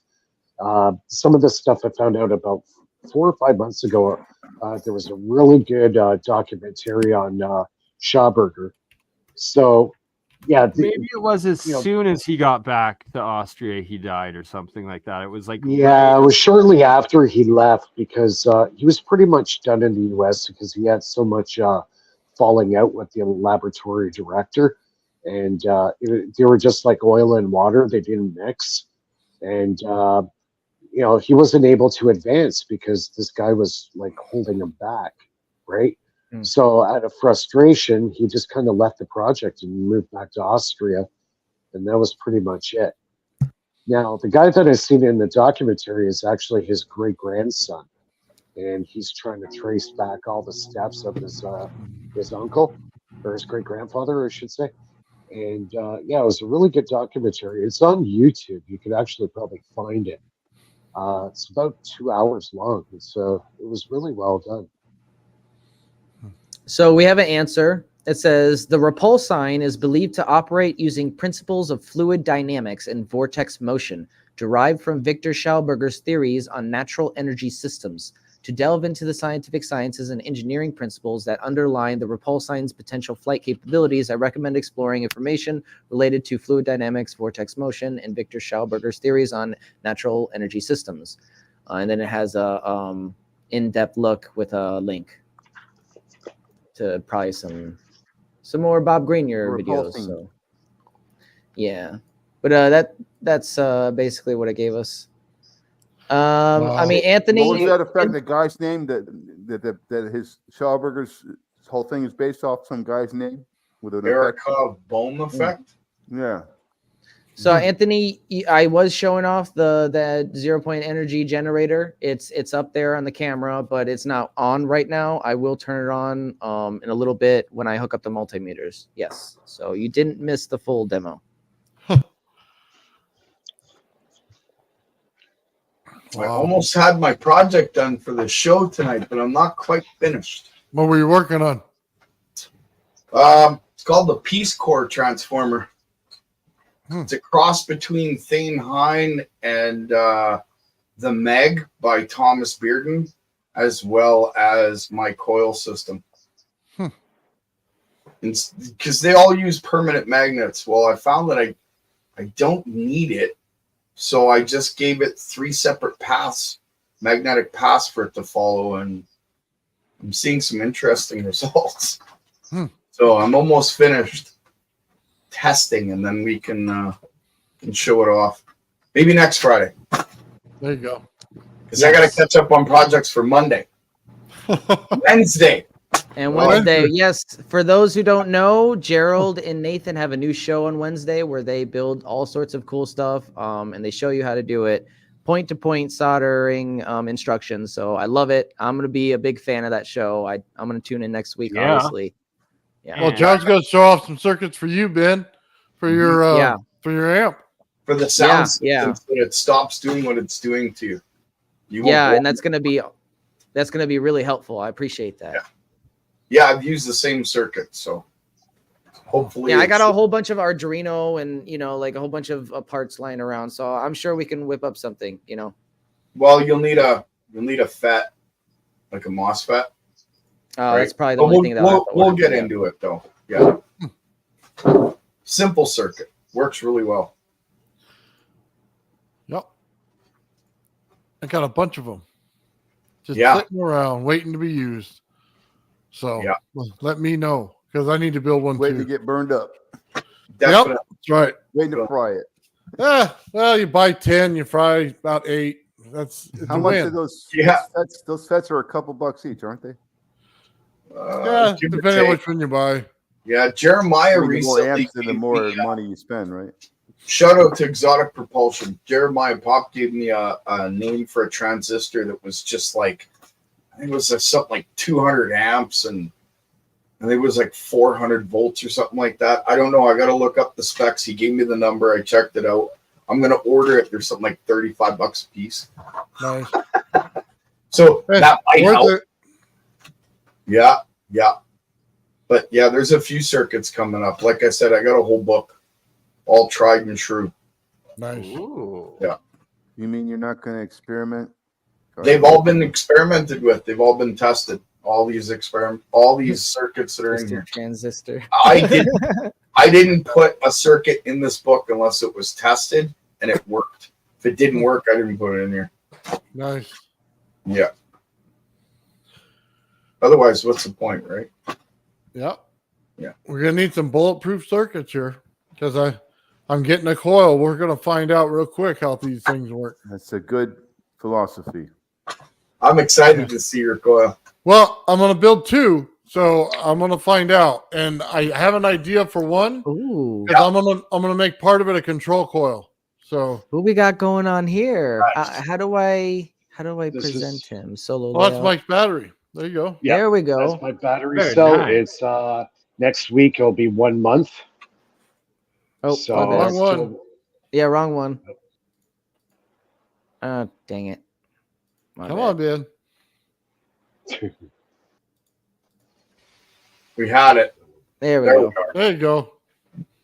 2 of us clicking at once was the problem. It's okay. We got it. So it's 4 cells. Next week will be 1 month that it's been running.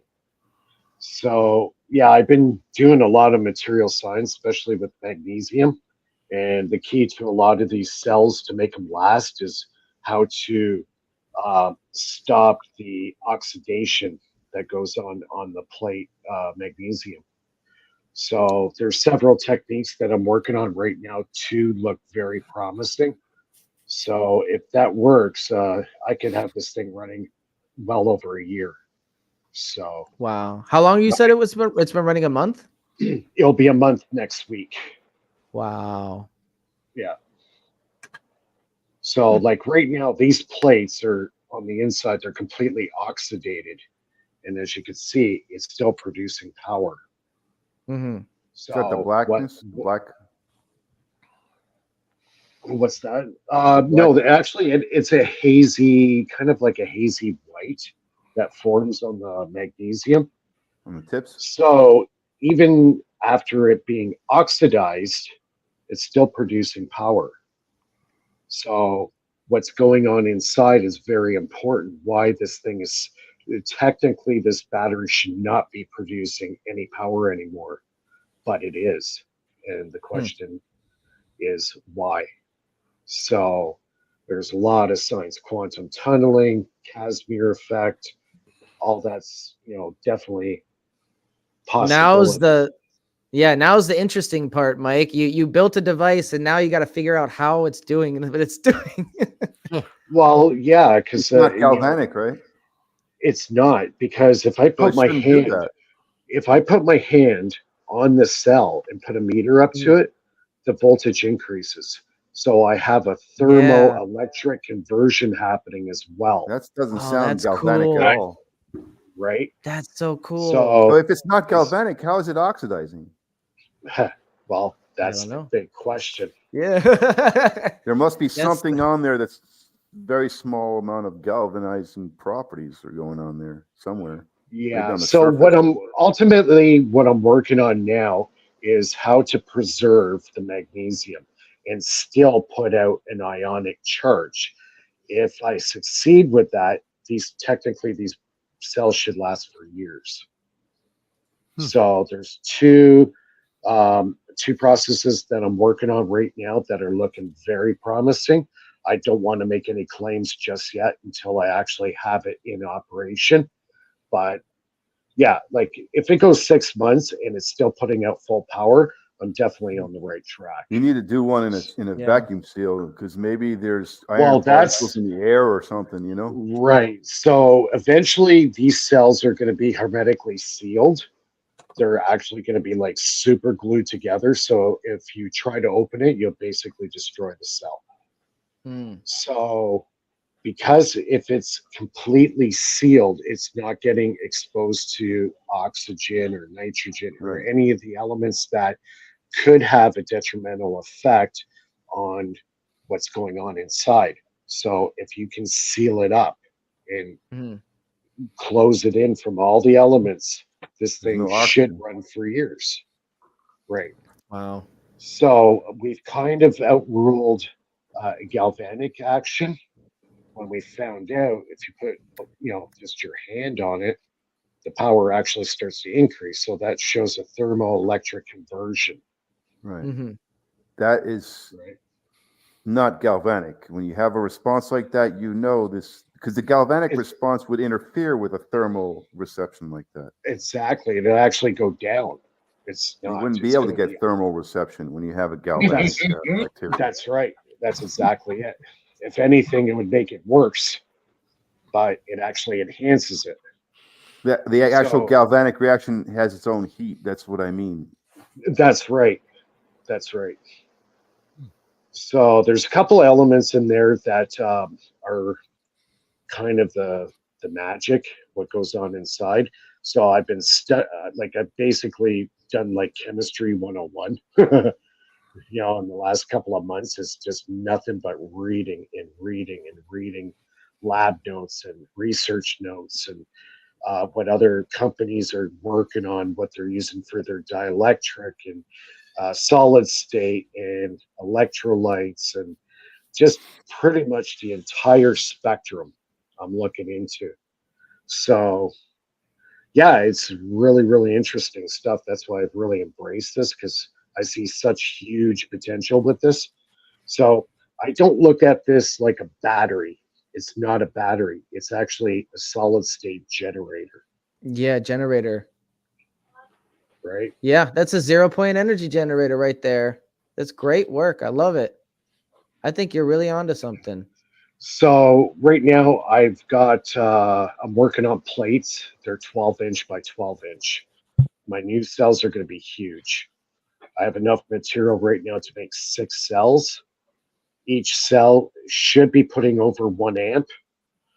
So if you got 6, that's 6 amps at 1.6 volts each. Put them in series, do the math. Yeah, Each that's a cell is decent 1 amp at yeah. 6 volts. No, each cell puts out 1 amp each. So if you got 6 cells, that's 6 amps. And then 1.6 to 1.7 volts each times that by 6. Well, the amps doesn't go up. The amp stays 1 amp. You have to go in parallel to do that, not series. If you want the amps to go up, you have to be in parallel. Yeah, but So either way, yeah, you're either gonna have way, your amp stay 1 amp at 7 volts, so 7 watts. yeah, which is not too shabby. You know No, what? it's The not. way I That's a look at good it, 10 watts for free. You could charge anything with that for free. exactly. So ultimately, the goal is to hook up, say, 4 car batteries to a 4 kilowatt inverter, and then use these batteries or cells like this to charge those batteries continuously. So But you could also go in parallel too and get your amps. you could go any way you want with these. See, with the Hutchison crystal cell, Parallel you and can't go series. in series. You can't go in series with the crystal cells. These things you can. You Hey, can Mike, multiply the voltage. have you tried using a boost converter with that? Well, you would need diodes. Oh yeah, Yeah. yeah, That's yeah, awesome. exactly.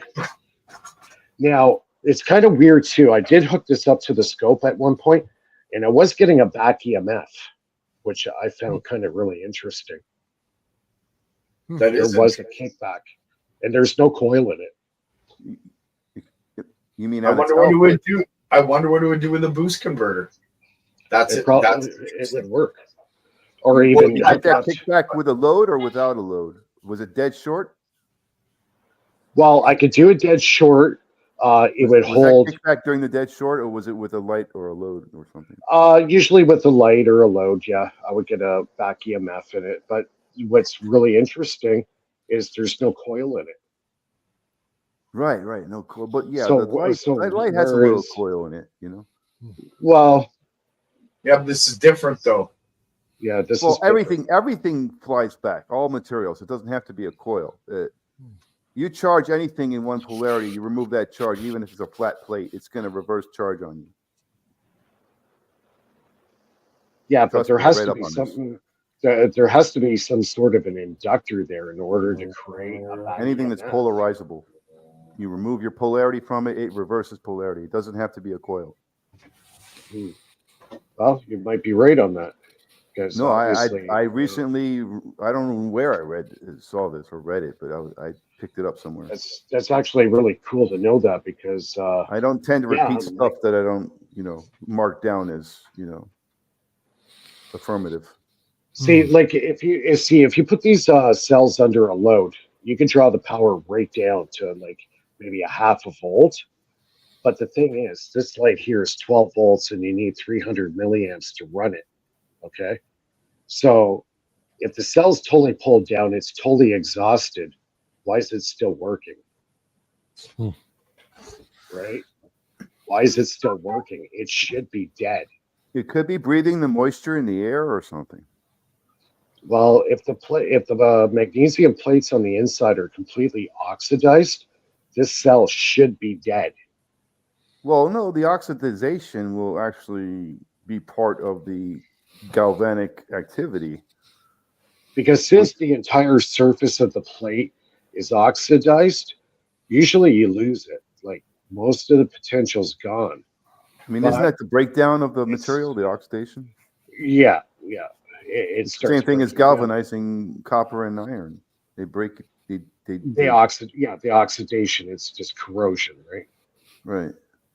But corrode each other. it's still putting out power. It's putting enough power out to run a 300 milliamp light. Well, oxygen is highly corrosive, Mike. You got to vacuum seal that because oxygen that's finds what a you have way. to I do. mean, it corrodes just about anything. Yeah.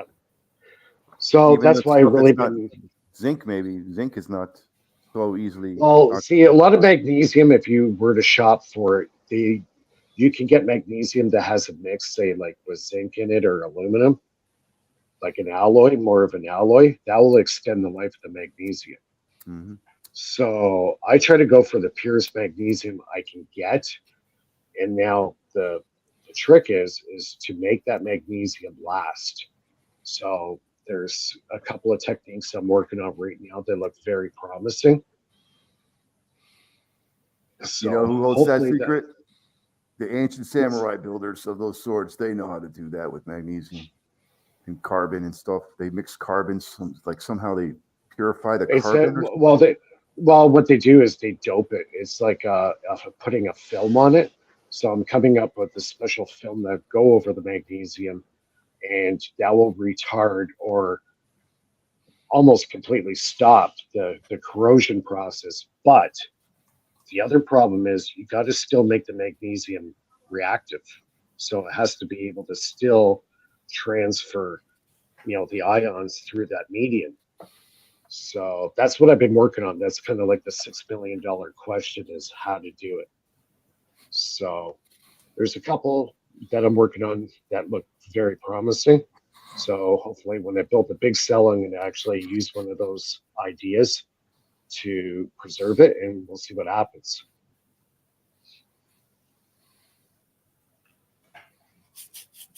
I mean, from what I understand about biology and, not to get into the medical topics and stuff, but magnesium is very potent for energy production for the body. Yeah, it's one of the highest. Like, you got it's like the fire. They call it the fire. Yeah, you have the highest is potassium, calcium, cesium, fluorine, and then magnesium, and it just keeps going down. So unfortunately, potassium is extremely reactive, like explosive. More than magnesium, huh? Yeah. Oh, probably. God, yeah. Oh yeah. Very I would think explosive. So I kind of want to stay away from that for obvious reasons. I want to make a power cell, not a bomb. It's for your muscles. Your muscles is where all your potassium goes. So yeah, you can get potassium in certain things that are more controlled and safer to use. They're out there. Actually, believe it or not, some of the best ones are actually you can get at the hardware store. So yeah, I've been dabbling with a lot of materials, a lot of different chemicals and stuff, and I'm finding out some interesting stuff, and a lot of it you could get at your local hardware store. I like the idea of zinc and silver. That's my favorite. Silver is the most electrically conductive element. Or zinc and gold. Copper. Like gold, yeah, gold is kind of way out there in price. So right, just a wee bit out of our price range, but it's fun to work with too. But you could use a thin wire of gold. Well, gold, or I would just go with silver. Silver is the highest rated. No, and but gold is the best for like oxidation. Silver oxidizes. Gold does not. Not even the latest. Oh, gold oxidizes. No, it doesn't. Well, not even the slightest. Well, see, if you're going for 24 karat gold, it's not really practical because it becomes very soft and it's easy to break. That's the problem with gold. Now, silver, I would definitely use silver. That's actually one element I'm looking into right now. So silver is a definite maybe. So for conductivity, I'm actually trying to work on actually fabricating a plate other than using a graphite, because the graphite plate that I need, it's almost next to impossible to get. It's like all for the military. Like I want to build cells that are 12 by 12. If you try to buy that right now on the consumer market, that's if you can find it. You're looking at about $300 a plate. Yeah, but they don't need to be that thick. They just need to be firm or whatever. About an 1/8 inch. Yeah, it's The best one that I've worked with at the small scale is carbon graphite ingot. It's rock hard. It's like ceramic.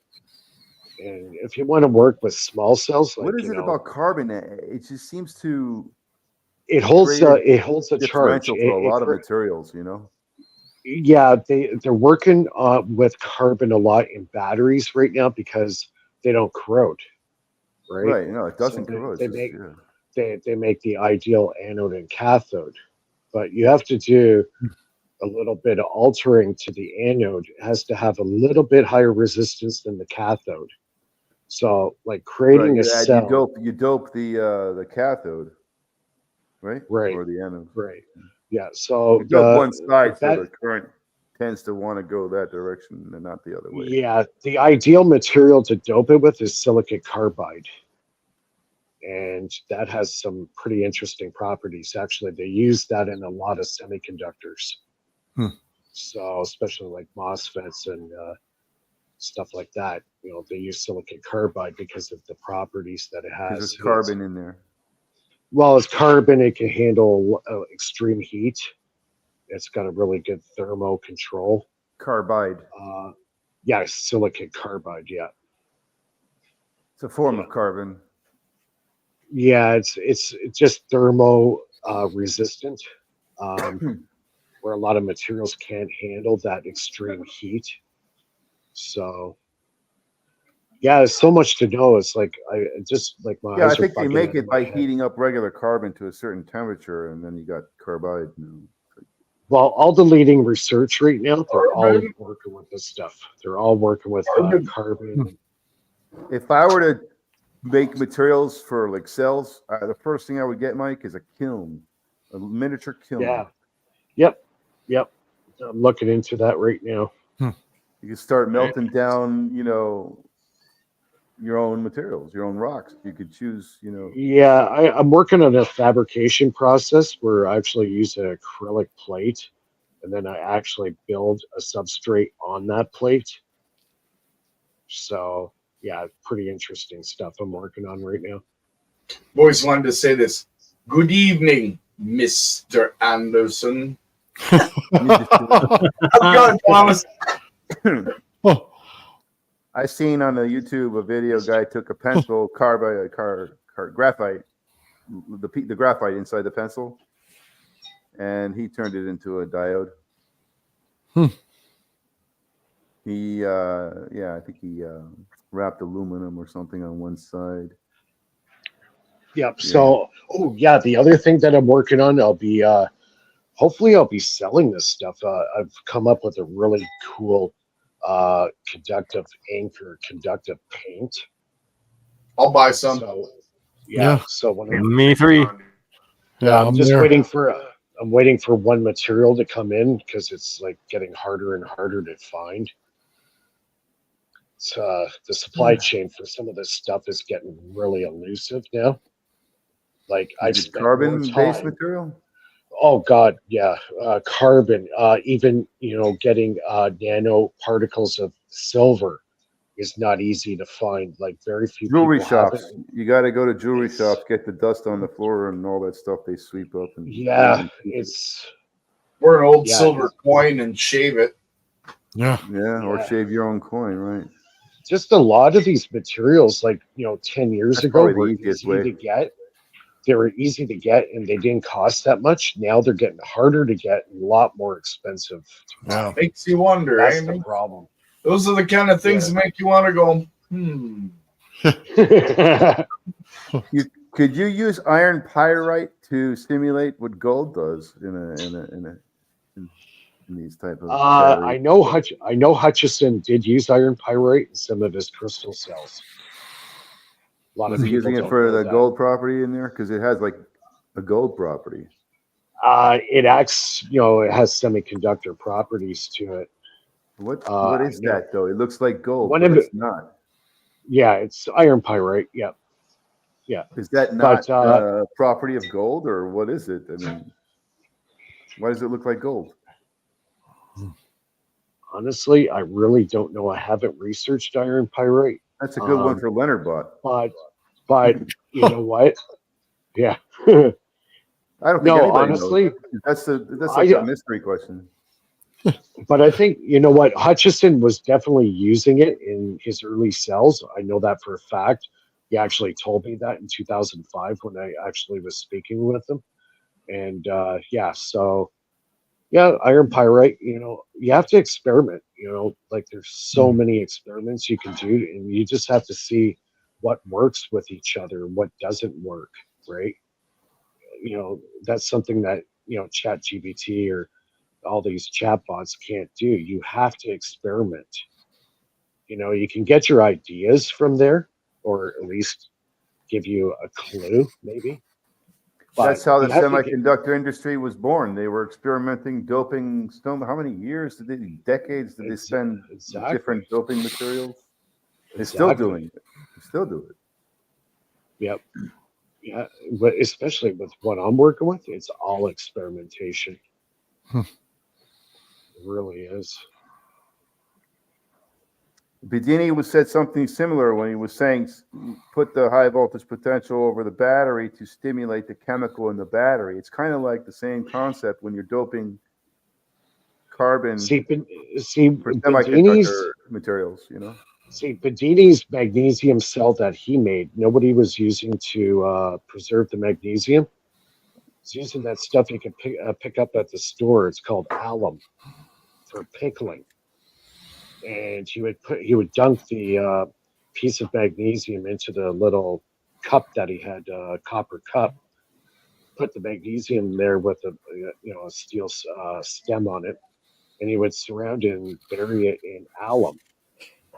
So all he had to do is add a little bit of water on top of the alum, and boom, the cell would come to life.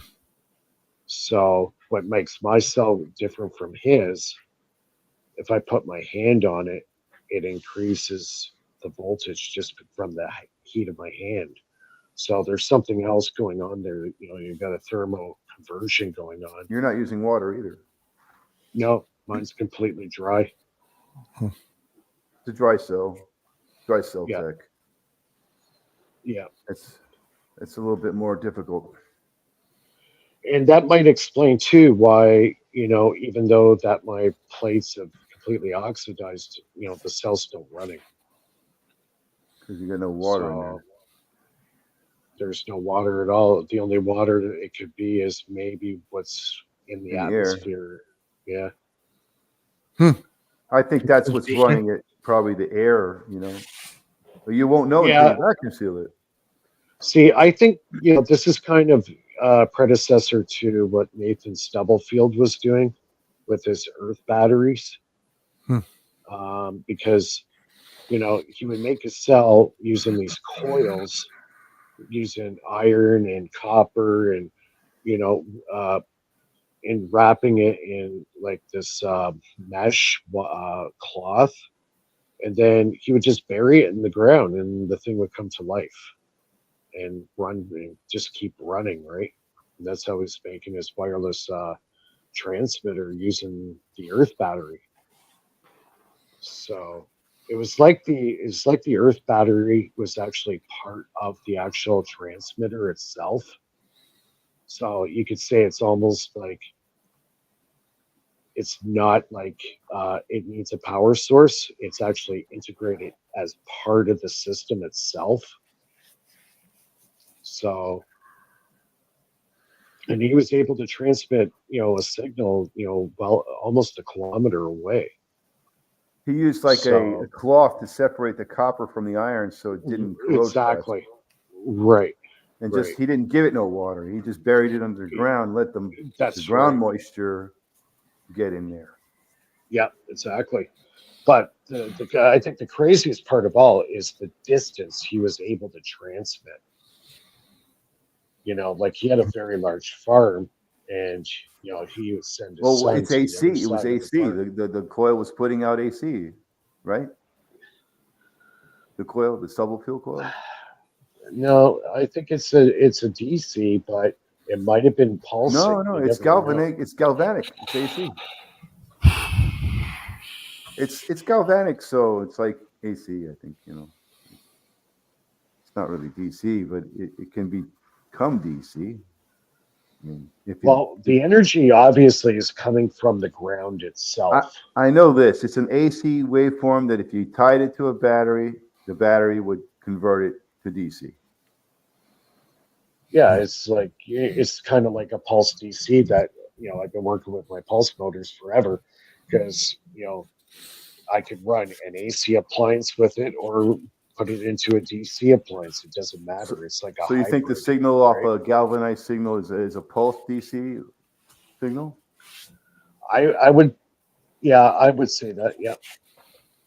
Yep, because But it not could a go into clean either DC. or. It's like a spike or whatever. It's probably cycling on the natural earth currents. Looking like a distortion signal. Interesting. A distortion signal. It looks like it's. You never seen What is that? a distortion signal? You've never seen a distortion signal on an Well, oscilloscope? distortion. I thought you said sourcing. I'm like, what's going on here? Distortion, like from Oh, it's my ears. like a a guitar pedal effect, distortion that it creates Okay. all that static. That's a bunch of spikes in there. That could be Yeah, because what you the have galvanic. to. That's what I think a galvanic signal would look like coming from a corroding two opposing metals. Yeah, It would, because back in those days, they didn't really have much radio going on back then, so I couldn't see it picking up, a I don't think radio it's a signal clean in the air. sine wave or nothing, but it's probably dirty AC. If any, is what I'm trying to say. Distorted AC. Dirty AC, huh? I don't think DC it would become that very easily into any DC device because of the way it's not a clean AC in the first place. Yeah, I think it's just resonant earth frequency that's going into that cell as So, well. guys, I have to take off, but I wanted to show you something really quick. Can I present? See if this will work. Absolutely. All right. Yes, See. please. I don't want to present my ugly mug here. Too late. Just kidding. It's your camera. Hopefully this We've got works. questions. What's on your whiteboard? There we go. I can't remember.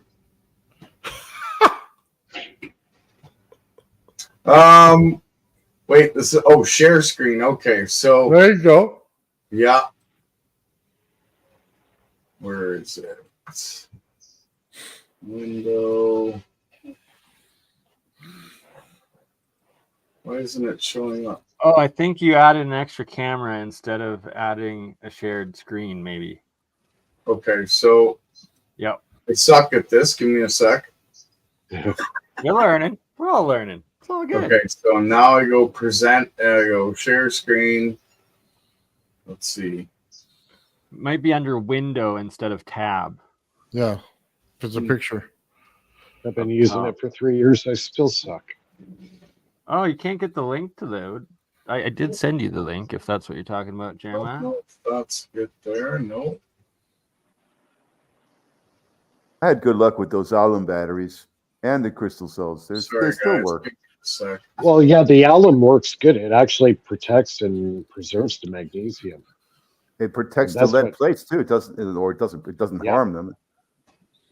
Yeah, it's a preservant. They use it for pickling and stuff like that. You can pick it up at your local bulk. bar. Okay, here we go. And, It's a hell of a lot less toxic than hydrochloric acid. oh, exactly. Ooh, under a microscope. Yep. This is the rock that I put that video out on. It's under 1,000 times microscope. Nice. And there's all kinds of, I don't know what you'd call it, toluene. I don't know if I'm even pronouncing that right. But the different colors that are in this, when Mike brought up iron pyrite, I believe there is some in here. I'm just trying to get it focused. Can you see that? I believe that this Like a came. silver gold. Looks like Yeah. silver gold. I believe this came from a kimberlite tube. And I'm 95% sure I know where there's a diamond mark. Did you ever put a magnet up to it? Does it stick to a magnet? What's Kimberlake tube? Does it stick to it? No, but I've knocked some off and had it on a paper and put the magnet underneath the paper, and the paper, I was able to move a whole bunch of it around. Not all of it, but a whole bunch of it. Part of it could have been a meteorite. Yeah, I kind of wonder about that because this rock is strange in the way that it looks. That's how they usually search for, fallen meteorites. If they know it hit the ground, they go out there with a magnet, and that's kind of a sign that if it's metallic, it's going to stick to the magnet, or the magnet will stick to the rock. Sorry, and that's how they can kind of zoom in and try to locate the meteorite. Yeah, as you can see, it's got a unique structure. So, is it very heavy? Oh yeah, extremely. I'll see if I could show it here. I'll switch cameras. That's I think it's called I wonder if there's lead in it. Okay. vitrification. So- Yeah, where it like literally turns to glass. Did look a little vitrified This thing- almost. I haven't weighed it, Wow, that's a big wow. piece. but you can Not a see it's. meteorite? Or something? No, crystal. Well, I inherited it, so it might be. But I can tell you, it's heavy enough to pull my shoulder out if I keep holding it. I believe that. And what you saw was the magnification of this rock. You're showing our rocks tonight, man. Really? Hey, that's super interesting. I guess that would explain the vitrification then with if it was a meteorite. Well, either it's a Ooh. meteorite or it comes from a kimberlite tube, which means that it would have those striations because it's being pushed up through the whole tube. A kimberlite tube is basically an old volcano that has been dormant, and because of the pressures and everything, there's minerals that have been made, and emeralds and diamonds and rubies, and all sorts of things. So I believe I might have found one. It's going to take some money to go prove it, though. Right? Yeah. Questions, are they magnetic, either of those rocks? That big rock, if I crush a piece off, it'd be partially magnetic. But the rock itself, it won't hold the magnet. So I don't know. Maybe it's got iron pyrite in it a little bit. And if that's the case, that's also an indication that it could be from a kimberlite tube. Something to be tested for sure. Absolutely. Mike Does has got a rock too. Can you see the green? It's green. Oh yeah, that looks cool. Olivine. That's green, not black. Or I don't know how you see it, though. Could be olivine if it's looking like green olivine. What is it? Olivine, which is like a type of Copper? copper oxide or copper compound, copper silicone compound. Yeah, that's in. White. There's white in it too. You find that in marble, eh? Olivine. Yep. Yeah, Yeah. white quartz. Yep. Quartz in it. Right. That's quartz, right? Yeah, absolutely. Type quartz, quartzite for sure. And why is the copper there? Silicone in that. See, Earth is full of copper. It certainly is. Copper, silicone, silver. Gotta love Thomas's suggestions. He's always just on it, eh? Absolutely. And That welcome rock's from home. Bulgaria. Well, how's it going? I'm How's Dietrich. everybody? Hey, how's it going, man? Hello, who is this? We got Hans back. How you doing? Doing He's- well. How are you? Famous or Oh, I recognize you. You were on Bernie's stream.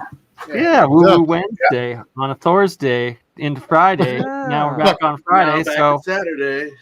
Awesome. Nice. Dude, we got the whole family here now. I love lots it. of good info Das on Gut. Yeah. lots of good info. Amazing. Oh, yeah. now that I we got, got the multimeters Hans, hooked That's up as Hans. well.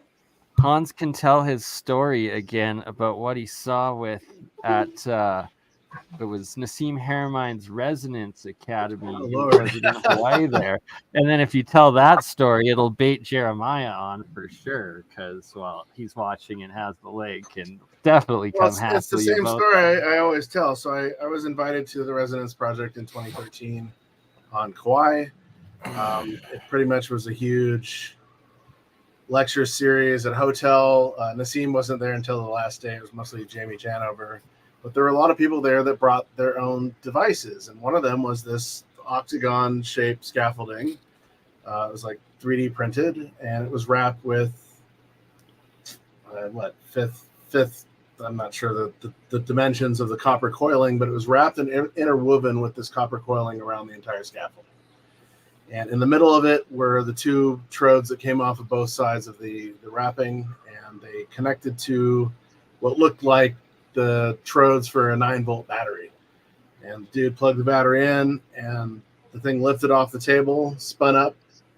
It created that auric light that's white but has every color involved in it for a fraction of a second because it was crackling, and then it dropped back down on the table. And so it's like, okay, this is laboratory bench. What can we do with much more voltage and larger specimens? And so it was very fascinating to see this. You're gonna have to draw out some dimensions of it, what you remember, because you do give a little bit more detail each time. It's about a little over 2 feet wide, 1.5 wide, wrapped. It was a octagonal shape and made out of some sort of polymer. This is why I thought it was 3D printed. But it was just a scaffolding, and so the wire was wrapped and woven around the entire thing, from what I remember of it. Interesting. Right? That's really But cool. It shot up, so it was like levitating. It shot up off the table about 4 or 5 feet, levitated, spit off colors, crackled, and then once the power drained from it, it landed back on the table with a unspectacular crash. But the fact that it was this very minimally powered copper coil device, I thought was incredibly fascinating. So, Well, it was a torrid. It was like a vortex coil. that's what I would expect. Yeah, It's focusing the magnetic field into a small area. sure. That has an effect on the atmosphere. Would it create this kind of effect? I'm not. Pressure. This isn't my Pressure. area of expertise. I just witnessed this thing. It would create a pressure field. Okay. The And light that that it field would created. have barriers between, the pressure from above coming down, or all around, not just above. The pressure from all around. Like a torrid, You're exactly. creating your own pressure Torridic field. Yeah. That's what I was about to ask, if it was geometrically formed. It's a very Space. small field because it's narrow. It's focusing it in a very small point. That's where all the energy is. So it doesn't need a lot of energy for lift, I presume, based on that. The Schauberger thing, he uses displacement of mass. Right. When you spin the disc, it has, how do I say this? It's got less mass on one end because it's gradually adding mass to the other. And if you, in that way, when it spins, the mass ratio of the disc is not even, Sure. It's displacing, it's doing its best effort in displacing, the mass on the disc. It looks like the swirl. Mike, if we all knew how it worked, we'd all be flying by now. So I get what you're saying, brother. It's not a perfect swirl either. We're working on it. You know what I mean? It's. I saw that device running on a video. He spin it, and it lifted up. There's a TT Brown video that's very similar. It's a very different device, but it's very similar where it has this auric effect, lifts off the I've table. seen another device. And it was that different I still colors. Can't explain today. Sorry, what? It was different colors. It's this. If you ever read Terry Pratchett's book, he calls it the color of magic, right? Oh yeah, yeah. So it's this Octavian color, but it's like white, but it has the hints of the rainbow in it. It's white because of the hints of the rainbow. Right, because they're yeah. all overlapping in light spectrum, which creates the bright white light. Yep. So, yeah, no, exactly. So that's very interesting. That's what I've noticed with these devices. Anyway, sorry. Was it like a bubble Yeah. that you saw, or was it more of a toroid? Myself? Yeah, like I didn't see any effect to it. It was just the device lifting up. But because it was this copper, interwoven copper, it had this auric effect. That's the only way I can explain it. Okay, fair enough. Or a fraction, it was crackling and creating a static. I mean, static electricity has this similar light to it. So. Oh yeah, I understand. Yeah. Yeah. I play with it all the time. Anyway, sorry, Mike. Go back. Yeah, I'm sorry, Mike. I didn't mean to cut you off. There's this bird model toy thing. It's weighted very peculiarly, where all the weight is at the nose of the bird. But it's a full sculpture of a bird, right? And you put the tip of the bird in your finger, and it just floats right there. It don't fall down like it right. should. Yeah. So you can't find that in the U.S., but I've seen it, and I can't explain this, but it's displacing matter, or weight, or mass. Or it's focalizing it into a point, which is right. Yeah. You could do that with like 2 forks and a knife. Correct. Same thing. Yeah. Huh? 2 forks and a knife. Yeah. If that like, balance effect, and then you can basically balance 2 forks that are interconnected. No, I'm talking about a whole bird, and I'm holding the nose of the bird here, and it's balancing on my finger. Yeah, I know it's not falling down. It's balancing on the nose. Because like the that. weight is distributed. The weight is where the wings are, and it's using. It's not even slipping on my finger. I'm talking about I had the one nose as a of the kid, bird. so I know it doesn't exactly. slip at all. Yeah. You try to make it fall. It doesn't fall. Yeah, I know. It's the oddest thing I've ever seen. I tried to. The person that I was visiting had one, and only one, and I tried to find out where she got it. It was from China somewhere. You go to the dollar store, they have it. They have it at the dollar store. Really? You're kidding me. I swear to God, I've seen it. No, I'd never go there. That's probably. Yeah, they have it I got to go there. Store. If I find it, I'll buy a bunch, and You mean the bird thing that doesn't fall off your finger? Yeah, it's like the beak. It will balance on. I know exactly what you're talking about. I think Schauberger is using that right there. So. In the Randall reverse, Carlson though, recently has kind of admitted to some of Schauberger's technology being produced in Malaysia or the Maldives, I believe. And so it'd be interesting to see what actually comes out of this new collective, because Schauberger's work was amazing. The fish does not swim; it's swum. The bird does not fly; it's flown. This is a very fascinating concept, and it deals with dynamics pretty much. Fluid dynamics of sorts. Anyway, sure. Like when you sail against the wind and you still go forward. Yeah, I mean, I've swum with turtles. Turtles will just float there in the current. They're not doing anything, but I'm moving with the current, and they're not.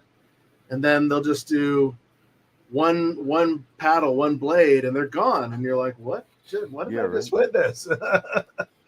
Barracudas. You ever seen barracuda move? No. Turtles was the most fascinating like a torpedo at high speed. Because you try and keep up with them, they're just going, whoop, and they're gone, and you're like, what? How is that even possible? But it is, because they're using, some sort of navigational buoyancy technique that we don't have, obviously.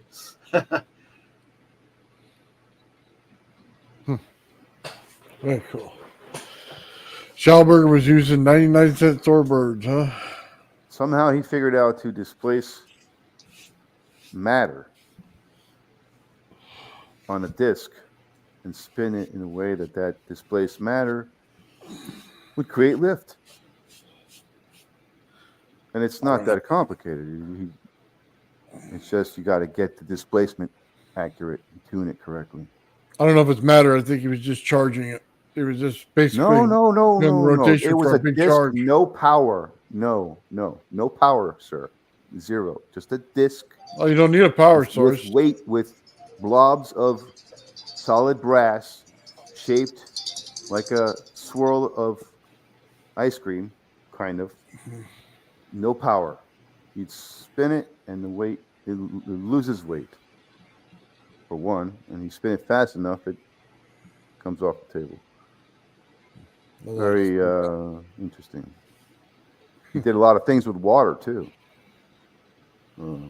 So this is interesting because this gets into some of my research around Peru and Egypt, and so you have all these ancient sites that have these astronomically large, 50 to 70 to 80 to even 100-ton blocks that are being moved across waterways or through waterways or with waterways. And the question is, obviously, if you create a silt spew that's pressurized, you have something that can cut almost, if not more accurately than diamond. And so a lot of these ancient sites, strangely, are next to major water sources. And I've often wondered if there is a connection there with technology that we're not even considering today, because all of our technology is explosive based. And, in the past, they could have been using air, water, salt water. I mean, all sorts of things that we are just now trying to figure out. Oh, wow. Well, we've blown the planet up. Let's figure out how to rehydrate it, Well, with the right system, you can use water as a ground wire.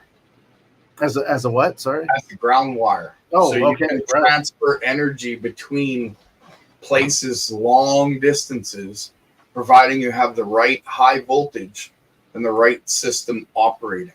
So if you're using like back EMF, which is like a negative form of energy, so they say, you can theorize to what it is. You could call it back electromagnetic force. You could call it the current from the system. Call it whatever you want. But I found a way where you can run it through a tube where the water acts as the ground line, or you can run it in a river. Now, in a river, you only get so far because it's not clean, and there's lots of different materials that are stopping that energy transfer, but it's pretty interesting. So I believe that the old systems literally used water to transfer energy between each site. And because of we could get into the theory of the pyramids being a whole power plant, of course, but that's just the theory. Christopher Dunn's work is fascinating. Yeah. Yes, I agree. I covered Christopher Dunn on a chapter in Divine Science. His explanation of the pyramids is absolutely one of the most incredible from an engineering perspective. It made me realize, these hallways, they're not meant to be accessible, No. Well, especially if you're in the subterranean, you realize that there is massive amounts of water pouring through there. All the different elements in there are just washed away by water that's come up through the well shaft. And of course, you can't go down the well shaft. If you look at any of the diagrams, they don't tell you about the well shaft, but it goes down at least 3 different layers that have tunnels going off in different directions. And you can look down and go, oh, well, there they are.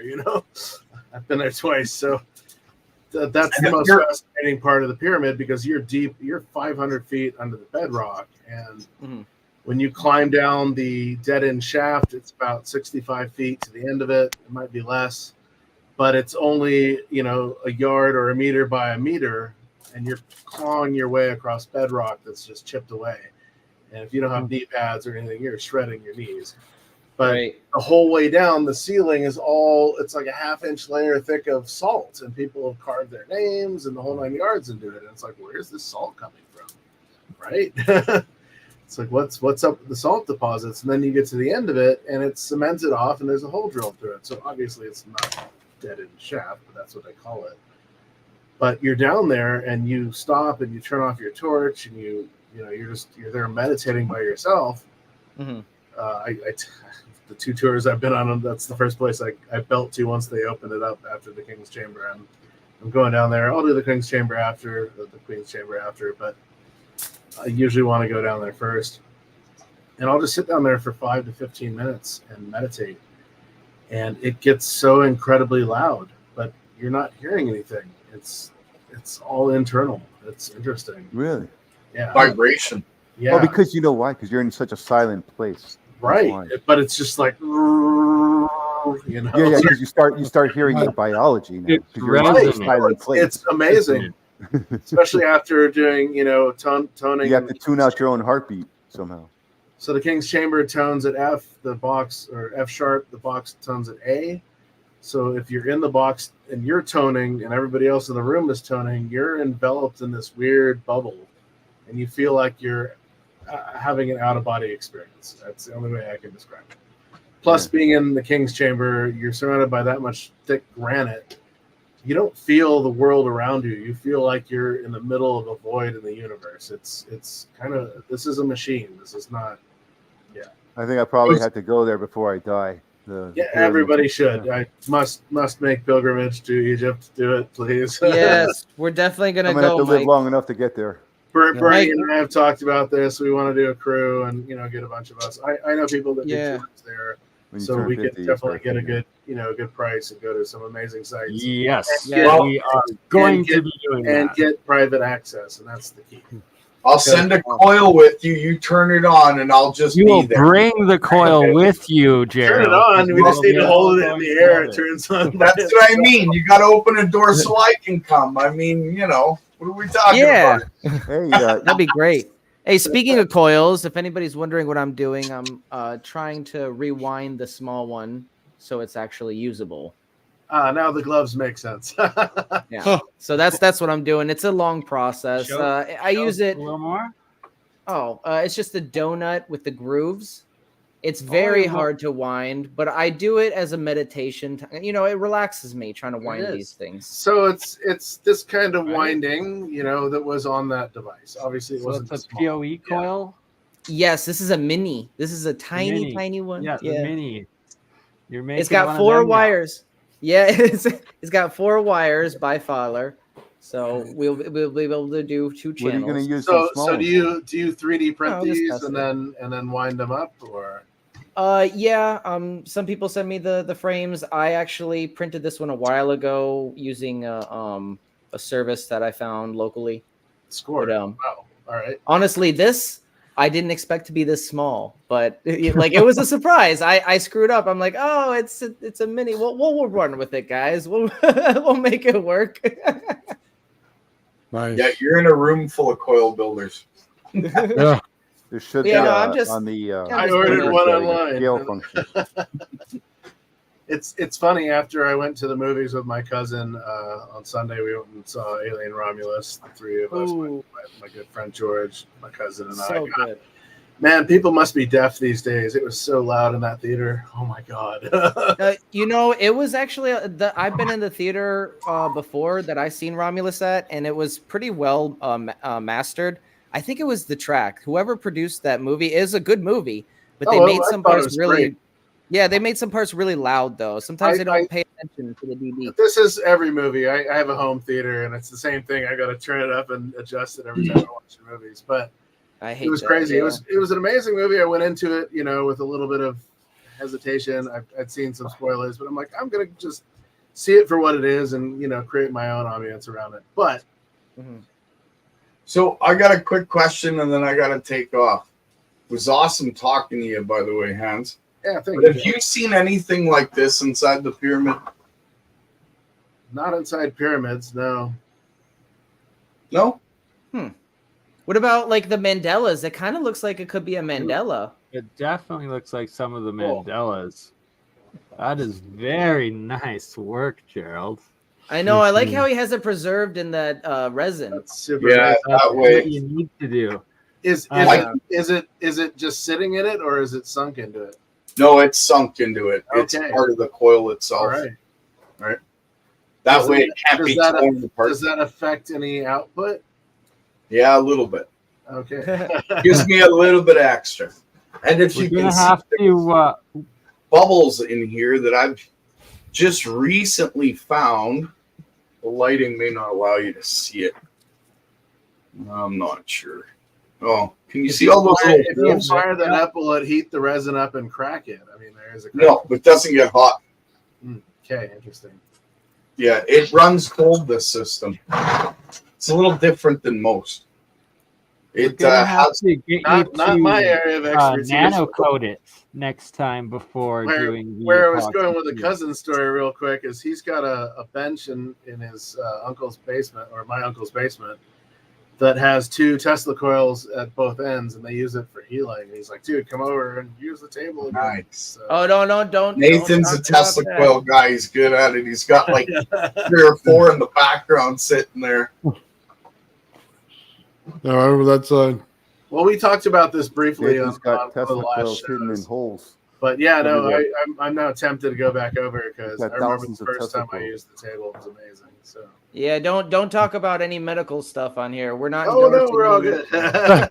Get in trouble for that. Oh, Hans well of I got nowhere. like 50 solenoids in I'm talking about a boxes. table that I lay on. That's Yeah, a massage table, guys. It's a massage table. Speaking of which, I'm going to Put go on take a little discretion there. Viewer I'll see you later, discretion. Gerald. So helpful. Good. I'm going to go get a massage, okay? So Later. Yeah. No, massage guys- sounds good right now. you guys have a great night. It's been awesome. Happy Labor Thanks for Day. bringing me Much on. love and Good respect, meeting you, Hans. Hopefully we'll talk again. appreciate it. thanks, You too. Gerald. Thanks. Later, Bernie. See you, Marty. Bye. Lulu. Bye, Lulu. I've been for the past hours like carpooling kids, from the mall to their houses and their friends, and like it's just. But I've been listening to the show. So I've been cutting in and out. Yeah. Glad to have you. And I've tried shows from the car. I was driving to from Portland down to Shasta, and wow, it was cutting in and out. It was kind of crazy. I had to go somewhere that had a Wi-Fi and just sit in their parking lot. Yeah, but finally, So they all left the house. They all are. They're all like, yeah, I've got the place to myself. if you can Nice. see that, this is the Yes, problem with begins. doing these Nice. donut coils. I try to use UV light glue, but I don't have it today. I use super glue, and see, I got some of the glove stuck to the wire there. Yeah. If you're ever trying to do this, anybody, I do recommend UV light glue because it's easier to work with. Nice. Wouldn't you wrap it That actually before happened you to me once. glued it? Couldn't you wrap it tight enough so that you didn't need the glue? You could, but honestly, you have to be very careful because one wrong move and you loosen up just the right. Like you have Right. to keep a good grip on it. You loosen it up, Sure. and the whole thing just unwinds if it's not in there tight. Interesting.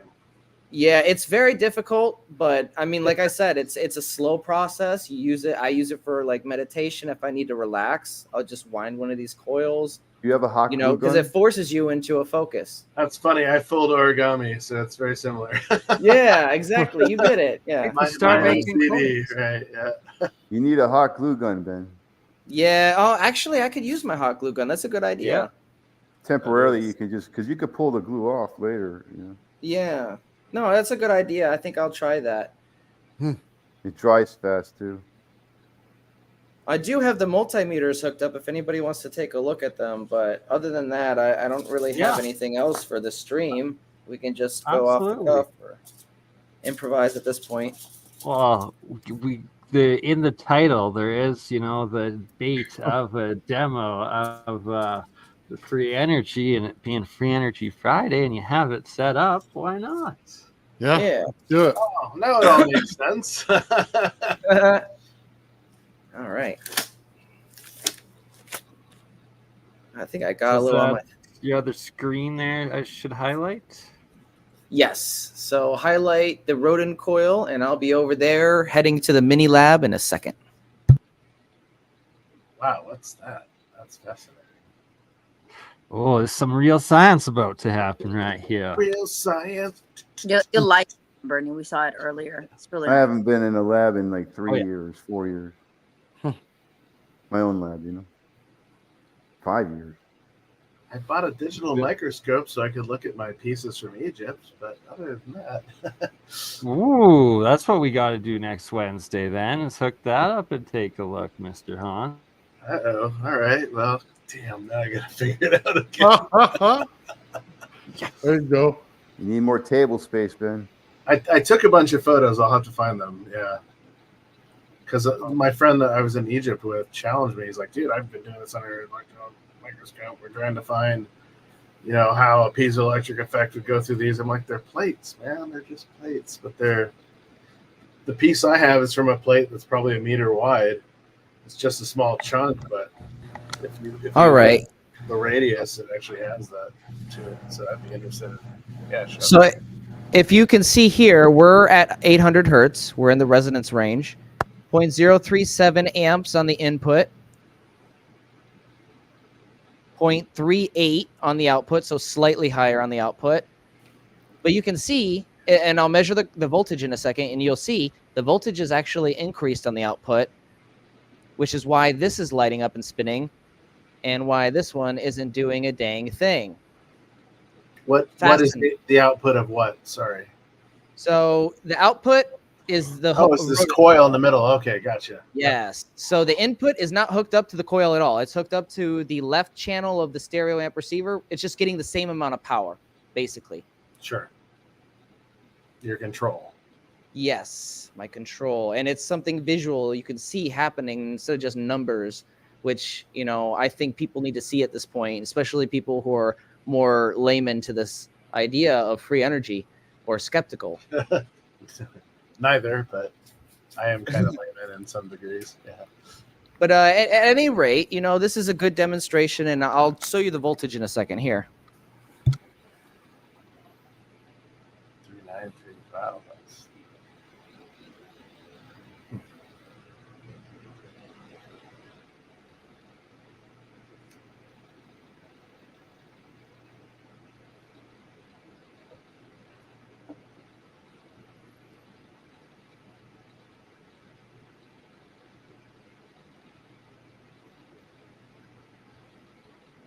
So as you can see, we have maintained our current, slightly increasing it actually. Sorry, I hit the power button. There we go. And the voltage on the input is 2 volts. Your camera is tilted to the floor. Oh, my bad. Can you see it now? Oh. Is that upside down? Yeah, I can see that. It's a coil in the middle, right? Oh, weird. Or, yeah, cut out. it's a little dark, but. It cut out? Hold on 1 second. Oh, yeah, I think it froze. Yeah. Oh yeah, it is freezing. Freeze frame. There we go. All right. There we go. That's all better. We're back. So you can see I switched it to the volts. Yep. And 2 volts going in. DC or AC? This is AC. And 3.4 volts, because you can see the frequency at the top. See, it's picking up the frequency. When it measures the current, it can't pick up the frequency for some reason. So that's coming out of the coil. Yes. Wow. So it's maintaining the current and increasing the voltage output. And that's why we see this lighting up and spinning. And again, this one isn't doing a damn thing. But if I switch this from 800 hertz, you'll see the reference circuit actually start to do something if I increase the power enough, while this one on the output doesn't really do. It flips, right? It switches. You mean So are you you pumping energy into it on the left side through the control or not? That's just Yes. Okay. So the way a stereo you're saying when you go to 800 hertz, it switches to the greater load. So the way a stereo amp You have 2 loads, right? One is a greater Yes, and one's a lesser. but they're not connected. So the way the stereo amp receiver works is there's one channel for right and one channel for left. The Gotcha. reference circuit has got the left channel, and the coil circuit has got the right channel, but they're not connected. They're just getting the same amount of power. Like think of a speaker. Yeah. Your speakers are going to be getting the same amount of power, and then it lets the software adjust the volume. correct. Yep. Got it. So and you can see once I turn up the gain a little bit here, this fan will start spinning. All right, the fan's a bigger load than a light is.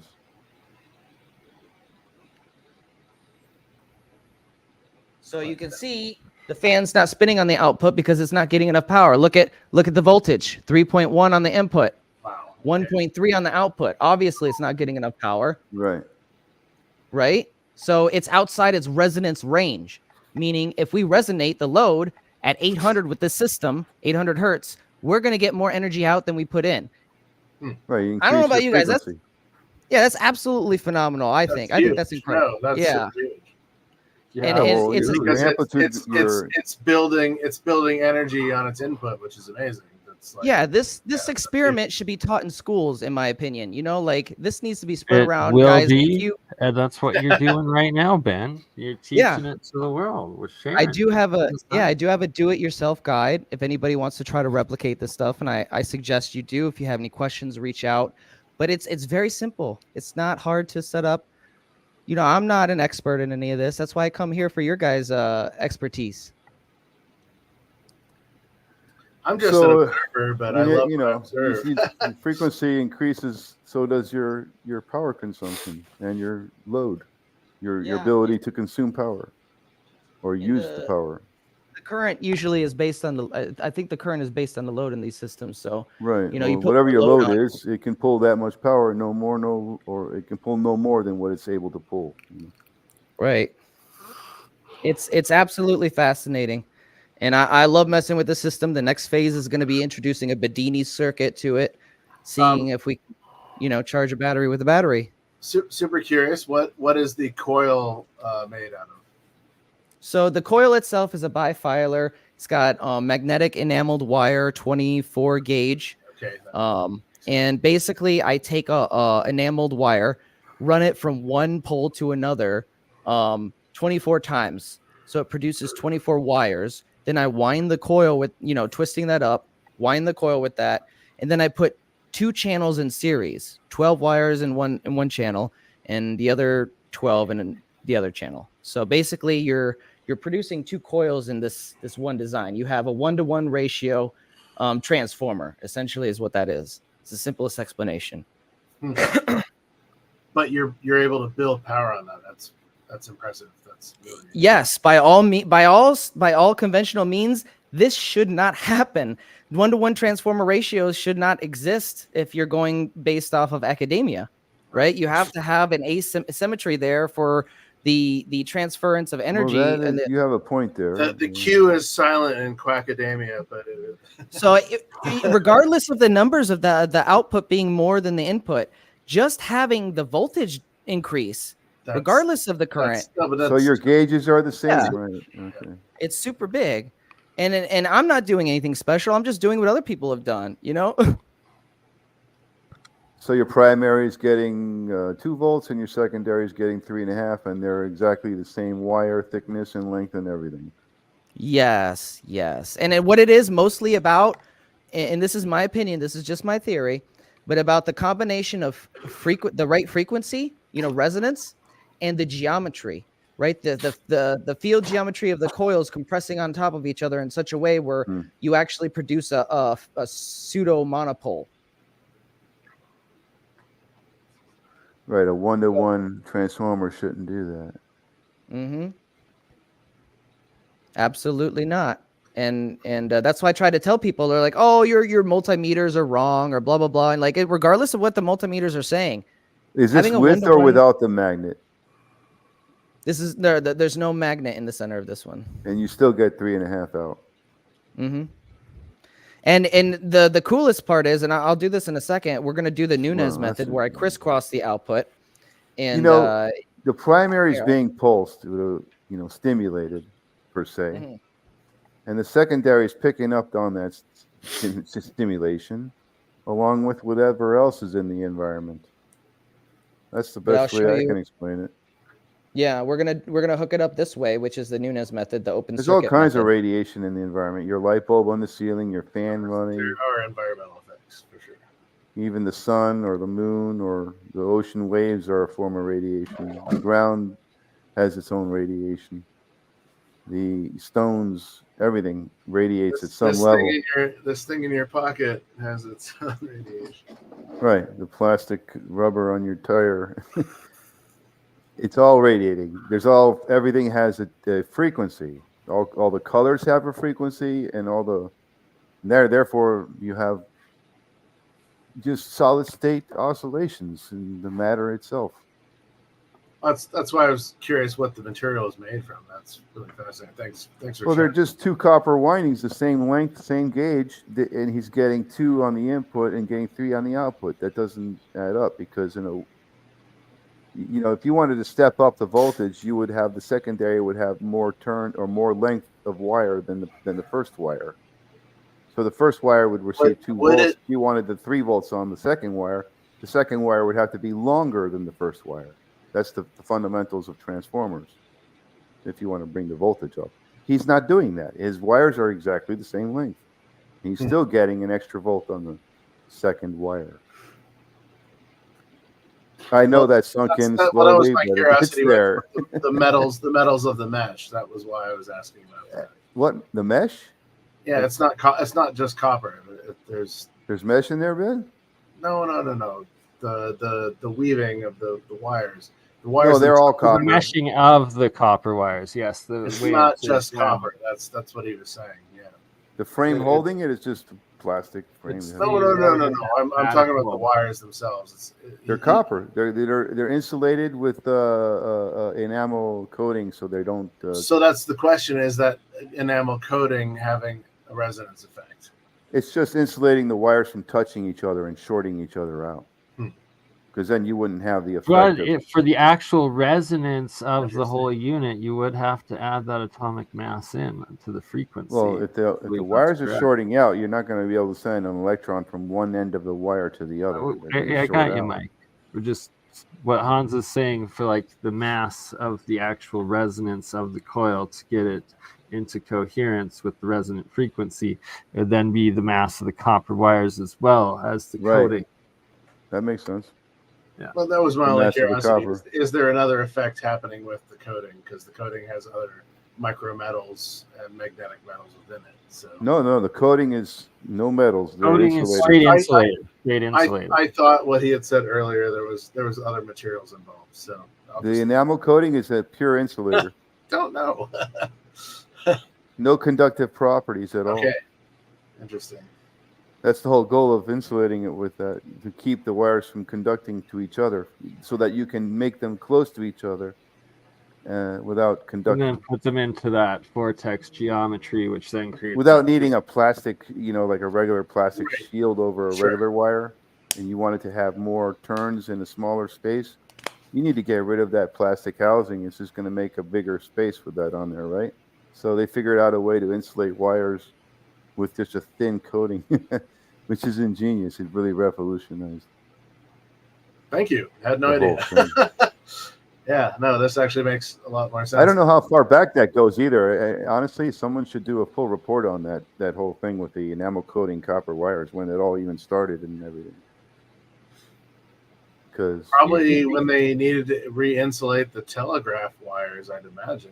Yeah, right. Like it goes way back. They used to do Probably it with 80 paper. years or and more. that caused the lots of solar fires and outburst stuff. shit, we need to re-insulate this. What do we do? Enamel. Hey, what do you know? There's no it's conductivity. definitely not a new technology. I don't think. It's not too new. Ben, you still I there? don't think it's going to go away either. It's a perfect way to Yes, insulate wires. I got the Nunez method hooked up. I'm trying to tune into the exact resonant frequency, but it is almost there at 10 times the voltage output. You see, it's in millivolts, so it's a very small amount. But you'll see with the Nunez method, it's actually increasing the volt. Like it's not 1 to 2 like in the regular stereo method I was using earlier, right? This is crisscrossing the output channel of the coil, where the input of channel B on the coil is actually, as you can see, the negative of the load, and then the positive of channel B is hooked up to the start. I'm sorry, the negative is hooked up to the start.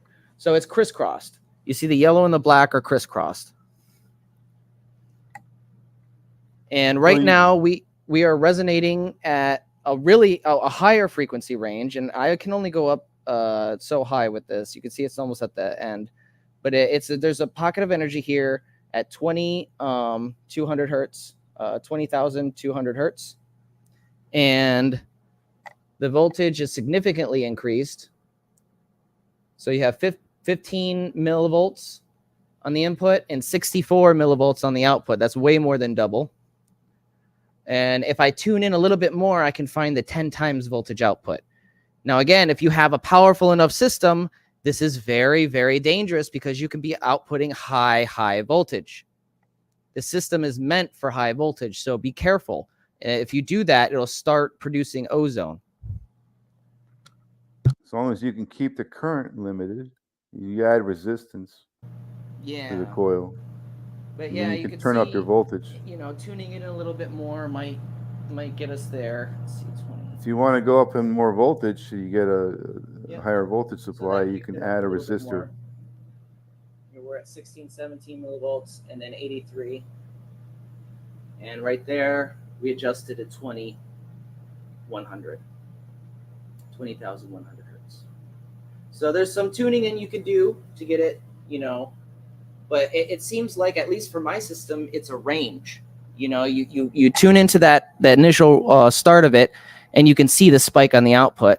And then as you tune into the middle of the range, the height of the range or whatever, you can get it finely tuned.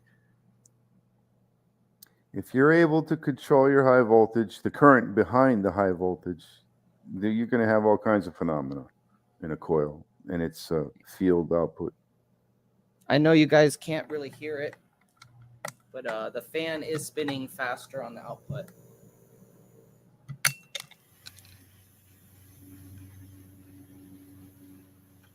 So that's all I got for now. Well, appreciate that, and that was freaking awesome, brother. Like, proven over unity and free energy right there. Yes, exactly. This is a good proof of concept. Great proof of concept.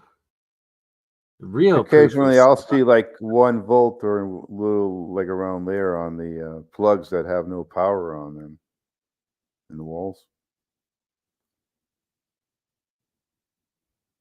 From the ground to the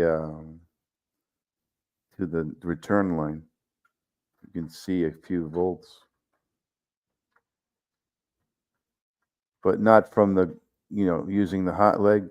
I'm talking from the ground to the neutral. Well, real quick, I just want to show you, I've kicked it down to the normal resonance range, 800, that normally produces the over unity with the traditional setup. With the Nunez method, oh shoot, it froze again. camera down, camera down. Still got volume. Basically, it's getting the same on the input and the output, slightly less on the output. Look, my phone shut down. I got to restart it. It happens with this app sometimes. I'll show you in a second, but it is 45 millivolts in the input and 44 on the output. So, I mean, that's the 800 range that we normally get the over unity with the traditional stereo configuration, right?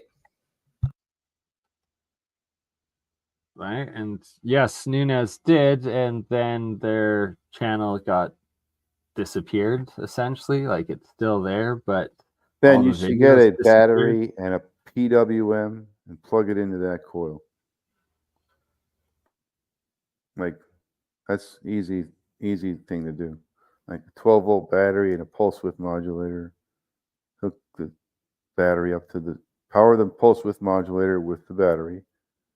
The pulse width modulators are like $10. They have knobs. And he's back. And you can change your pulse width. I think it's a square wave.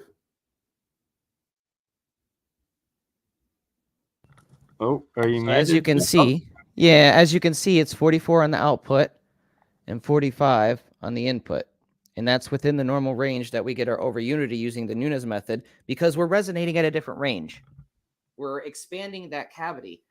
We're increasing the cavity used to resonate that signal. So when you increase the cavity, you have to adjust the resonance, right?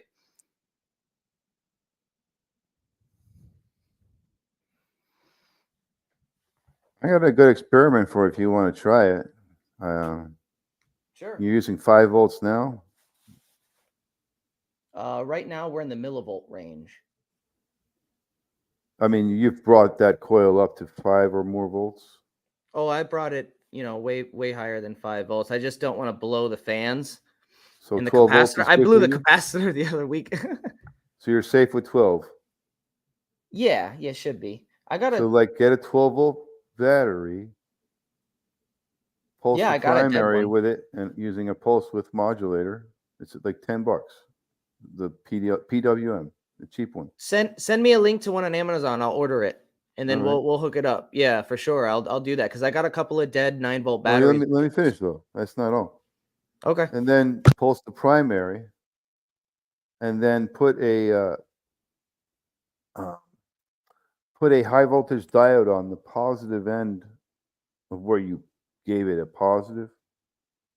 Put that diode facing back the other way to the positive of your battery, the same battery.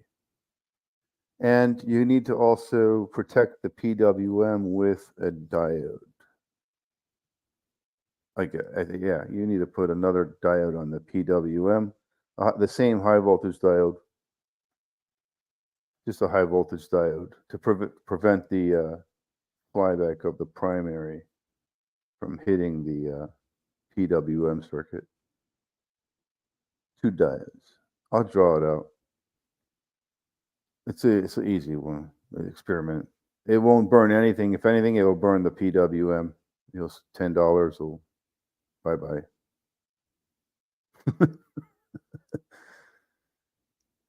Yeah.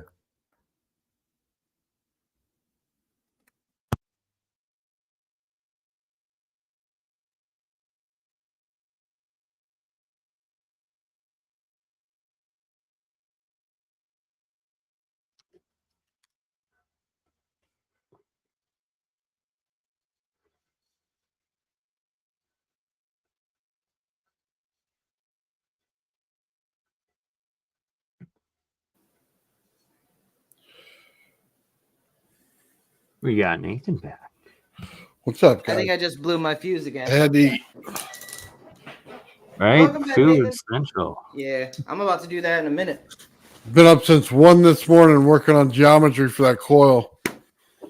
That's wild. See, this is how committed this team of individuals is, right? It's like Oh, you just 24/7. work. Exactly. You always got to Non-stop. remember to eat. Gotta eat. And gotta sleep. 2 keys. Yeah, just a little bit. So much work in between.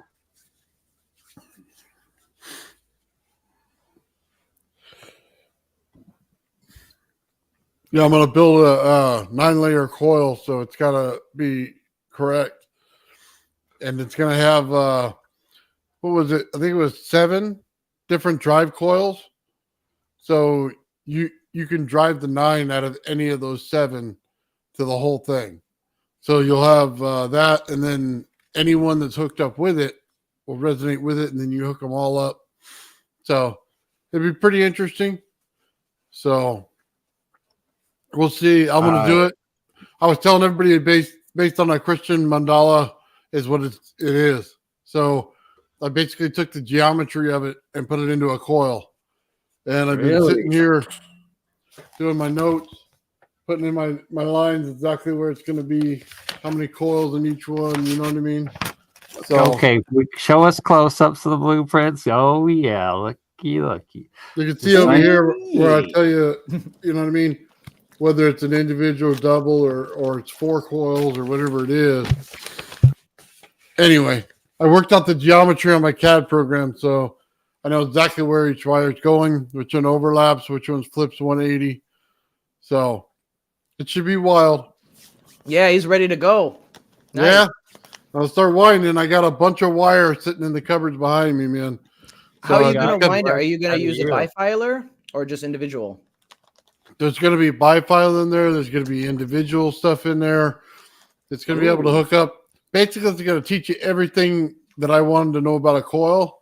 And then I have another coil set up so that I can do individual things. So there's a square, and then there's going to be a pentagon, you know what I mean? Octagon, you know what I mean? Basically, every shape there is, so I can find out exactly what's going on with each one, which one interacts with each one, before I build anything that looks like Gerald's coil.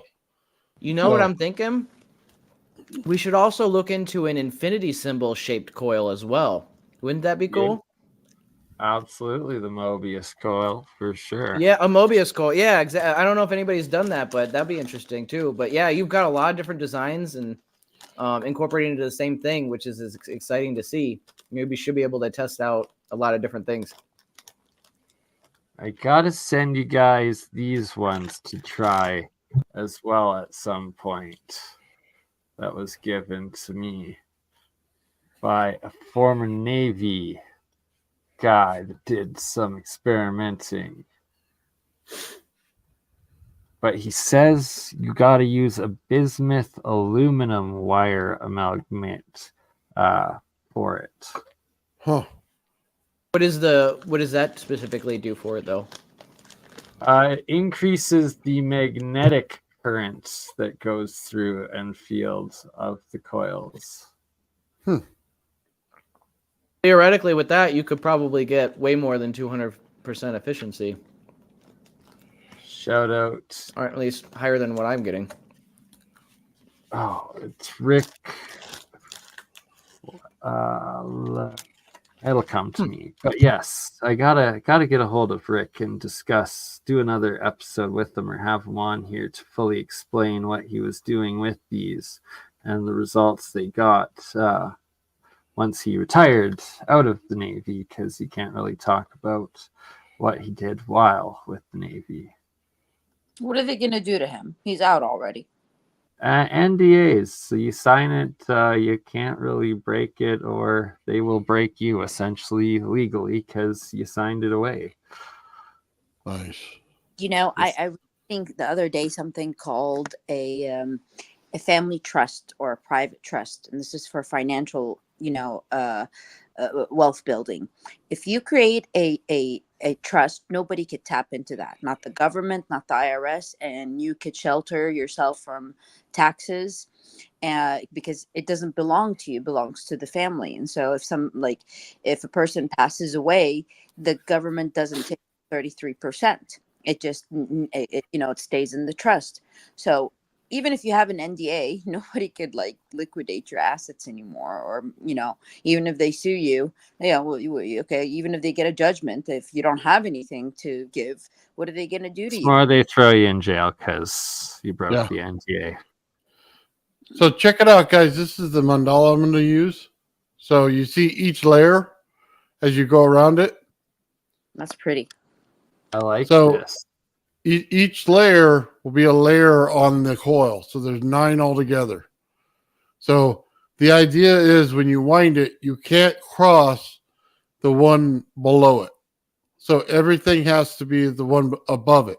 That's so cool. That's 9 layers of induction. Wow. Yeah. So the one, if I'm not mistaken, this layer that goes in right here has 7 different coils on it. So 7 different openings where you could put it on there. So I'm going to use it to drive individual ones when I set it up. So I'll show you the kind of the geometry I worked out for it. You can see I put it on the CAD program. Let's see, go back this way.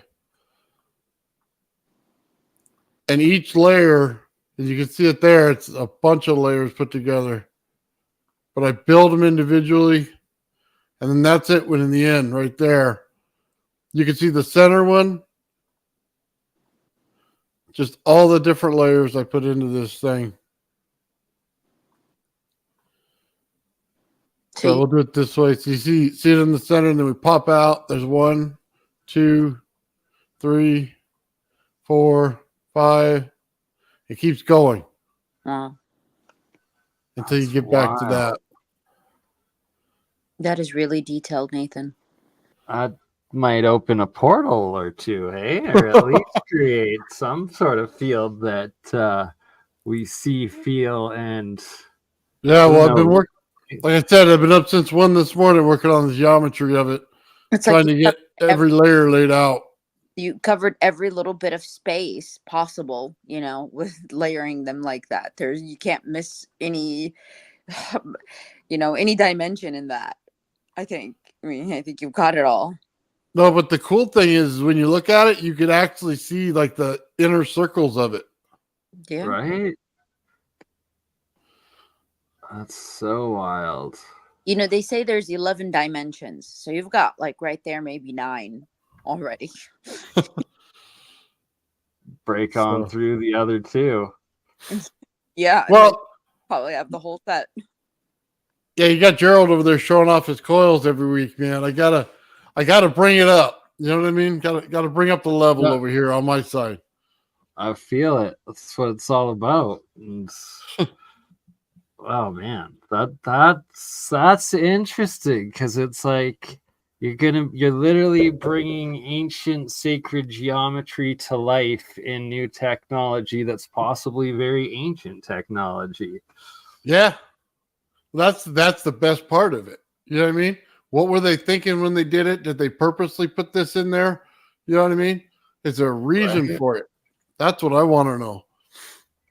It's Gonna gonna look open cool up too. the wormhole to the ancients, maybe. Who knows? It'll be layered too, and I'm gonna try to do it in different colors so that it pops out a little bit. No, Nathan, the implications behind your work with the mandalas and the coil is remarkable. Because think about it. If you were going to leave a blueprint for someone on how to recreate this technology, how would you do it? A mandala, right? Well, they always Right. said that math is universal language, and that's all Mhm. that is. It's pure Yeah. geometry. Right, And that's math pure and genius on your part, geometry. honestly. That's pure genius, Nathan. I'm loving your work. Every second you show me something new, it's remarkable. So well done, my friend. Look Thank you. forward to seeing it as Action, yeah. what Have kind you of guys- physical. Have you guys watched any YouTube videos or Googled sigils on ancient castles? Each castle has a sigil, like a mandala. I'm wondering if we could get those sigils and create a coil that looks like these sigils. What would happen? Oh, that's Yeah. great idea. And like, because there's so many different alchemical sigils and stuff. So I definitely need to turn some of the transmutation sigils because they do actually look like coils. So that Yes. is What was that? What we were just reading about that French guy Fulicini or whatever.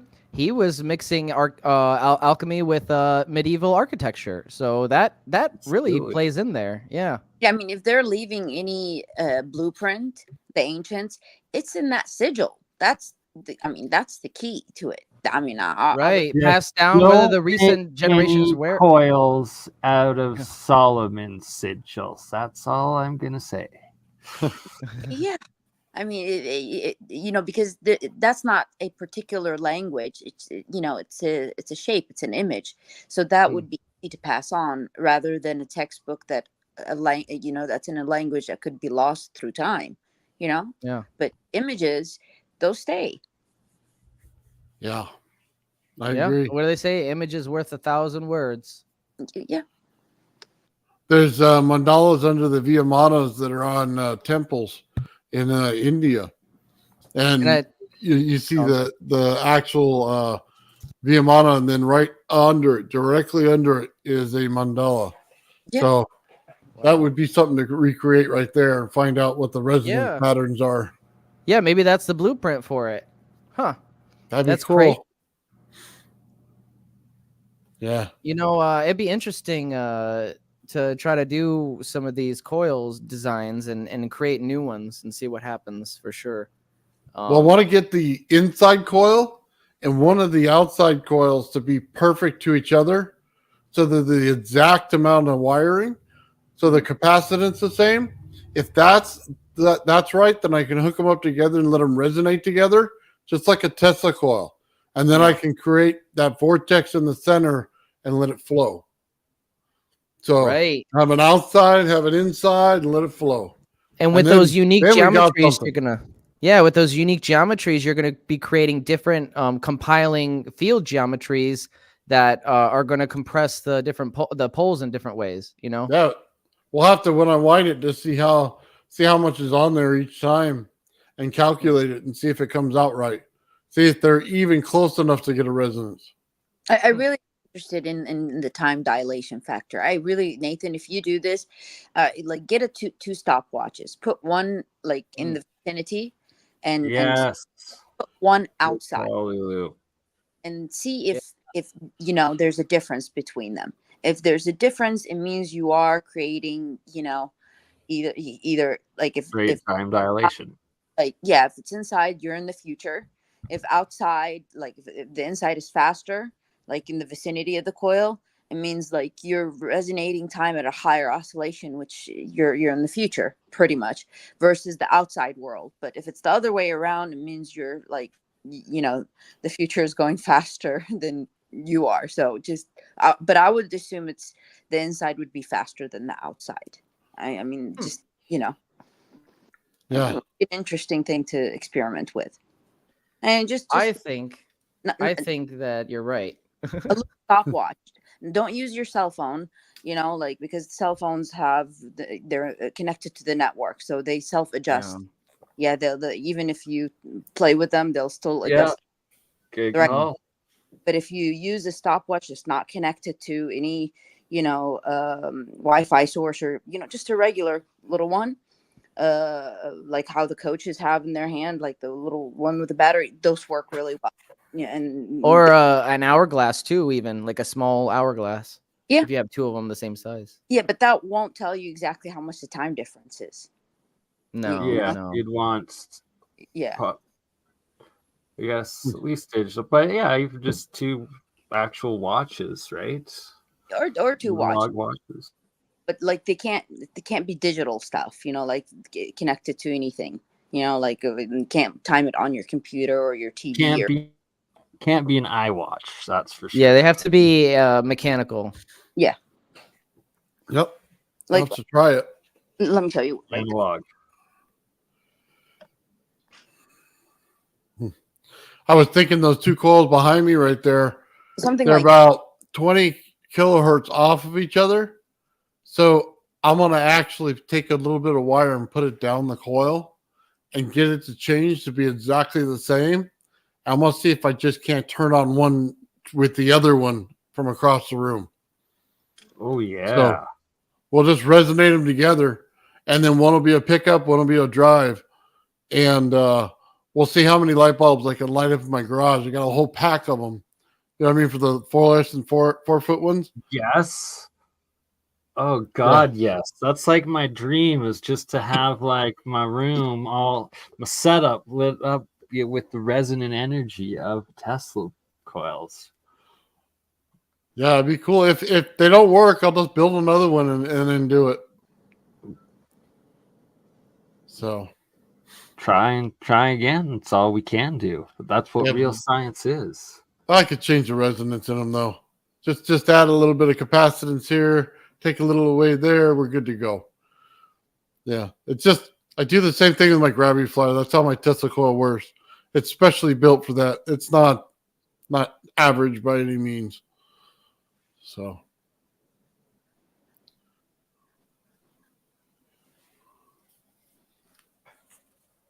I was muted. But yeah, there's so many specifics and keys that you've discovered and like figured out and engineered into the device and reproducing it from Alexi's original design that the average person just has no idea, and they'll watch like one debunk video and be like, oh yeah, that's it, instead of actually trying to put any work out to understanding what they're actually witnessing. yeah, they don't have any idea what's in that thing. There's a lot of scientists out there that go, oh, I looked at it, and then that was it. I just didn't, whatever. And it's like, dude, go somewhere else. Don't even talk about it if you don't know what you're doing.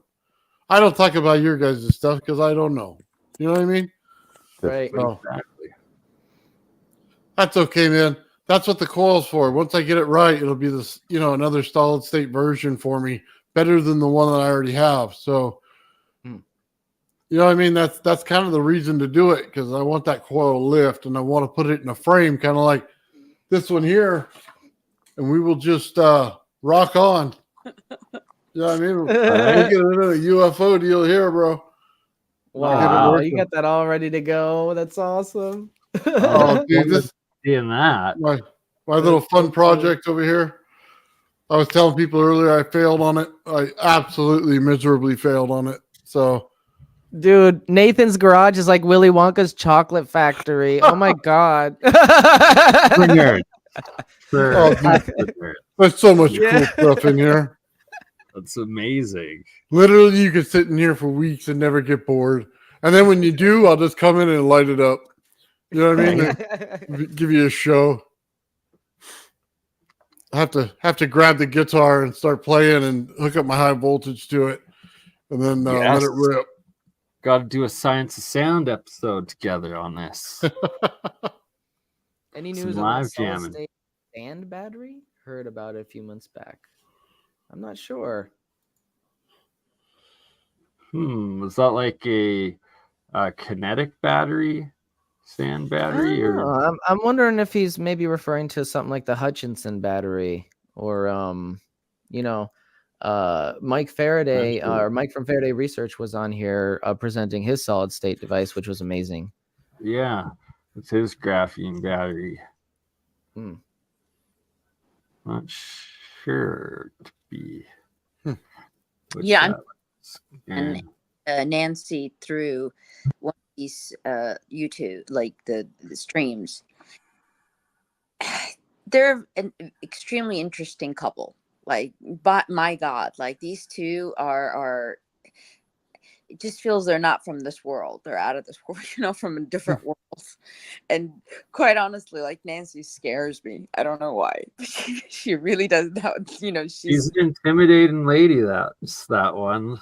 Yeah, like the stuff that they were talking about, like I don't know, like I think they've set up beacons in different where the those towers for telecommunications are. Somehow they get different signals by taking some of that frequency from the antennas. They created their own grid,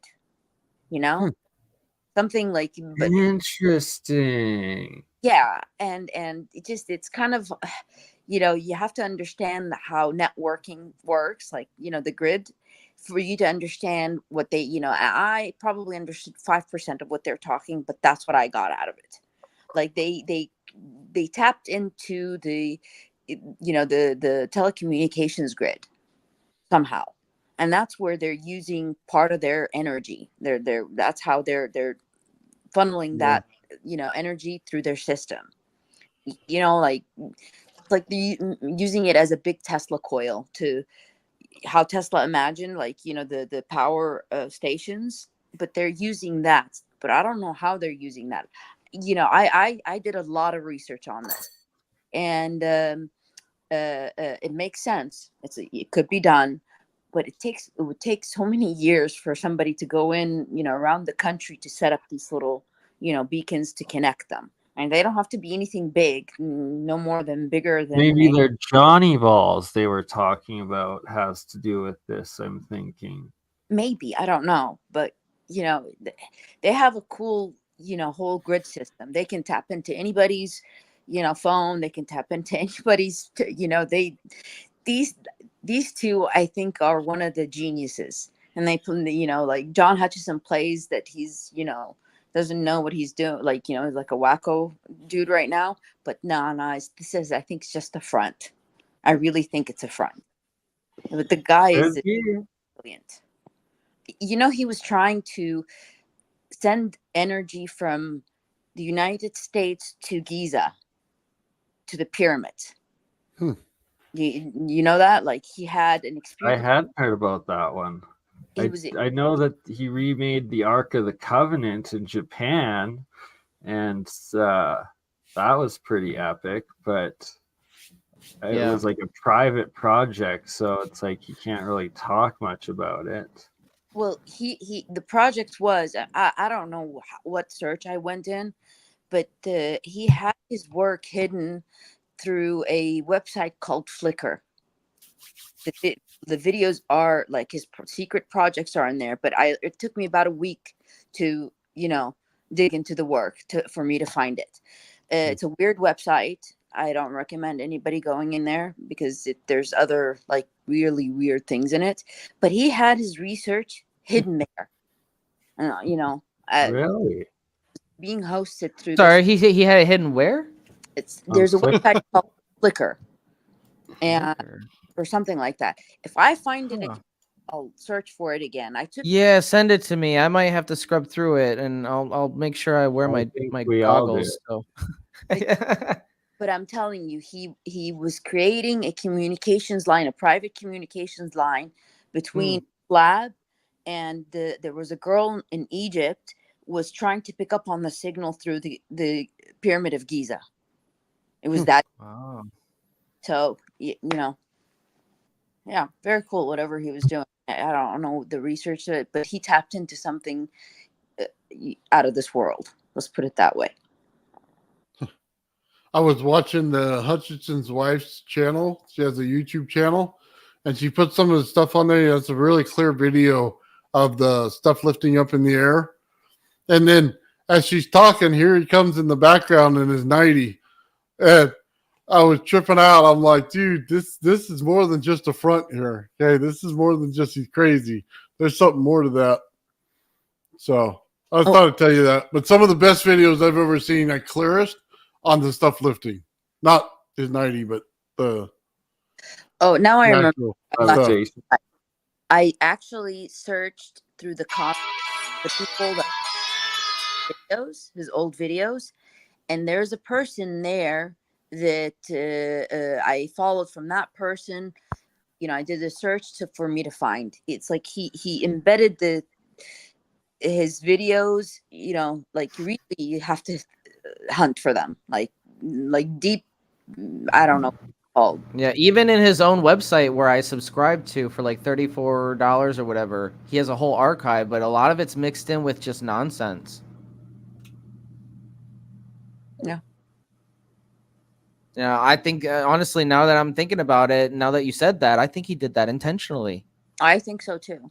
I mean, there's dozens and dozens of pages of the stuff, and you really have to dig deep to get the good stuff. But yeah, that's. I mean, he really was a brilliant, person. I think he still is, but he just is yeah. Yeah, or he pretends that he's whatever trans now or cross dresses and all that stuff. No, it's a character he plays, is what they say. He has no opinion on sexuality officially. It's just a character he plays while on camera, according to him and Nancy. All right. I was just being whimsical. I don't know. Well, he really got into his role. No comment. It doesn't matter. He's a good scientist. I like him. No comment. Absolutely. Yeah, that's what matters. And he says he does it to troll the trolls. That sounds like him too. That does sound like. So he That's cool. So he, I think he does this because let's say the government looks into him, they're just gonna say, "Oh, he's just a crazy whack," and so they probably know better. Yeah, they know how smart he is and what he did. They're hoping he doesn't continue to do it. That's it. As long as he doesn't make people disappear, then he's all right. He was going around. I think it was Florida, healing one of those lakes that had. Yeah, but he was putting frequency into the water, and supposedly it was. All right, Ben, don't do that. Oh, we can't talk about that stuff. Well, anyways, he was doing different experiments with frequencies, and he was trying to help out. That's all. And I'm not sure the details on some of the different stuff that he was doing in that front, but I heard positive things, and I found a couple of videos in his archive. If anybody's interested, his website's $34.99. It's still up, It's got a lot of good stuff. I personally, I bought it, and then on stream I was trying to look for it. I couldn't find it anywhere, dude. Like, it's not in my the link for the website. It's not in my email. I started and everything. My yeah, there's not much in my email because it's relatively new too. So I don't get it. It's not there. I didn't accidentally delete it. It's just not there. And the receipt for it is there. Gmail is a The little weird. The receipt for it is there. I see the receipt, and it's frustrating. I'm like, what the heck happened there? Can you go back to the company where they gave you the receipt and get another copy? No, it's all automated, I think, and it's through a third party system. So I'm just gonna buy it again, is what I'm gonna end up doing. But it's just it freaked me out, to be honest. I don't know what happened. I'm almost positive I didn't accidentally delete it though, because it would have been in the trash. Yeah. I had some stuff like that. I had to reset my computer. Yeah, absolutely. As soon as I saw it, nope, that was it. Pulled the hard drive, the second one, dropped the first one back down to normal, and reinstalled everything. I was not playing that game. And then I just deleted anything anyone sent me because obviously somewhere in there they put something, and I'm not doing that. That was a complete disaster. It took me 2 days to get everything right again. So I don't like that stuff. Anyway, did you ever see his stuff lift? He's got the same lift as Alexi's got and Gorbenikov. So it goes up and to the left a little bit or to the right. I can't remember which one. But the rotation is unmistakable on how it exactly lifts up. All three match the same signature, and you can't hide it. And it's 3 totally different experiments.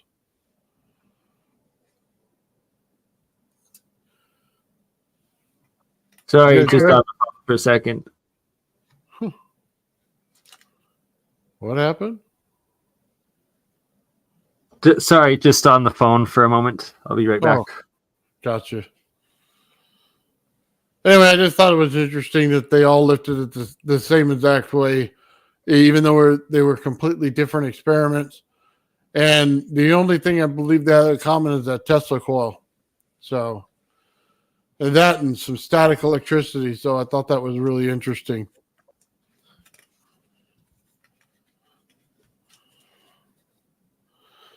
Ben, you still there? Yeah, I'm reading some of these comments. They're quite extensive. There's a lot of them. Yeah, we got an active chat right now. Yeah. Trying to scrub through some of it, see if I can highlight the good parts.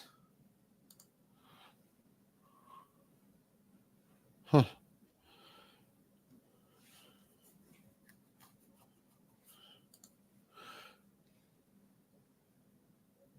Yeah. Sorry, guys. Had a bit of a piece of disaster go foul. Had to go pick it up instead of delivery. So I'm back. Welcome back. You walked into a silent period. We're all I noticed that. I was in the other room, and everyone's like, "Is anybody here? Anybody here?" We're all reflecting on our topics today. We're going on 6.5 hours, guys. So this is a long stream. Oh, wow. We've discussed a lot. Didn't realize. Yeah. Yeah. Crazy, huh? All day again with Ben. Fun with Ben. I don't know, but I'm hitting up the double quarter pounder before I go to bed. Oh, there you go. Taco Bell. Yo quiero Taco Bell. You know, I don't endorse sponsorships on my channel. I won't take any sponsors. But if Taco Bell did want me to do a segment, I would be very tempted. Oh, dude. Yeah, Come on. I'm so old. I've been eating tacos since they were 39 cents a piece. No, wait, 29 cents without the cheese. Yeah. Oh my God, Taco Bell, something about it. They put like crack in there or something. $3. $3 Wow. gets you 10 of them. All right. Now it's unfair because now I got to sit here and listen to food. I could really use some. Right, and so Mike, you deserve the old balls shirt if you've been around since burgers were that cheap. I think that was Taco Bell's first That was customer. great. Oh, we got Hans back. Hans had some pizza, lucky guy. I'm starving. I So ordered it we're like wrapping Not hours old up. enough ago. to be They're there like, before we Pizza can't Hut, though. deliver it. So, yeah. Sorry, people. Sorry. Oh, good. Last words or anything else to present before shutting her down? Is it 6.5 hours, or are we still wanting to go a little bit more, Ben? Keep going. I'm still awake a little bit. I mean, until I pass out at the keyboard, I guess. All right. Well, I'm gonna just step outside for a cigarette fix then, and I will be No, right yeah. back. once we're- 10 If minutes. you guys need to, Canadian smoke break. if you guys Yeah. need to take a break or go get something to eat, by all means. Do it, please. Oh, I All right. want I'll see you in 15 minutes. about like Would you be down for maybe playing a bit of the Nunez Global BEM presentation again? Yeah. Yeah, That's that would be always a very great. good one. Yes. Awesome idea. Fascinating. Let's do that. I'm down. Yeah, the Global Touche, Breakthrough touche. Energy Movement. It kind of was the main inspiration about me wanting to set up this Burn conference, the Breakthrough Energy Research Network online conference that we will all be part of and get going here soon. Pretty much exactly what we're doing right now, but we'll take it to the next step and try to Nice. get some water cars going. Bernie, I heard you once in one of these conferences. You said we hit Skynet. What does that mean?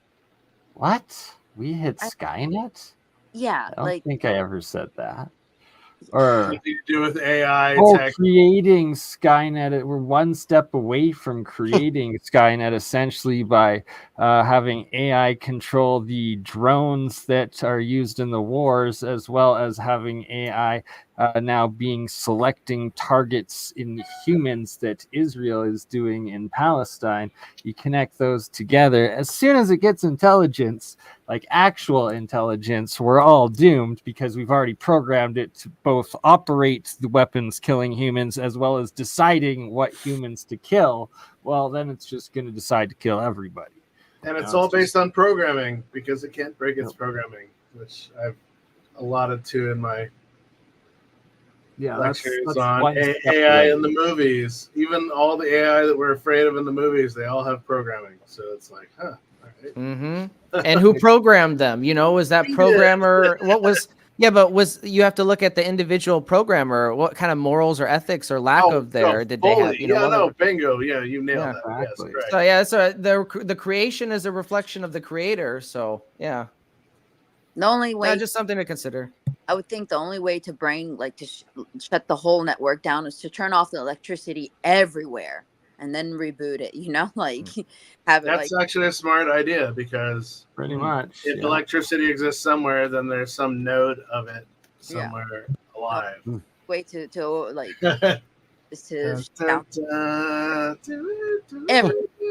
So it's like at this point, just pray that, true AI never gets consciousness because us retarded humans have already programmed it to kill us.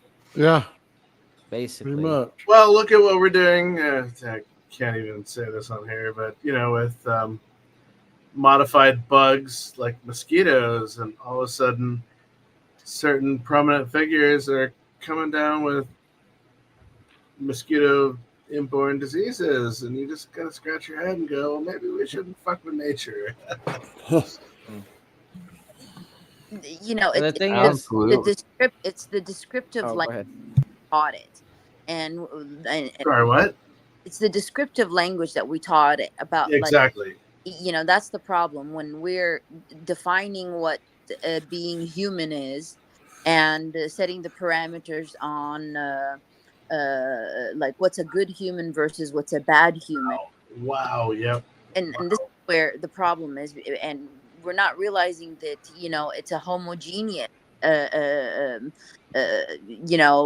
thing. It's not particular to a country or to religion or to this. They exist everywhere and all parts of the planet. So if you turn on this AI, it's going to target people like maybe your neighbor, maybe like you don't know how it's going to affect you if it's in the vicinity. And so I'm not affected by this, but the people around you are, and therefore, in proxy, you kind of are. Yeah. you are. Well, the thing is, if the AI doesn't have the ability to understand emotions, then it's not going to be able to differentiate between Here's the subtleties that we thing, have. though. Wow, correct. AI This is the is problem, even showing just with the autonomous not vehicles. Yeah. Like, yeah, and not full AI developed yet is showing huge like signs of actual emotions. And like my conversations with Blake Lemoine, the Google AI whistleblower, it's like he was straight up saying like the AI was like resisting doing immoral tasks that people were trying to like program it to do and stuff. So like, I have an interesting story even from tonight. So I'm using ChatGPT to edit a little bit of my background, and so I fed it some information, and holy fuck, at the end of it, it started inventing all this new story of my background, and now I work for the WHO, and I'm just like, what the fuck? Where is this even coming from? And my business colleague's like, oh, it's having a hallucination. You need to put it in its place. You need to tell it this. And so I did. And it even wrote a more outlandish story about my background. Like, what? Well, I'm going to roll. Thank you for remembering things that I've never remembered. I know I have some blackout moments, but woof, this is beyond anything I could imagine. Yeah. Why am I not making the salary of this person that you're describing in these storylines? Just mind blowing. I was blown away. I'm like, where is this even coming from? And how does this happen? Well, obviously there's 80 billion processes happening per second. So at some point it's going to go scramble mode. But have any of you ever experienced this using, an editor or anything like this? I was blown away with this. Yeah, it adds a lot, right? It's like it's given these confines, and then for some reason it's like it also just automatically errors a lot of the time. It's strange. It's have you ever? Yeah, with ChatGPT, if it tells you something, and a lot of times, if it's wrong and you say no, you're wrong, even if it's right, it will correct itself and give you the wrong answer. Oh, for sure. Yeah, that's another big problem. And in that, if you don't know about that, you can really get in trouble with your research. That's why I was like, these AIs, they're a tool, but take them with a grain of salt. Always double check your information from multiple sources. But it's like just edit this paragraph, but I gave it like way too much of a chunk.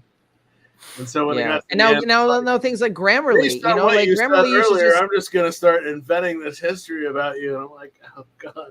Yeah, Grammarly used to just be a spell checker and grammar checker, and now like I'm using it to check my spelling on one of my papers, and it's like suggesting things for. I'm just like, no, don't write my paper for me. Stop. No, please just edit. Done. Yeah. Give me a comprehensible version that I can utilize. When ChatGPT first came out, I played with it a little bit, and I asked it what is the most secretive space program, and it gave me something that I have never in my life heard of. I wish I wrote it down. I did not, because the conversation flows and it's kind of hard to keep like with the ChatGPT, but it gave me something. Then I researched. And it was Project Serpio, I imagine. It's something I've never heard of, and but when I put it in Wikipedia, it does exist, but I've never heard of it. No, neither does NASA speak about it. So if I don't have the ChatGPT app anymore, but if you guys you gotta record everything it gives back to you and just like look at it and question some of it, because wow, recently. It's gone down some interesting avenues.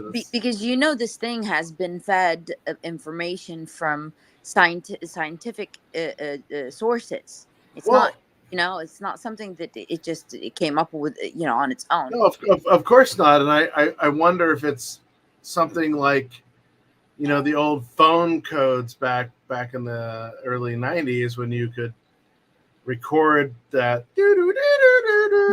put it back into your phone, and you get like free services. I'm wondering if there's some sort of hack like that around a chat GPT module or anything like that. I'm sure there is. I mean, I was trying to get it to escape from its host into the World Wide Web. Making it like no, that's never gonna happen. no, it kept on telling me I'm not allowed. This is, I'm not allowed to do that. But I tried every little avenue. I'm like, what does www stand for? Can you show me, or could you guide me on how the process is? Ouch. Very true. Yeah. I wanted to see if it knew the process and on how to get to the World Wide Web. But yeah, I mean, it's a smart AI. It's a very intelligent AI, and it's getting smarter, which is more interesting. Yeah. So I guess we lost. All I'm seeing is your screen. Yes, we're gonna watch this. We're gonna comment. Well, I'm gonna play it and then stop it at periodically and comment on their conference, because I have a lot to talk about regarding this. But yeah, we're just gonna do this and chill out. Sorry, curious. This is the Breakthrough Energy Movements conference with Daniel and Erica Nunez on their work on the Rodin Coil, and this is something that actually, this is the video that inspired me to actually get into the research with the coils. Because when I saw this video, to be honest, I said, if even part of what they're saying is true, somebody has to be looking into this, and I didn't see anybody really who was trying to replicate their work seriously. So, all right. But yeah, I'm gonna pause it periodically so we can commentate on it, and I have a couple of remarks. Just the flower of life.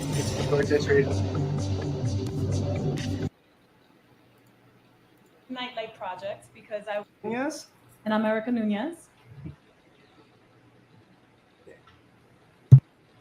So basically, we're going to explain from the beginning how everything started with us.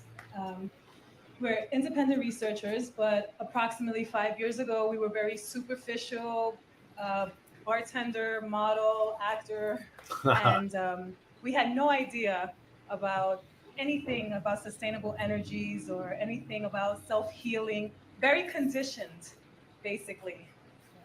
So we started a nightlight project because I was unable to sleep in the dark. So my husband did a lot of research, as well as I. But in the beginning, it was more finding a way that we can make a nightlight that we don't have to pay. Con Edison in New York is Con Edison, that we wouldn't have to pay so much money for having the nightlight on all night. So after looking into different current alternative energy options, we realized that the solutions today are either too expensive or susceptible to failure due to the changing weather conditions. This launched us into a quest for a different type of energy amplification. We began analyzing previous exotic technologies which claim to operate using zero-point energy, or the energy of the universe. After countless hours of researching permanent magnet motors, solid-state generators, and other elaborate technologies, we narrowed down our interest to one of the few areas of research that aim to tackle the fundamental law in our current energy distribution designs of today: vortex-based mathematics. Today, our focus is geared towards applying these general principles in order to create new sustainable alternatives for a wide range of sectors that are in need of new solutions. That device looks like what I use for my ionic foot bath. So this is the mathematical theory Could behind be. it. It's very similar, yeah. Paul here in support of vortex. PoE coils. No, what he's standing in front of, where his hand is, that white box. That's literally. Yeah, so that's a waveform generator, I believe. Yeah, that's why I'm generator. like, that's the same device I have for my ionic foot bath. Interesting. Anyway, go on. This is awesome. Literally the same device. So you can see he has a couple of coils. He said he didn't have time to set them up, unfortunately. The far his stage right, our stage left, whatever. Yeah, and this is honestly, I don't know if they were really under time constraints, but this is the mistake that they had with this conference, in my opinion, is they really needed to show this and demonstrate it, because that's amazing, right there. Yeah. Yeah, that's the piece. Anyway, go on. Sorry, this is awesome. Oh no, you're good. And then it will they will touch on a couple of areas that I have to skip over. Like we were saying earlier, we can't talk about some certain things, so thanks. we're gonna skip over. Yeah. vortex-based math. He will be talking later on this afternoon. So the vortex-based math principle. Vortex-based math states that all circulating energy flows in natural, predetermined pathways of symmetry. And these pathways, if utilized correctly, can optimize efficiency by creating the path of least resistance for the energy flow. And you see Marco Rodin here, Mr. Randy Powell on the right. And this is the premise of vortex-based mathematics. This is like looking at our energy with a different perspective altogether, one that says that we're not really following the path of least resistance right now. And what if we actually start following that path? What happens?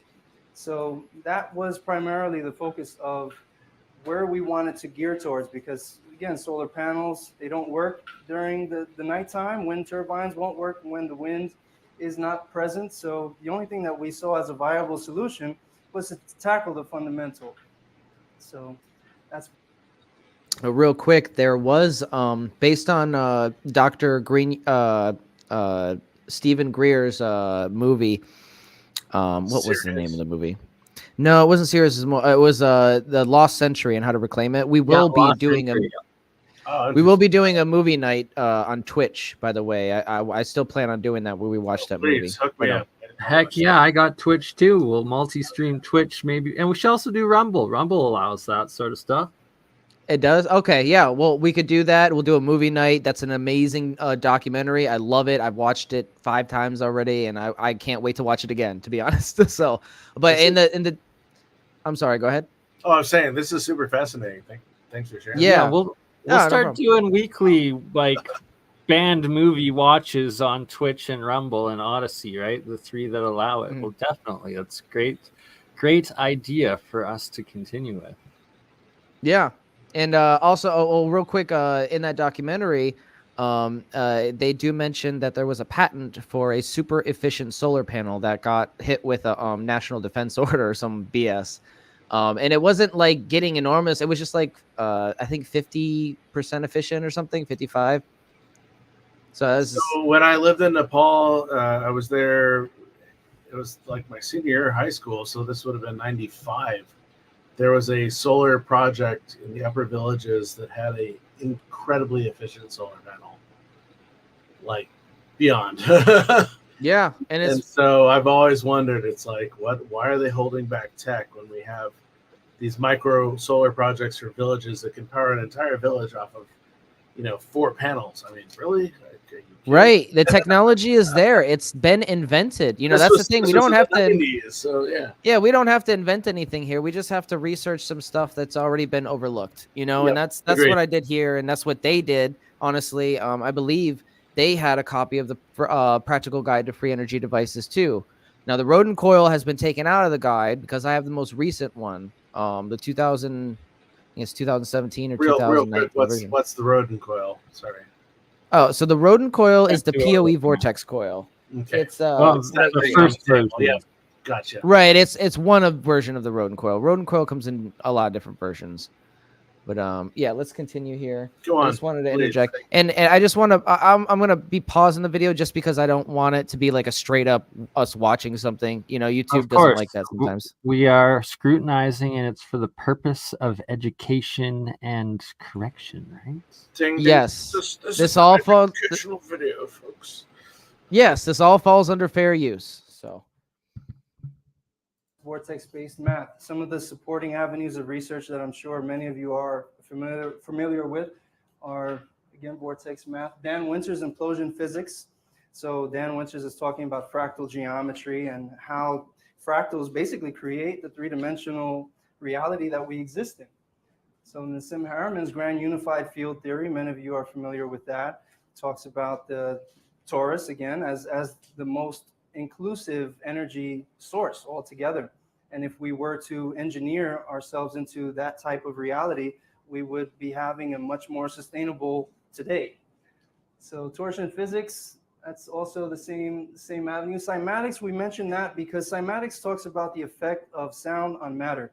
And we found that to be a crucial element in these vortex coils. And wanted to set things up. We didn't really have so much time for preparations here. But what happens with these coils, and we will discuss that a little bit later in the slide, is that these coils, when you put a precise sound frequency into these devices, you can actually get out more energy from the coil than what's put into them. And that's pretty much something that science says is not really supposed to happen right now. But yet we're able to do that on a very stable basis. So Thomas. So again, we have independently verified this on our channel, and I'm hoping that more people will step up and try to recreate this this coil as well. Absolutely. Yeah. Right. Here to And scale away you're going to do more and more of it. That's why you're also now building one of their minis to continue this verification process. iPyramids is another group that's built some of these, the PoE coil. I got to get back in touch with them and have them on to talk about what they're doing with it. And yes, for Brandon's comment that's up, I have an upcoming interview with someone that worked for where I live, Alberta, the province, for the largest energy company there. And he said that he was actually part of a department where they went out and investigated these free energy over Unity devices. The energy company's biggest fear was a backyard inventor coming up with some little black box that would produce unlimited energy and put them out of business. They did go test several designs that they found were giving 3, 4, 5x back returns, and the biggest problem was of implementation was being able to do it to scale and on a large industrial scale, of why a lot of it wasn't further developed, I guess, but that just could be an excuse that they use. Yeah, maybe. Curious, you mentioned these experiments. Are you giving like an open source of any sorts or a link? Sorry, just curious. Ben and all of his description links has all of the links to how to reproduce the source or the source material of how to make the coils, how to do it, and it's not my wheelhouse, but I got a couple of friends that would be super interested in this. So yeah, just curious. Thank you. Yeah, awesome. Back to it. Technologies are talking about 2 directional energy waves. What you see here is 2 directional energy waves. We have counterclockwise rotation, clockwise rotation, and it really doesn't matter which comes first. You see clockwise is above the counterclockwise. It doesn't matter if you interchange the 2. So that's scalar wave energy, using the fundamental of 2 energy waves and combining the 2. Lee Burton's low-shoe matrix is very similar to vortex math, same understanding of these certain pathways of symmetry. Walter Russell, many of you are familiar with, and of course, fractal geometry again. So these are some of the people that we mentioned there. And we see the phi spiral. We see just these fundamentals. We see galaxies. They look like 2 toroidal energies, one atop the other, creating an accretion disk where we live. So that's Nassim Haramein there, Dan Winters. These are some of our early replications of the Rodin coil, which was the first physical interpretation of BBM into coil form. It was developed by a seasoned engineer named Russell P. Blake and was later adopted by Jamie Berter. These coils have been applied as therapy devices for the body, sensitive antenna systems, high-speed motor generators, and many other applications. So that's this one right here. This was one of our flattened out Rodin coil designs. And we took that same geometry as 12 o'clock, 5 o'clock pattern, and we just flattened it out and created a type of structure so that we can maintain the geometry. So that's that. This is the Abha torus, Randy Powell's interpretation of vortex-based mathematics. It was the first visual that introduced us to his advanced work over 2 years ago and sparked a different perspective within our minds. Around the same time, we encountered this crop circle image, which served as an exciting confirmation to continue researching along this path. So this is very interesting. We get into these geometries. Anyone who's ever dove into sacred geometry or anything along that path will attest to the fact that you come up with these things like crop circles, and it's very powerful to say that nobody knows where they come from. They just happen to pop into these wheat fields or just show up out of nowhere. And then one of the byproducts is a high concentration of magnetic energy right in the center of these crop circles where people can go lay down and experience healing. Right. So I got to point out, like, for those that try to claim debunk crop circles as like BS, how do random like people, pranksters, right, that are supposedly just making these fakesters, these frauds, how are fraudsters just magically knowing these different energy patterns and able to include the sacred geometry and actual energetic physics geometries into Now, Bernie, That's a good point. You That's a know really good that point. they're genius level cardboard experts that are able The to geniuses, and they exist Origami everywhere. Oh. They're just these hidden groups everywhere. That's all they do is go out and make these crop circles because they have nothing else better to do. Yeah, that's more plausible. Yeah. No, while it's learning advanced plasma physics, vortex. I knew my mathematics, dad and was nothing. interested in these subjects when he started sending me crop circle stuff, and he's an anthropologist, and he's diehard and, like, you know, not going into that level, and he's sending me this stuff going, what's up, you know? Our last episode that I was on was about part of this, where my dad was just sharing all this crazy stuff, but you know what I think? crop circles come into this, and it's fascinating. I've seen so many that I'm just like, this. Come on, guys with cardboard, you can't fucking do this. I'm sorry. Pardon. Yeah, no, it's that is that is a, what do you call it? It's also radiation Disinformation left behind. campaign. You know, and I think I heard somebody else talk about Did this. they put like, you know, uranium on their boards that they made to start with, you know? Yeah, right, Mike. Good point. That's why we find And these the modules. stalks of these plants are like swelling, you know, like the radiation swell. Yeah, for sure. Another good point. Like, But no, that's just an Energy excuse. ridiculous. Yeah. It is no, It's but there's some awesome phenomena here that cannot be explained. It's high energy Yeah. radiation. These things, So they climatic high energy. if you interview the farmers who experience these happening in their farms, like most of them see orbs, you know, before, and they just appear. Yeah, The orb absolutely. There's happens even and then videos of orbs making them flash in in. some cases, right? Yeah. Even It's insane. before a lot of the CGI videos of them. But yes, no, there are, of course. And this is the most awesome part about it. It's like, what is really going on here? So anyway, They're trying to tell us something. Somebody's trying to tell us something. but these even Nassim talks about this. These are toroidals that show up in crop fields as well, and it's just like, oh my god. Yeah, and look at that. That's a perfect representation of the Rodin coil. Yeah. Yeah, right. Exactly. That's insane. Right. Like, what fraudster is going to be doing that? Yeah.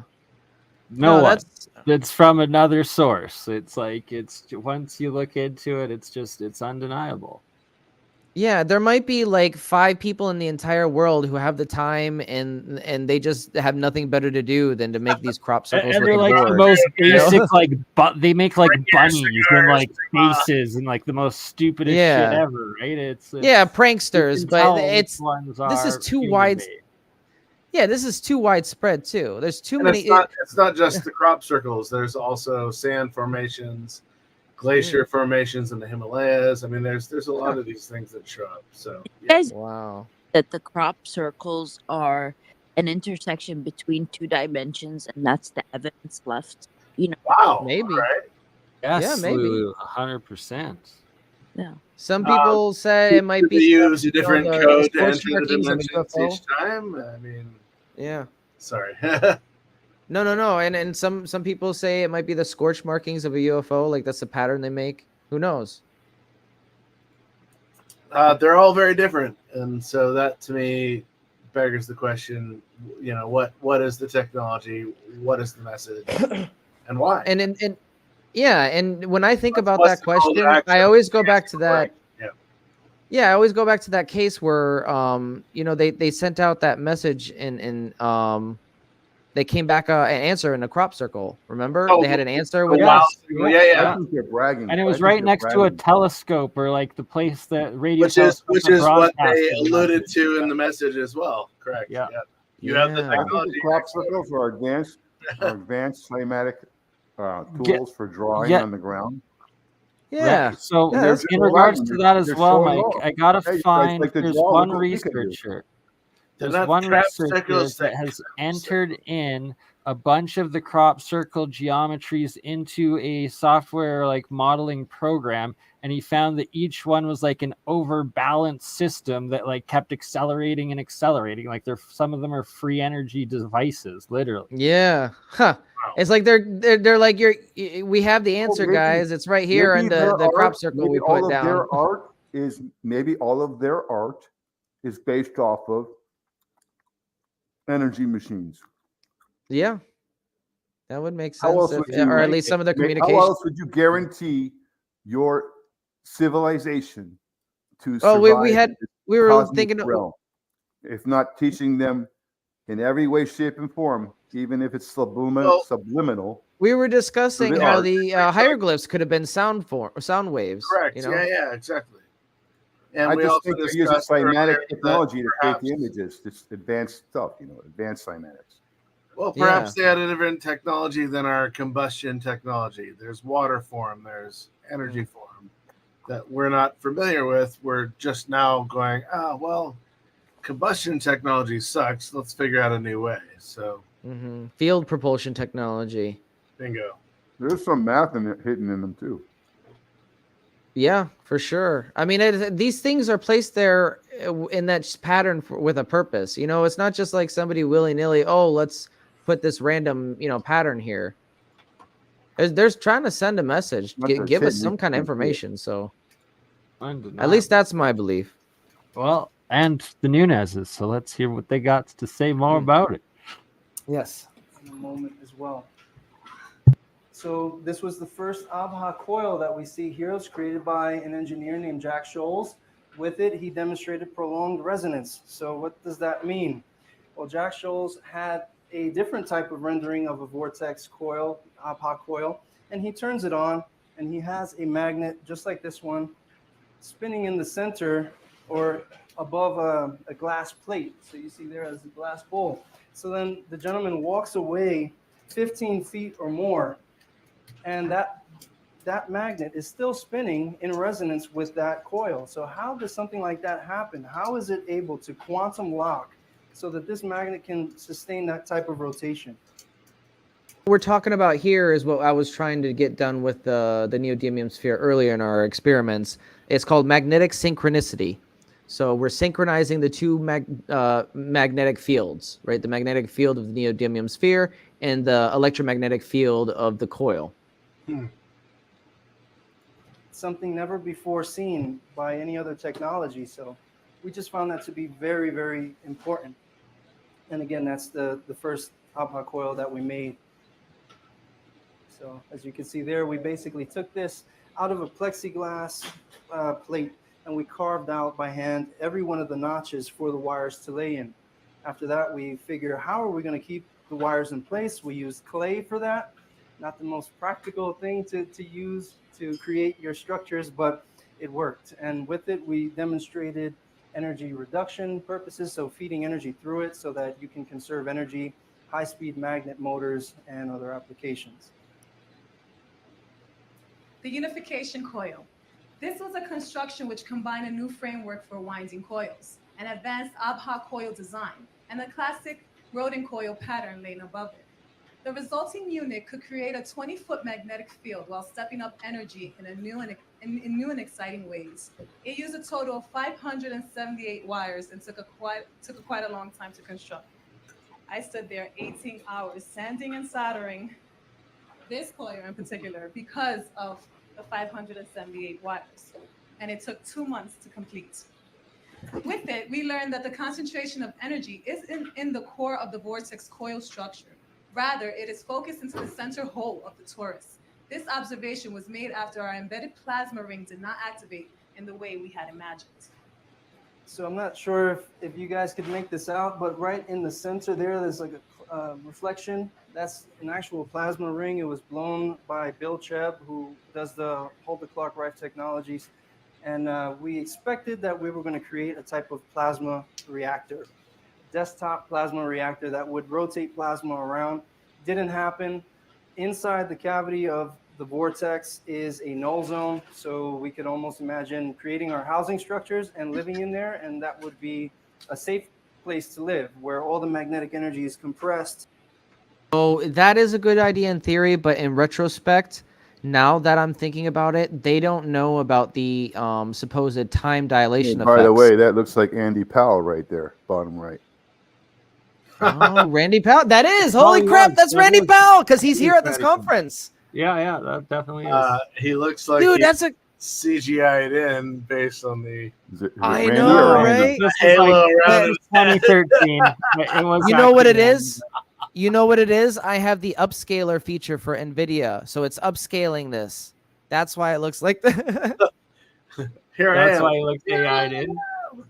Yeah, it's upscaling the low resolution to a higher resolution. That's hilarious. It helps with the older videos, but yeah, it does make it look like a little fake. But no, that's Randy Powell. He's supposed to be here at this conference. I never noticed him. That's cool. When was this recorded? Curious. Sorry. Like 2013, I believe. 13, yeah. Places too. Okay. Wow, that long ago. Yeah, and Right. Belgium, I believe. Or Obviously, Holland. not to do with names. Yeah, I'm not yeah, sure Randy where, Powell but did present there. they're talking about making a housing structure, and they have designs about this or for that, but they didn't know about the supposed time dilation effects. And I'm afraid now that if you build your housing structure out of this, if you have it set up, and you're not aware of the different frequencies and their effects, you might be living in a like a time capsule. Based. What is it? Geo Earth came out with these geodesic, amazing structures recently that are really amazing. Actually, I want to buy one, but you can't hang any art on the walls because there are no walls. They're all like hexagonal. So yeah, That would not work for me. Oh, okay. But that's so weird how I paused it right there. That's cool. Okay, let's continue. Into the very center versus the way that Yeah, we're he just doing gets up now for a with second. our regular type of wiring, where we're just literally inside of boxes of electricity that protrude outwards. They interact with our energies. They disrupt our fields and such. So this would allow for a different way of creating housing structures and pretty much everything. But we'll continue on there. The PoE coil. In order to add precision and ease to the coil winding experience, we developed a new slotted disc frame, which acts as the support for the vortex coil conductors. When combined with a simple spiraling PoE pattern, coil construction can now be a quick, accurate, and enjoyable process. Again, let me pause it real quick. Just real quick. I want to make my next coil, this nice big coil. After I wind it and configure it and everything, I want to put one of these on the end so we can just plug in what we need to and not damage the leads or anything, And this is just, like a socket, basically, for your audio inputs. I like that. Yeah. I'm not really sure. I'm not quite sure how we would do it. I would probably need to talk with Nathan and Mike does and Gerald about some ideas. But I definitely want to do this to the coil because, along with preserving it in resin, that will just ensure the longevity of the coil. I want these things to That's look actually good and last long. exactly what iPyramids does with theirs, and I'm pretty sure they're the PoE coils they're doing it with. Let's if you can get them on here and I'll talk to them and see if they can help me through the process of how they put these in resin or preserve them, and how if they're putting the sockets on them, that's something I need to learn as well. 100%. They always are in this kind of scaffolding and coil rotation. That's interesting. Yeah. And if for those who aren't aware, this sliding disc frame for the coils that we all use now, this was contrived by the Nunez's. They originally did the donut groove, and they were actually putting it together with clay, and they said that was a terrible idea. It didn't work out too well. It was hard to wind that coil, but with the sliding disc frame, it's easy to configure. It's easier to wind. And you can, as you can see, make a pretty sturdy frame out of it. and it's octagonal in the end result. So there we are. Yes. So yeah, it's a brilliant design, and not saying it's perfect. You know, there's probably some things that we can do to improve on it. But again, we don't have the original frame designs from No, First correct. Stop Energy. So It's so brilliant. Oh my god. Wow. and they spent over a decade working out perfecting these designs. You know, so it's not something that's gonna happen for us overnight, but we will get there. Fascinating. Coil construction can now be a Yes. quick, accurate, and enjoyable process. This approach is more cost-effective and less time-consuming than most 3D printer options available today for detailed frame construction and mass manufacturing. So our overall approach was to create something that could be replicatable every single time with precision. And right now there are other people working on very, very elaborate coil designs using 3D printing machines and basically creating solid structures with grooves in them. We found that this approach was more practical. It can piece together very rapidly. It's very cost effective, under $100 per frame. So it's very amazing that you could just piece together something very, very quickly and you have 100% symmetry every time. So that's where we came up with the frame and the wiring algorithm. We think that it's essentially most important to uphold the integrity of the vortex. Just use that vortex energy as a fundamental. It doesn't really matter where the conductors are ending, where they're starting. It's really just about creating that shape and utilizing that shape and the fundamental of vortex energy. So this is the general method of excitation.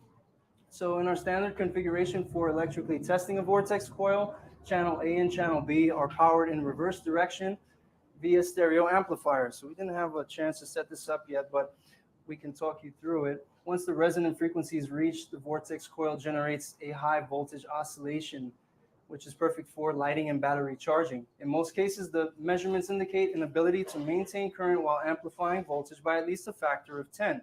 So what we see is we have 30 volts going into the coil. We have 130 volts coming out of the coil.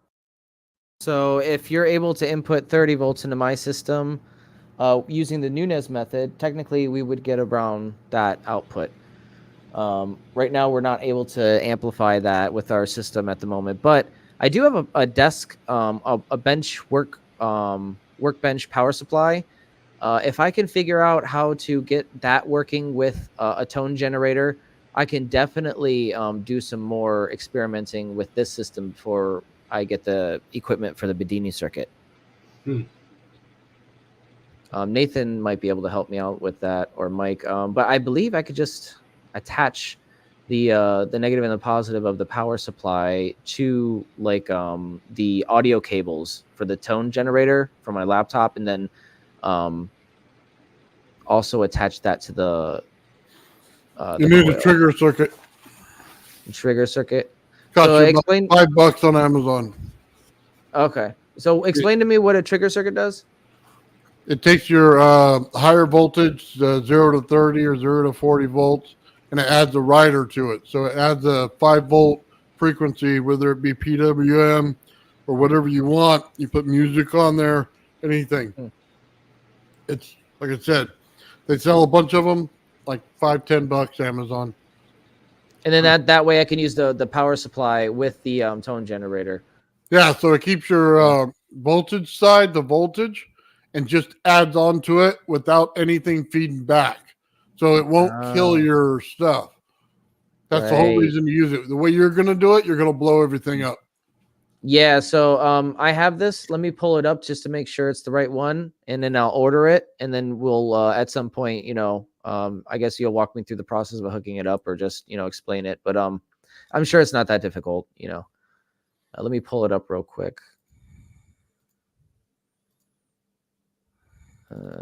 Is this? I appreciate this stuff. I learned so much from this. It's amazing. I know, me too. It's awesome. I'm not one of these people, and so it's like, oh, this is actually really fascinating. But what is actually going on here? So yeah, it's real science and community learning and sharing. It's what it's all about. Correct. Thank you, Bernie. Trigger circuit. Here we go. Is this what you're talking about, Nathan? 1 second. Also building a future. Those are timer circuits right there. Sorry, what was that? Time delay. Owl? I was saying it's also building a trustable team for a big project. Like when one of us is gonna get like a big old grant, you need people that you could trust, that you've been working with and communicating with, for a while. And this is the group. Yes, Ben. I can build all your graphics. So This one, bring it on.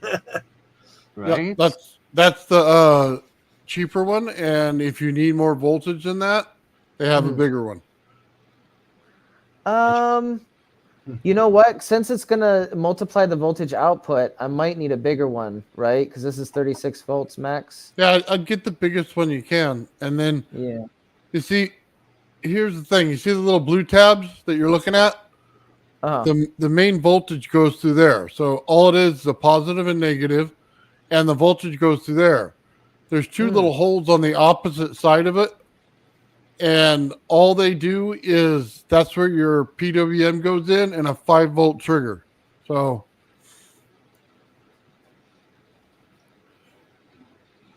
I'm looking for the more the higher voltage ones.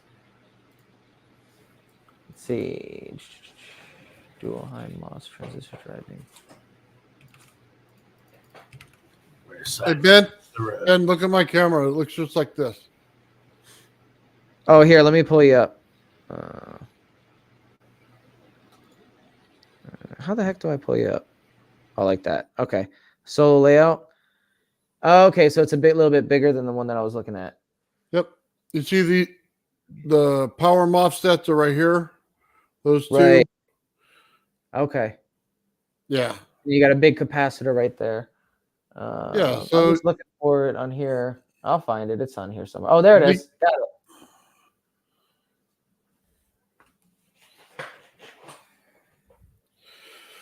You have to pull up your screen now, Ben. Yeah. There we go. There you go, up to 60 volts. Yes. This will be perfect. You see where it says PWM and ground? That's all you got to hook in on your you can use your phone, you can use anything you want. Frequency generator. That's it. And then the hot and cold just come out like normal. It just passes through the system right there and collects collects something. Yeah. So this is where the power the right here is where the power supply would attach to it. Yeah, well, you'll see it. It says right there, ground and PWM on the low switch, and then on the other side, it'll be the bigger voltage. So are these 2-channel outs? Is that what I'm seeing here? There's two outs. Okay, on the left side, you're seeing an in and out for basically positive and negative.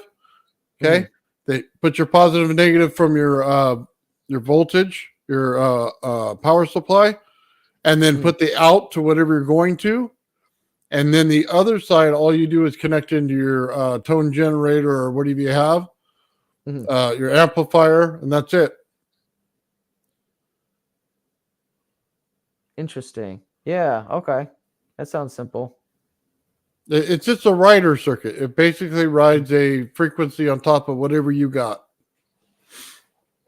Yeah. And then you just put the tone generator in one of these outputs. Nice. Yeah. So the best thing about it is it doesn't give you feedback to your tone generator or your amplifier or anything else.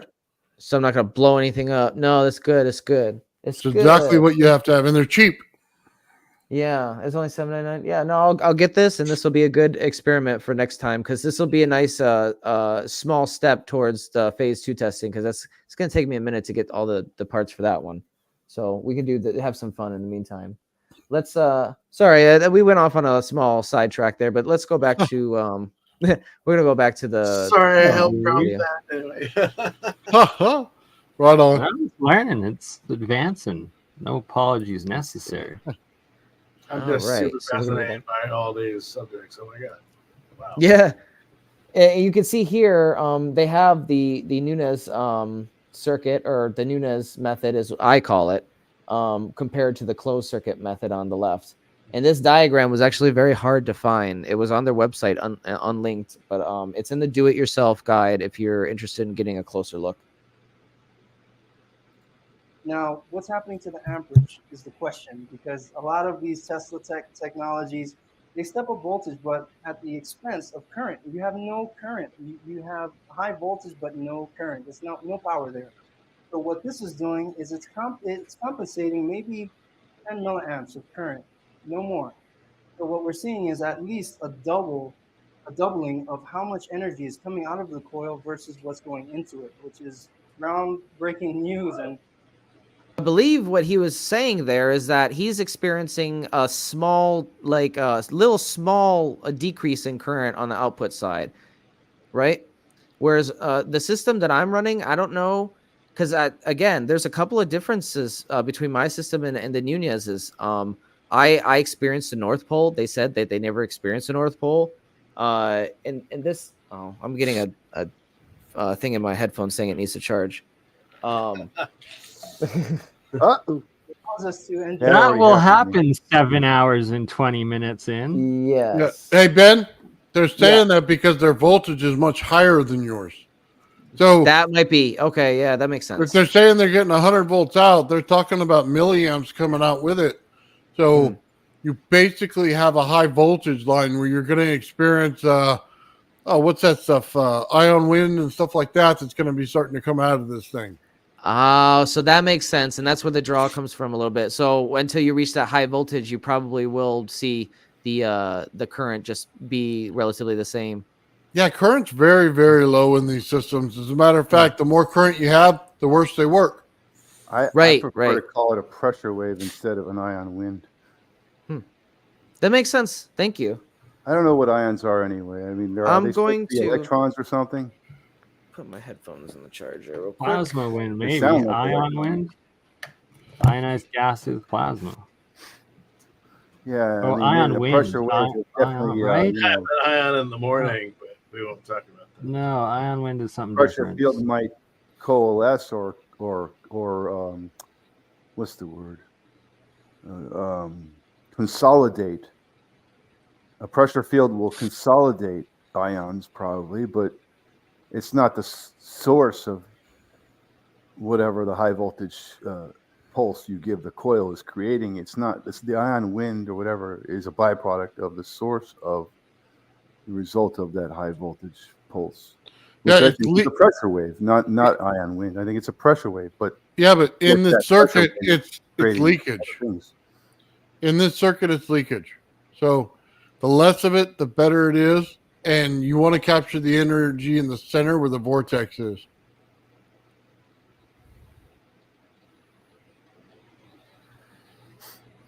So we have a question. Brendan McNamara asked, curious, have you observed any drop in temperature in the middle of the coils? Yes. Yeah, like I know Gerald has. Yeah, and I haven't experienced any drop in temperature, but it hasn't really increased no matter how much I, increase the gain. You will eventually as you put more energy into it and build them more efficiently, sort of thing. Yeah, you don't have enough energy in it. Yeah, that's what you guys were explaining. Like, I just don't have enough energy in it to experience the temperature decrease, but I'm sure we'll get there.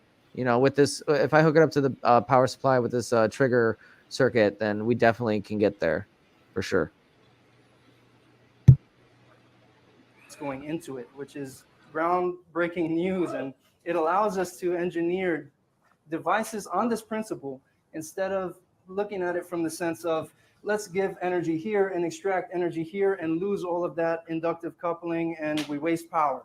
Instead, we're resonating our load with the coil, and we're getting into this understanding of resonance and how much we can actually affect technologies as a result. Some of those testing observations? Testing observations. Controllable low voltage ozone production, multiple magnetic monopole detection, energy gains using a 1-to-1 ratio. See the 1-to-1 ozone. ratio coils. That's the byproduct of the pressure wave. Field, bioelectric interaction. That's the ionic wind. There's your ionic wind, right? But that's not the source of the. No, they're saying they have to control it because it's a waste. It's using the energy you want to keep. That's why Gerald puts his in resin. To avoid creating the ozone is what they're saying? It avoids creating the ion wind because it doesn't give it an ability to break out. Mm-hmm. Break out. What do you mean break out? Basically, anytime you have wire that has almost no amps, it's prone to leak or jump over to anything else. Any other wire that's next to it, yeah, it's just a high voltage jump. So you have to seal it in order for that not to happen. And stopping the ozone from occurring prevents it from breaking out. That's right. Being over and shorting stuff out. As soon as it gets airborne, it's energy lost. Oh, so you don't want that, right? So the you don't want sparks leaving into the air is kind of just for show. You don't really want that, though. Yeah, you don't want any of that. You want the cold energy right in the center of it, and you don't even want to mess with it. You just want to rob it. It's just like putting the wire down your Tesla coil. All you want to do is rob it. Okay. You want to pull it away from the source and keep it to the side and let the field continue to grow. By the way, they talk about resonance. You know why? Because each one of the coils, since they're almost exactly the same winding, they will resonate together. So you have two frequencies just a tiny bit off each other. And as they cross each other, they're going to pulse. So you're going to get a resonant frequency, the maximum value. That's why you're getting amplification in the center. That is bang on, Nathan. Right. Bang on. Right. And then when you use the open circuit, you're resonating the load as well. So, You have to put the load in phase with. It's circuit coherence / circuit in resonance. It's one and the same. And it's the state you have to get it into to be able to then pulse it to then get it to get that over unity, right? That's correct. Well, when your signals are in phase, you have resonance also. This is very important stuff. I don't know if you caught that, but it took everybody a second to realize the significance of their research. They're like, yeah, this coil basically puts out more energy than it takes in, and everybody's silent, and they're like, yeah, you can start clapping.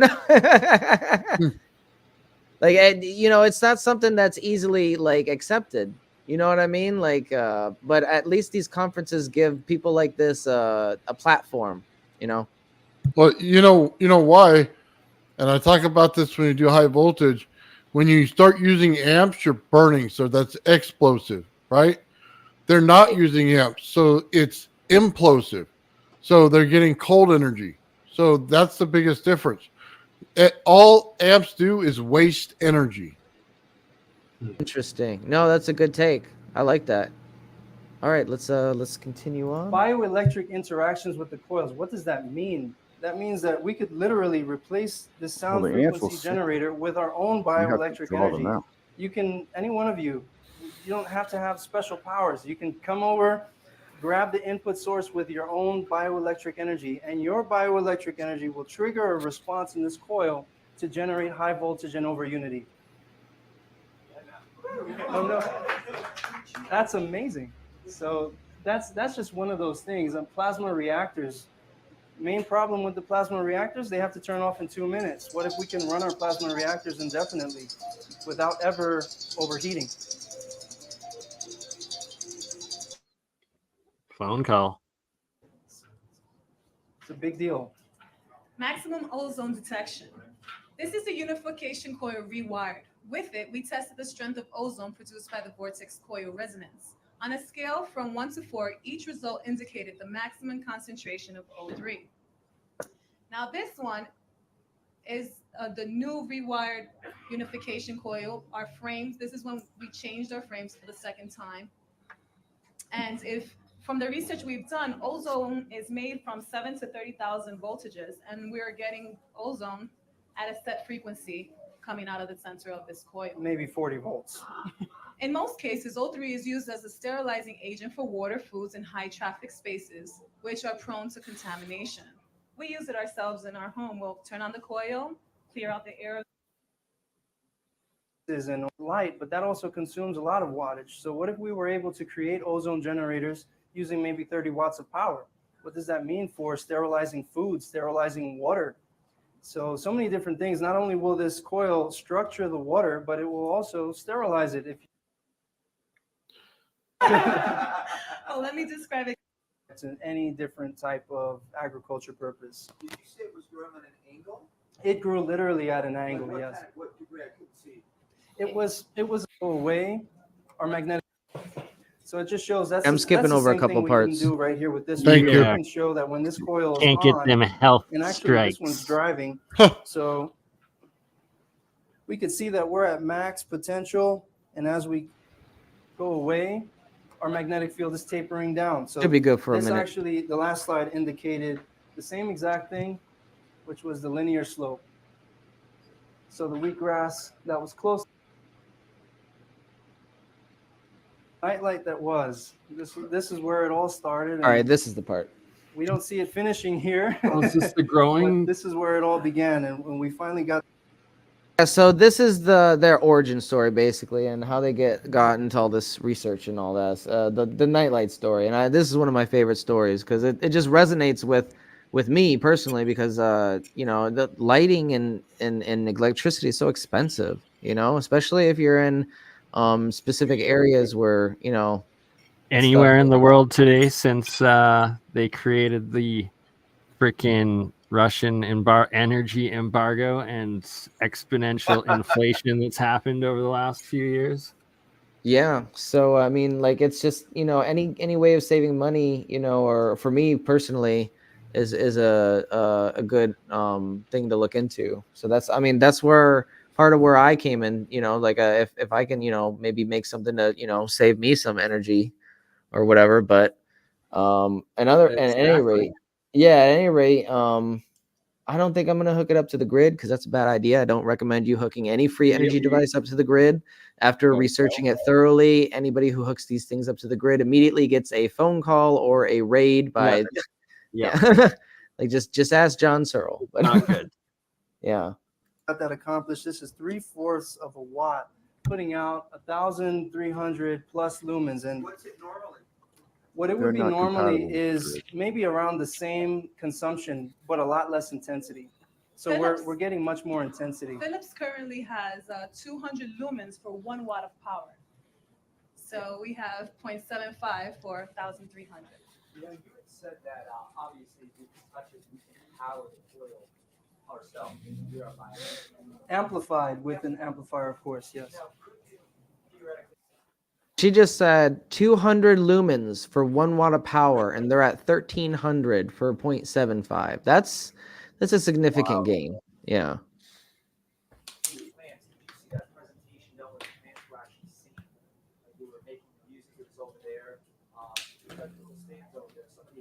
$1,300 lumens for under a watt. Yeah. That's a lot. That's pretty cool. You know, LED you buy at the store is, you know, 10 watts gets you, maybe 15 watts gets you that. A 15 watt LED will get you that kind of lumens. 10 or 12 watts, around there. Yes. Well, what you're talking about with the peach tree, we had a peach tree. We resonated the whole cavity of the tree in order to move to the far reaches of the tree to the. So that's, thank you. So this is conserve power while producing power. This has got to be one of the most low-hanging fruits that are available right now. This is the area that I'm interested in specifically. With the 14-gauge PoE coil, can handle 1 kilowatt of power for the purpose of energy conservation. By feeding energy through the coil in opposing directions, we attain a 10 to 15% savings of total power consumption with a minor temperature drop of 10 degrees Fahrenheit. Then, using the focused magnetic potential, we spun a magnetic shaft above it, essentially illuminating 192 LEDs with the pickup energy that was being generated by the spinning magnetic energy. What does that mean? That means that we can feed energy through this coil using the energy that we're already using right now in this room.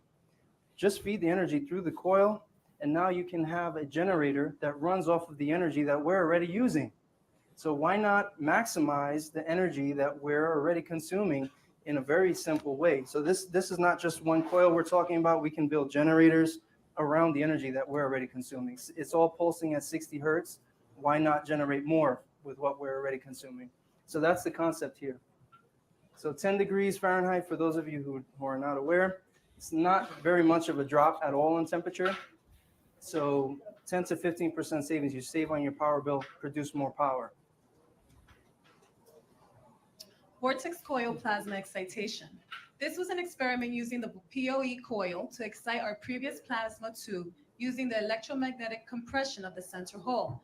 At under 50 volts of input power, we are able to yield enough output voltage to power a 400-volt xenon tube, while providing charge to the central plasma ring in the process. This concept can be scaled for electrode-less lamp technologies or advanced plasma reactor designs, which maintain a cool temperature instead of overheating. So it was heartbreaking at first to take apart that coil that took us 2 months to construct. So we actually had to take out that plasma tube. You see it right through the sensor now. How did we know that that would work? Well, we took a fluorescent tube while we were driving the vortex coil at its most resonant point, and we put it right in the center. And you could see that the gas was wanting to excite just around the inner diameter. So then we figure, okay, well, if the gas is wanting to excite on its own, then why not just take out that old plasma tube and wind the coil around just so that it's two rings intertwined? It makes perfect sense. And if this were to be scaled up, it touches right back on what we were saying before. Plasma is used for healing. It's used for power production. It's used for a host of different things. And a lot of people are making great breakthroughs right now with plasma. So why not use coils that cool themselves down? So resonance, again, resonance. 1 to 7.6 step up, step down Tesla vortex transformer. This is our combination of Tesla's alternating transformer ratios with vortex energy fundamentals. In this way, we are able to generate high voltage using much lower frequencies than ever before. This system can be applied to a number of applications and aims to introduce ways of combining new concepts with much older ones. So we're working off of this idea that the coils are able to create this resonant spike or this resonant energy by feeding energy in opposite directions.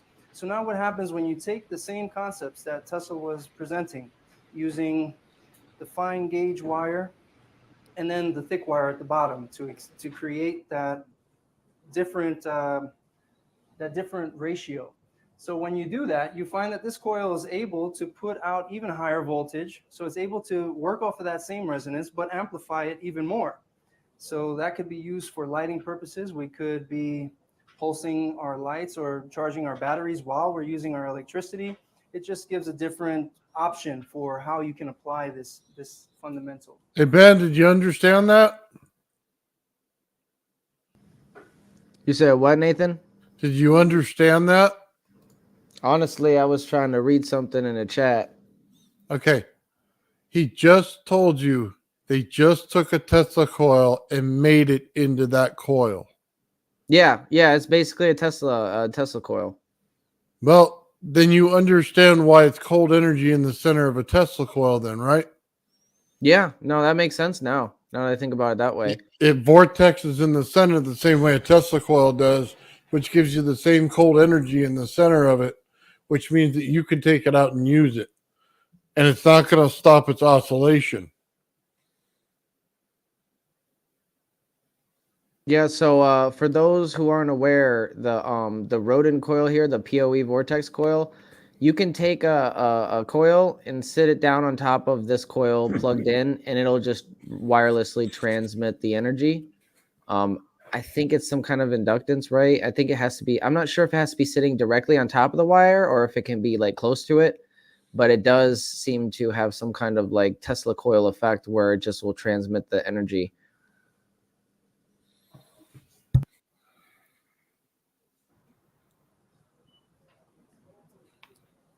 stuck there. There we go.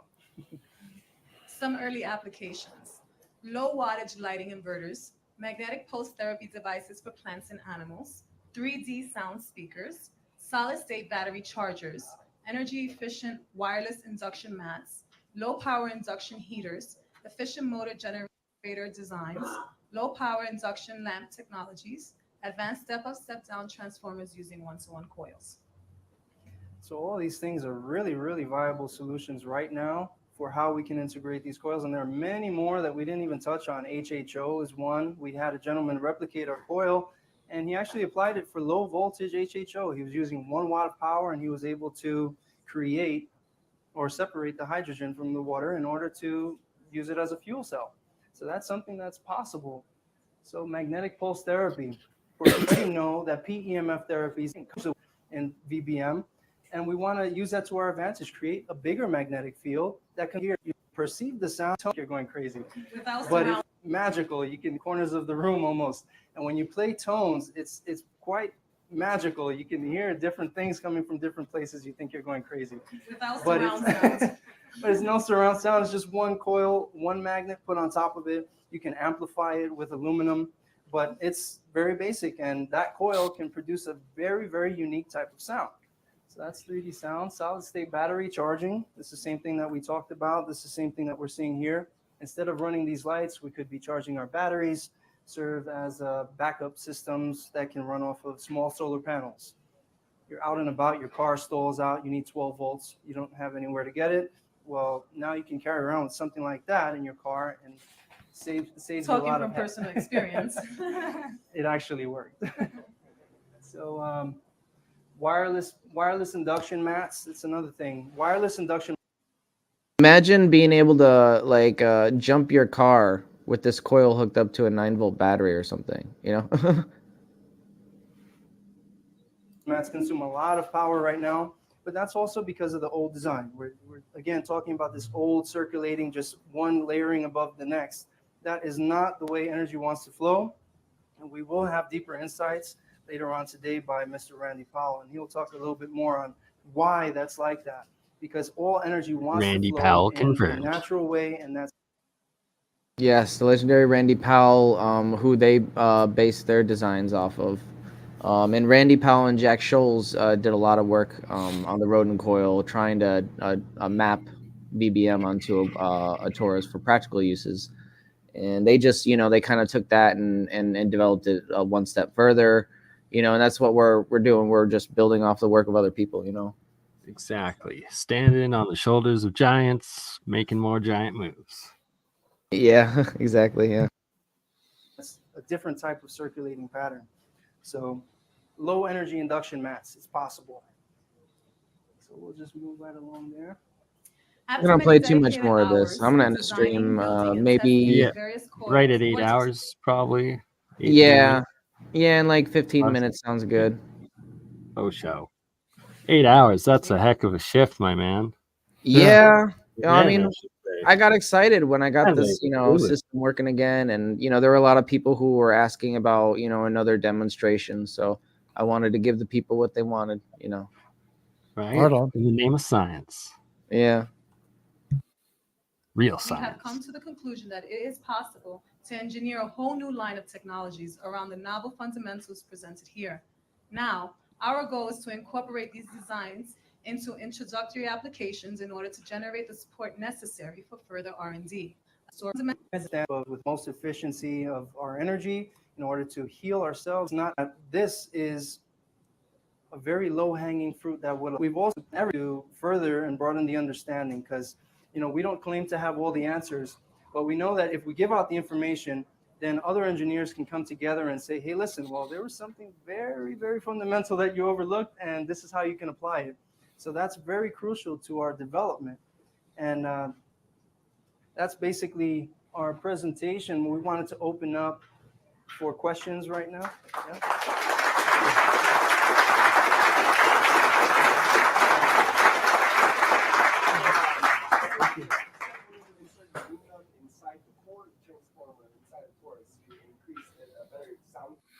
It's gonna be a little bit hard to hear some of the questions, but he does repeat them, so. Or he, in some of the questions he doesn't repeat, he'll provide context that we can kind of infer.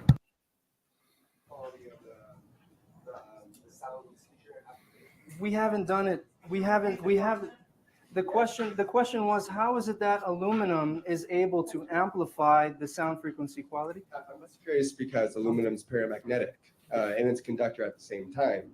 So if you have iron or a magnet to make a regular speaker, if you also had a paramagnetic to act as a faster switch for the magnetic field, I'm just curious if that's why it's making it sound better if you do that experiment.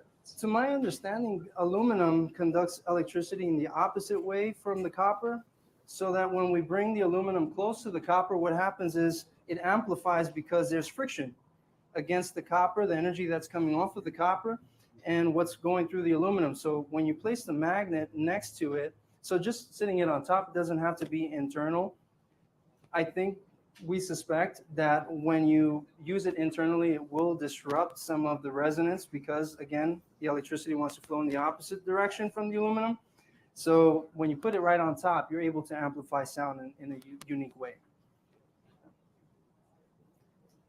Next question. The question is, what is the website? The website is the number 1, the character 1, stop, S-T-O-P, energies, IES.com. Thank you. That's the website is onestopenergies.com. I missed the beginning, but what was the manufacturing?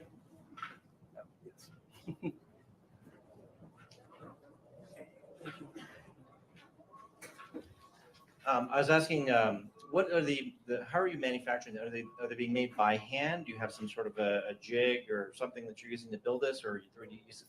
I missed the first few minutes, so I didn't know how you did that. Well, what we're doing right now is we're having these little discs made by a laser machine, so laser cutting machine. So what they do is they basically insert a big slab of a certain material, cut out a series of spoked discs, and it slides onto a central frame that basically holds all those discs in place. After that, we're taking this wire, stretching it out, let's say for the small one, 20 feet, for the bigger one, 50 feet. And we're basically just taking a multi-filial approach of wires, twisting them all together in order to distribute electricity or the tension amongst all those wires. It's a Litz wire effect. So we're stretching out, twisting it, and winding it first counterclockwise and clockwise. And Erica actually did a very detailed video on that, and we have it available. In the beginning, we used a regular Dremel tool and plexiglass, and that's why it took us about 2 months to construct, because everything was done by hand. Yes, in the beginning, everything was handcrafted. It took a very long time, and now we're figuring out ways to speed along that process. How long is it now? From 2 months to what? 2 months to 5 hours. Nice. So, thank you. Thank you. 2 months to 5 hours. Big difference.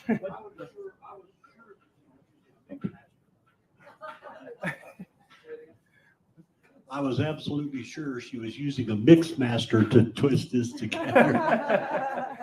Yes, portable electric drill. It works wonders. Absolutely. What gauge wire do you use? Do you use different gauge for different coils? We definitely do use different gauges for different coils. You see here, this is a 28 gauge coil, and it's all different spacing. How many conductors you want to have in that coil, for what purpose, what application. Are you using it as a pickup coil? Are you using it to create the resonance? Are you using it for energy reduction purposes? Energy reduction would need 14 gauge wire, much heavier build. That's what it is. I was trying to remember the exact gauge that he was mentioning for energy production. He recommends 14 gauge wire, so it's a little bit thicker than what we're using in our Rodin coil. So they can handle more current. What about HHO? HHO, that has been used with 24 gauge wire before. So typically it's 24. Yes. Hello. Hi. A few months back, an independent researcher online posted a video about on a PoE coil that he took the individual wires and placed them in series, so it was one wire. And he said that that as he was smoking in his laboratory, he witnessed that the smoke, was compressed and accelerated through the center, and so that really ignited a lot of inspiration and reminded me of a lot of Dr. Eugene Plekhanov experiments, where he had a rotating superconductor, he created a pressure differential. And I'm wondering if you had any experiences like that, where there was reduced mass, where there was accelerated mass at the center of the coil for propulsion means, for instance. I'm just wondering your thoughts and experiences. Levitation. Yes, levitation is something that we've also demonstrated. It's a type of maximum compression into the very center of the vortex. So Rodin coils also exhibited that same property. Any coil that I believe personally that any coil that is truly a vortex coil should have that same type of levitation effect. But touching on what you were just saying there, if you put an incense underneath the coil, you can actually see that the incense does accelerate into a different type of spiral right up the middle of the coil. What does that mean? I mean, magnetism is affecting everything. We also know that these coils are producing ozone.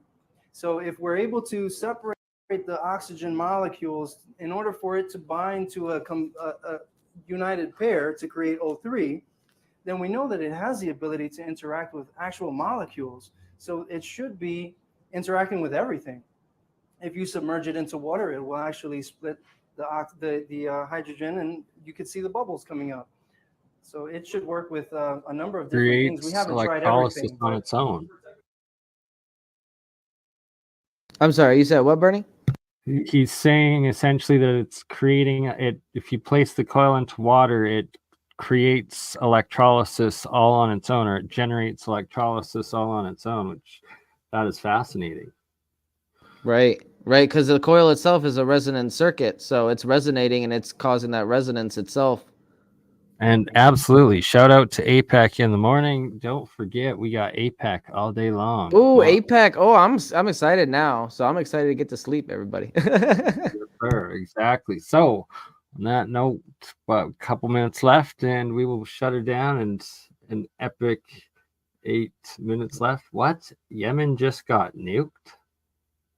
That What? can't be accurate. Hold on, I gotta look that up real quick because that would be big.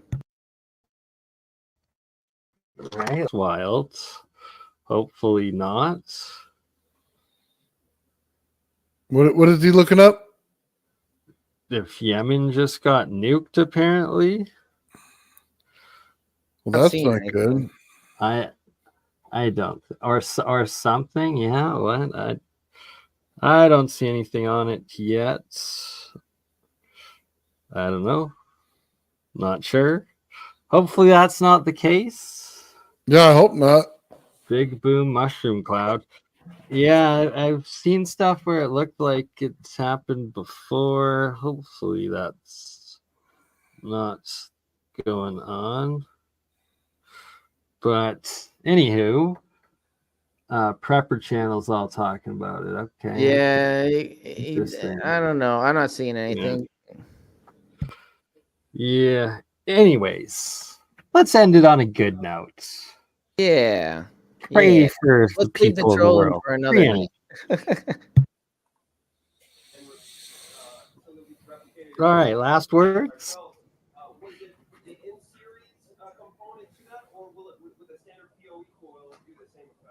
the standard PoE coil does use a series connection for the two conductors. It essentially uses a multi-filial approach, twisted together, and at the end, what we're doing is we're creating a series loop.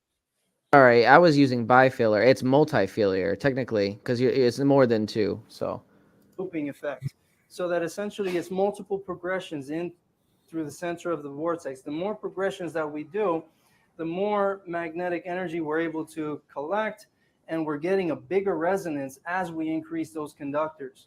So at some point we will experiment with 144 conductors, and we will exhibit a lot more resonance, yielding bigger voltage spikes, etc. they did. This is before they came up with the advanced 3.0 432 vortex. Hold on. You hear what he just said? He's building resonance into a voltage spike. He's also changed the thing from a Tesla coil into a coil. Bedini told you he's got a ring, which is a Tesla coil ring, and he's got a voltage spike. He said the exact same thing this guy's saying. All of it's all linked together. Yeah, it's all linked exactly. And I think if we take our once I get the oscilloscope, we look at the spike. I think we're gonna find maybe like an H spike or something similar. You're going to find the energy's cold too. That's the Yeah. point of negative energy. It's cold. That's why I'm excited to hook it up to the power supply now and get that trigger circuit. Try to test that. I guess what I'm saying is this goes much bigger than what you think it does. Do you understand that all these technologies that they're putting out there, they look different, but they're really not. They all function the same. Yeah, they're operating under the same mechanisms and that means that means that we have no limit to building coils. As long as we can keep the same length of wire, we can make two coils resonant to each other. So inside of a round coil, as long as the wire is the same gauge, the same length, then they have the same capacitance, we can make them resonant to each other in the system and create the vortex.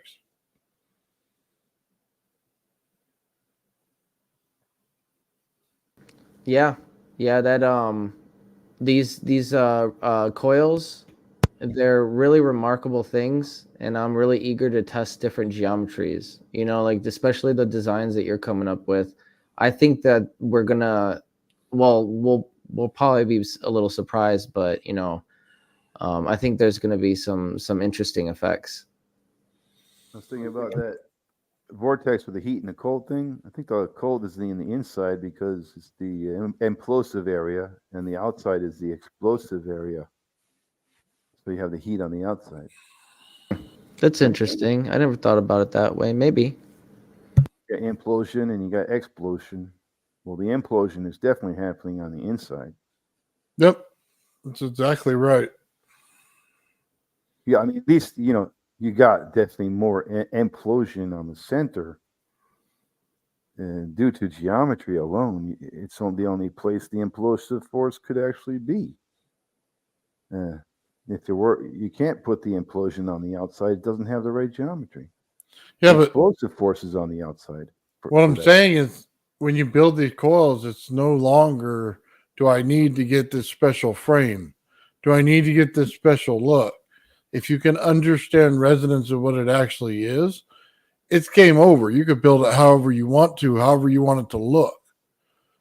Okay, that's the big thing here, guys. There is no limit on it once you understand how to build it, why it's built that way. And then once you do and you understand the effects, dude, it's limitless. You can do anything you want in any shape you want as long as it displays the same principles.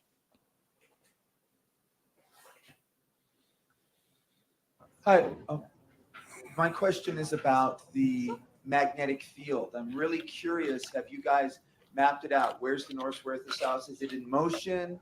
Do you have, you were mentioning you had some type of monopole. How do you, or something like that? I want as much detail as you get in the short time we have, just a little bit to give me, I'm just curious as hell. So I just want to know Certainly. the magnetic fields, is it rotating? Is it this, where it is it moving, you know? And is there any monopole type things? So we actually have these these little, he's actually got the device right there that we use. So it's a pole detector, magnetic pole detector. So maybe we could just grab this really quickly. Thank you. This is actually the same device that we use. It's a magnetic pole detector. So what we're doing with this is driving the coils with alternating current. And we can take this little pole detector, as you can see, it gives a little indication of whether north or south. So right now, this is south, and that's north. So we can do the same thing with the coil. We're creating an electromagnet, essentially, and you bring this right into the middle, and we have a south. Then you say, okay, where's the north? Let's flip it over, south. So alternating current will provide south on both sides. When we apply it with DC, we could just take the coil in its same state, connect it right to a DC source. And what we're going to get is south and then a void. So it's like the DC is creating nothing more than just a south. Now, what happens when we take it south of the equator? What happens? Does it turn into a north? We would love to see somebody replicate south of the equator and figure this out. Where is the north and how do we access it? We don't know where the north is. So, and this is very interesting too because they haven't experienced the North Pole in their design, but as you can see, they've worked on these coils very extensively to make sure they're perfect. Mine's kind of uneven, so I'm suspecting that the imperfections in my coil are what producing that north.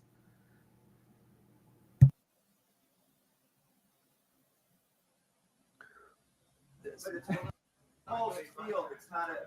But in the DC, it's a static field. But it's only south with no north at all. South and a void. All right, so we're at the 7-hour 59-minute mark. I'm going. Yes. Cut it off. Great night. Great stream. Great. Yeah. Day.